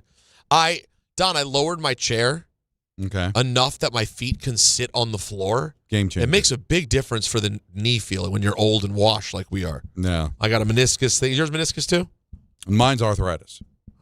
That really is old that. Man. No, that is old, man. But I'll tell you, I was telling you off the air that I came back from California. My knees were fantastic, and the problem is that I didn't go to kickboxing. And then I did kickboxing the last couple of days. Now it's sore again. I got to modify, man. I can't be kicking with my old man legs. No, you got to talk to Kimball. Yeah, and you guys got to work out a new routine because I can't stop going. No, don't stop believing. Now. You didn't do a proper tease, so I'd like to fix it for you, if you don't mind. Sure. It's time for the last call crew. Last call crew is right. Whatever topic we've discussed today, a lot. By the way, even if we didn't discuss it today, right? Whatever is on your mind. And I think that's great. And it's pretty eclectic because the people that are on hold are all over the place. So climb aboard, man. We're here till 7. That's right. Like I always say, climb aboard. 1-800-919-3776. You always say. Whatever the subject is. Come get down with the action. What do you think about how beautifully I have your Devils, the Don LaGreca Devil shirt in my background? That is What nice. do you think of that? It looks awesome, right? Yeah, the athletic logo people were very happy. And the way that it's draped on the chair, though, it almost looks like it's part of the – it almost looks like our room isn't just a gray wall. And I will be at the Rock tomorrow, Devils Canadians. Do you still – are you bringing a family? Are you oh. Yeah. Now, how will that work when you bring the family? You won't see them. It depends on. I don't know exactly where they're going to be sitting, but it's supposed to be close to where I'm doing it, so I will see them. And so you might be able to see them, and hang it after. But the Canadian. Nancy still loves the Canadians. I'm sorry. I'm so sorry. I'm sorry. What do you mean? Well, for a moment, I thought she was coming to see you. Well, yes. And now I realize, but it's convenient that it's also a team that she likes, and her team bring the kids. They got off from school on Friday, and she's going to will enjoy. Why do they have school on Friday? I don't ask questions. I'm just happy. Just do your job. Let's go to Jay in the Bronx. You're on ESPN New York. What's up, Jay? What's up, guys? By the way, you guys are unclonable. They can't replace you guys. Can't replicate you. Thank you. I want to tell you that. You're very kind. Love you guys. All right. Think cookies in a plastic bag getting crushed by cookies might be the best metaphor ever. Yeah. So shout out to LL Cool J for that one. Quick question for you guys, because I came in late. I saw the top 5 NFL trades in New York. Yes. I'm trying to figure out why you guys picked Keyshawn over Curtis Martin, who I thought was just a bigger because it was more compensation. They signed him, and then they had to compensate the Patriots for the signing. So it wasn't like it technically wasn't a trade. It was more agreed upon compensation after the signing. So there was more semantics than anything else. If it had been a straight trade, yeah, of course, Curtis Martin was the bomb here. Sorry that the connection wasn't great. But that's the semantics of that. And we explained that at the beginning of the list. So I'm not mad at you for that because you said you came in a little late. Javi in Queens, you're on ESPN New York. What's up, baby? What's going on, guys? Thanks for taking the call. Always. So listen, I wanted to get in a little Knicks talk, and I wanted to get into the initials talk, or So with the Knicks, no surprise that Cat is feeling heat. I feel like for such a talented guy, he's all the things. Like, he's talented, he can be better, he's good, he's an all-star, but he's also very frustrating. He says some really stupid things, and he does some really stupid things on the court. But in regards to the initials, I wanted to throw in my hat for my favorite initial. Okay. I think, let's, oldie but a goodie, BJ, right? BJ Upton, BJ Surhoff, BJ and the Bear. I mean, who doesn't like a good BJ, right? Sure. You know what? It's a good setup by you, Javier. I know, and he tried too hard, so I'm going to let him go. But I had thrown out BJ Penn and BJ Surhoff. Right. But you added Upton. That's a good one. But he's also trying to accomplish something there, and I think he tried too hard. I'm a little disappointed looking at the last call crew. We're not getting the calls that you and I usually get about random topics, an array of things. Well, take some time. 1-800-919-3776. Yeah, but I want to hear from the people. We had the reaction to Rick DiPietro's rant earlier today, where he agrees with Allen that there's still no hope, even though I think the Jets had a really good day yesterday. Yeah, LL Cool J calling me a meatball. Calling you a meatball, and also the initials, the most powerful people with initials. That was good. There's a lot. There's some. There's the Karl Anthony Towns problems we just referred to. Yeah, and this general consensus, we heard it from Booger. We heard it from Mel Kiper yesterday. This idea that bringing Daboll back because he's attached to Dart. I just think there's more to it than that. Agree. There seems to be a groundswell of people within the NFL that think that Daboll, no matter what this record's going to look like, is going to come back as long as Dart continues to play well. Richard in Manhattan, you're on ESPN New York. What's up, baby? Richard! Wow, him not being there. Come on, Dick. Richard in Manhattan. Hi, Richard. Richard? That's a shame. Dwayne in Virginia. What do you got down there, man? Well, I believe Richard was drilling. Yeah, probably. I was going with initials, though, and one that I'm really surprised you didn't come up with is K.K. Downing. Yeah. And you know who he is. Guitar player of Judas Priest. Former guitar player. I can't remember. I read his book, too. I don't know if you read his book. It's actually pretty good. But that's a good one, man. Good job. All right. I appreciate you guys. Last call through. Thank you. Oh, absolutely. Because Peter brought up a lot of people from the hip-hop community, but how many initials are there in metal? K.K. Downing's a good one. Blonde hair.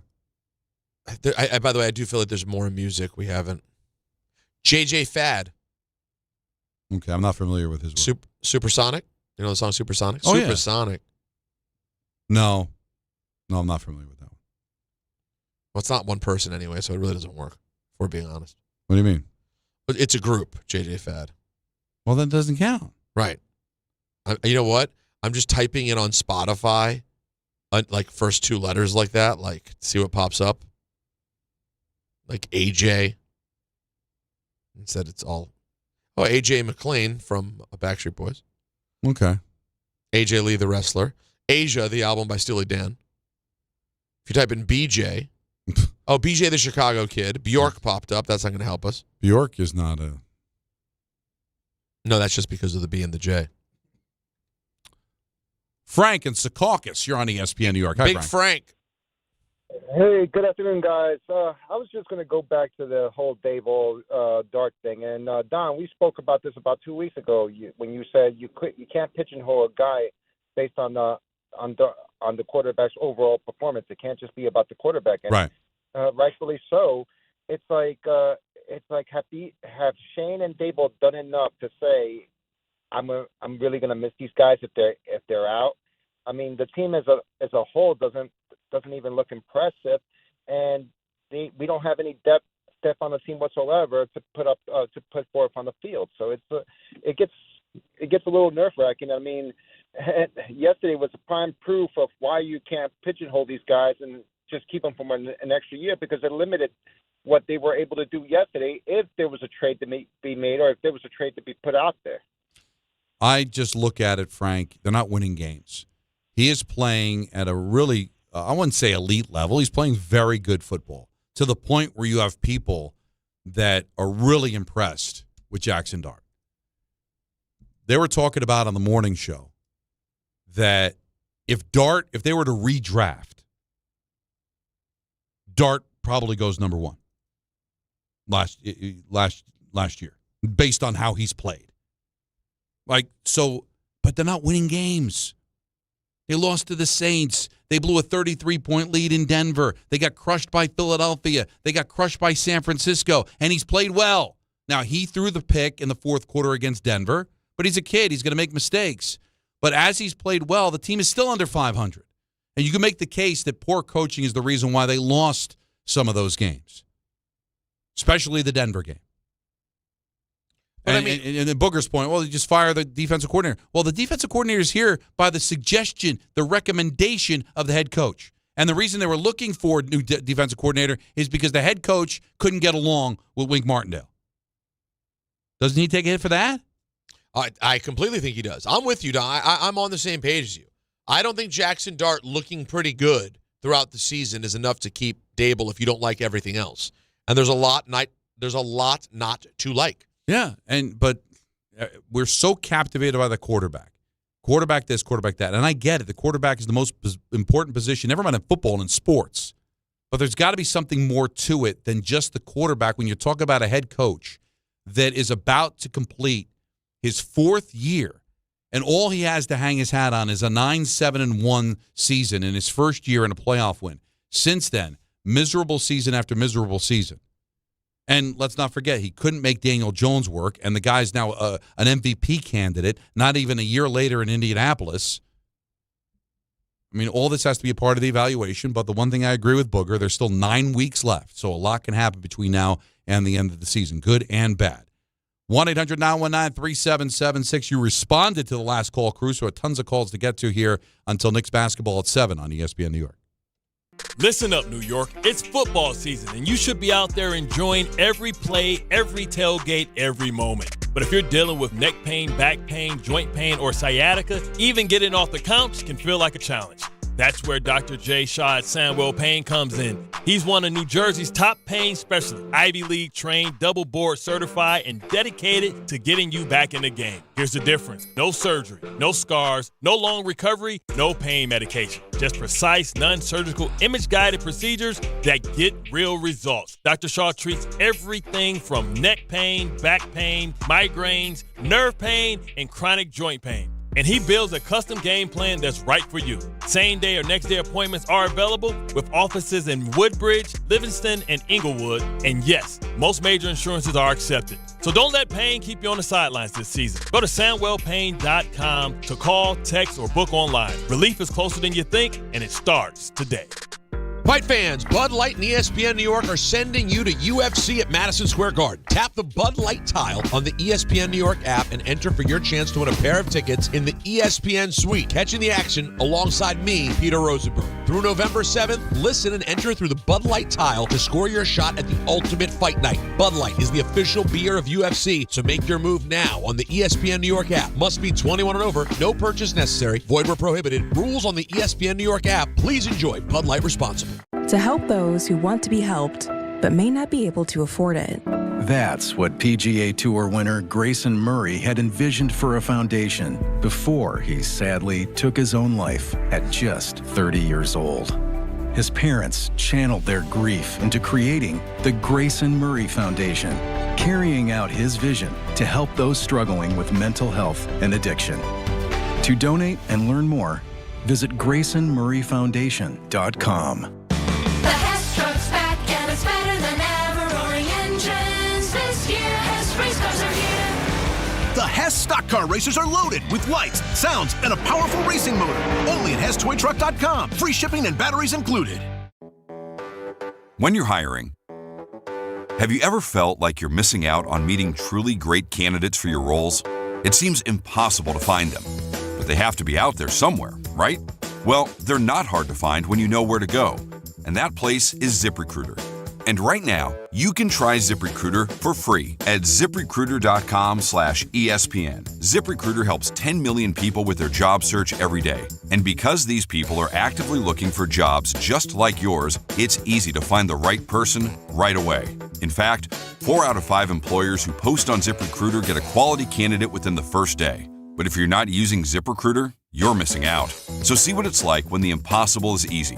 When you go to ZipRecruiter.com/ESPN right now to try ZipRecruiter for free. Once again, that's ZipRecruiter.com/ESPN. ZipRecruiter.com/ESPN.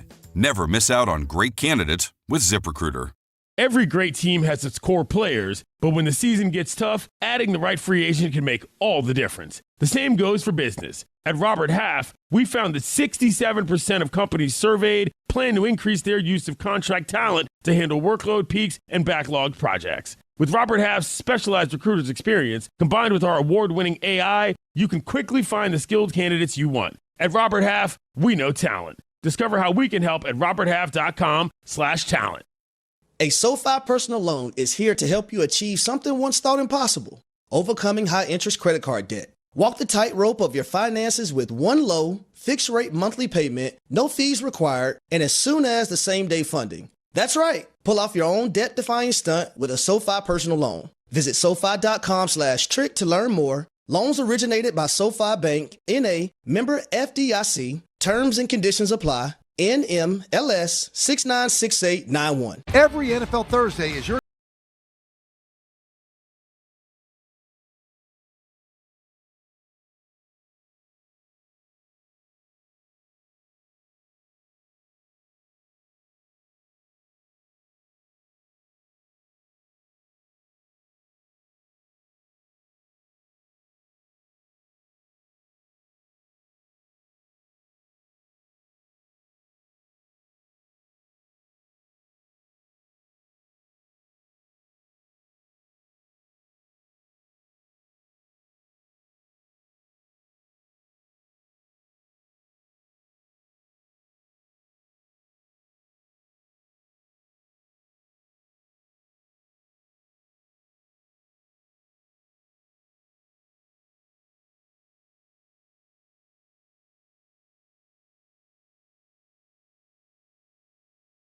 $369.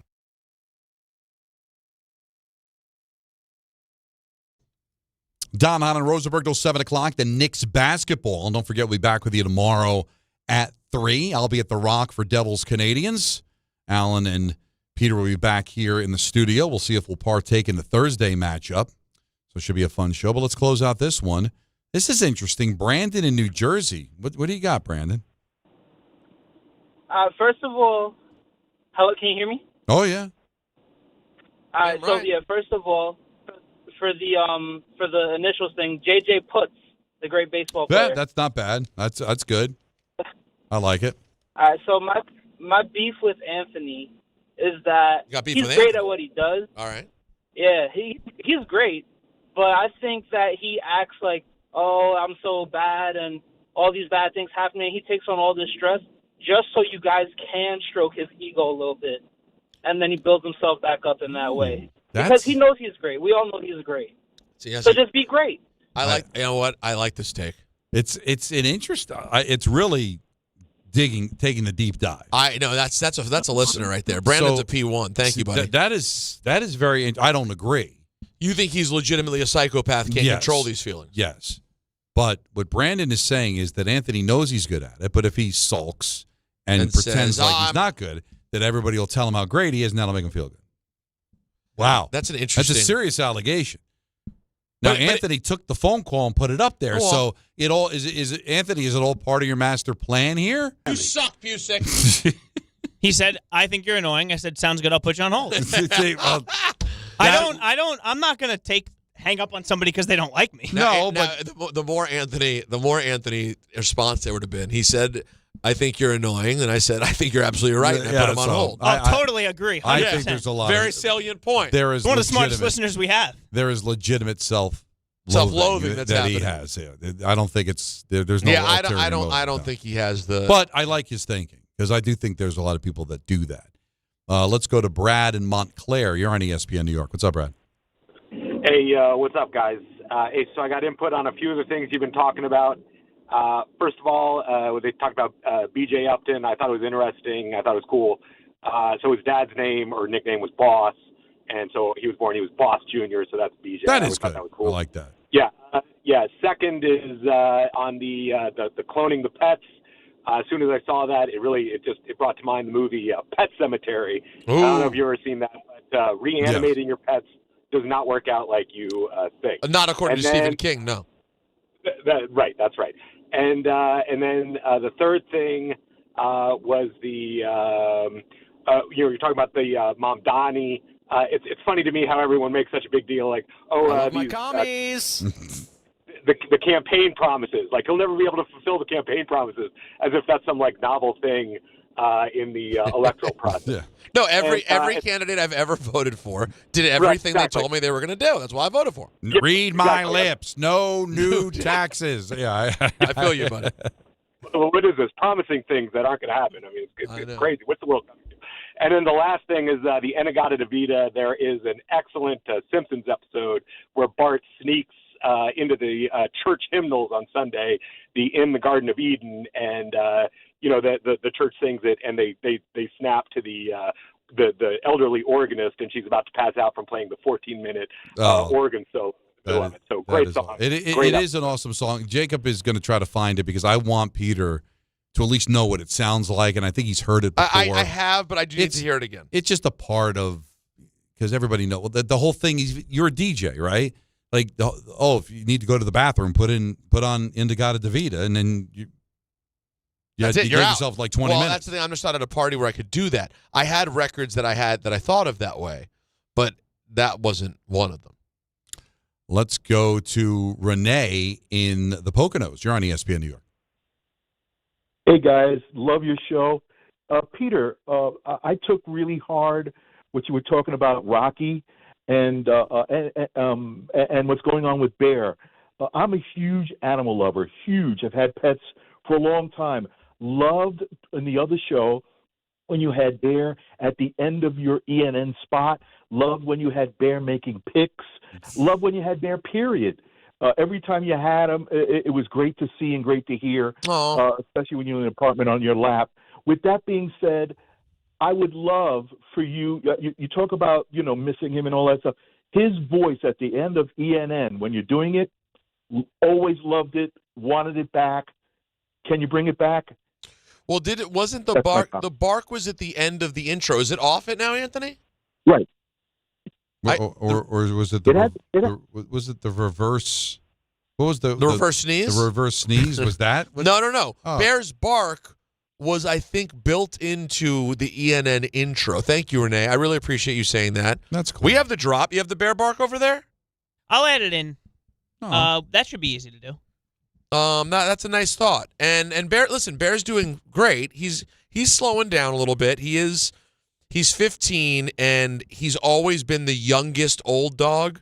And people go, he's 15, but to me, right, I'm now seeing a little bit of the hitch in the step. And like, for example, his stomach's been upset this week, and it's lasted like a week. Like, things just get a little bit harder. Yeah. But I really appreciate that. I'm not going to lie to you guys. It would shock people because we had a baby this year, and I think people have a tendency to think that a baby like solves everything in life.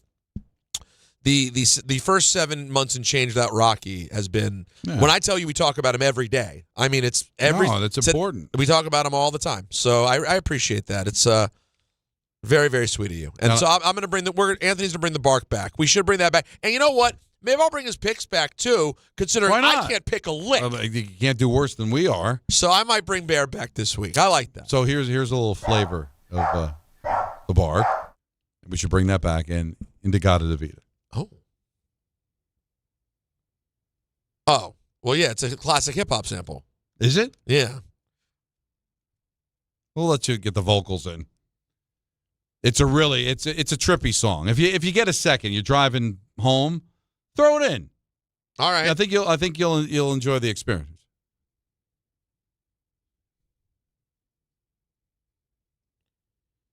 I looked it up. Everybody in the band's dead. But don't feel bad. I mean, this song came out in like 1967, and they were like in their 30s then. So you're not supposed to live forever. But I did look it up to see if anybody is still alive, and they're all gone. Who's the band? Iron Butterfly. So and it's they're the original artist who did it? Yes. Because it's funny now. Like, I looked up Nas Hip Hop is Dead, which samples that guitar riff. And it only lists Inagata Davida by Incredible Bongo Band cover, I'm guessing. Okay. And that's just interesting. Yeah, maybe they did cover it. I thought I knew. Slayer did a shortened version of it in the movie Less Than Zero. You familiar with that movie at all? Yeah, I remember it. So, all right, we'll do this all again tomorrow. 3 o'clock. Don, Hahn, and Rosenberg. Knicks basketball's coming up next on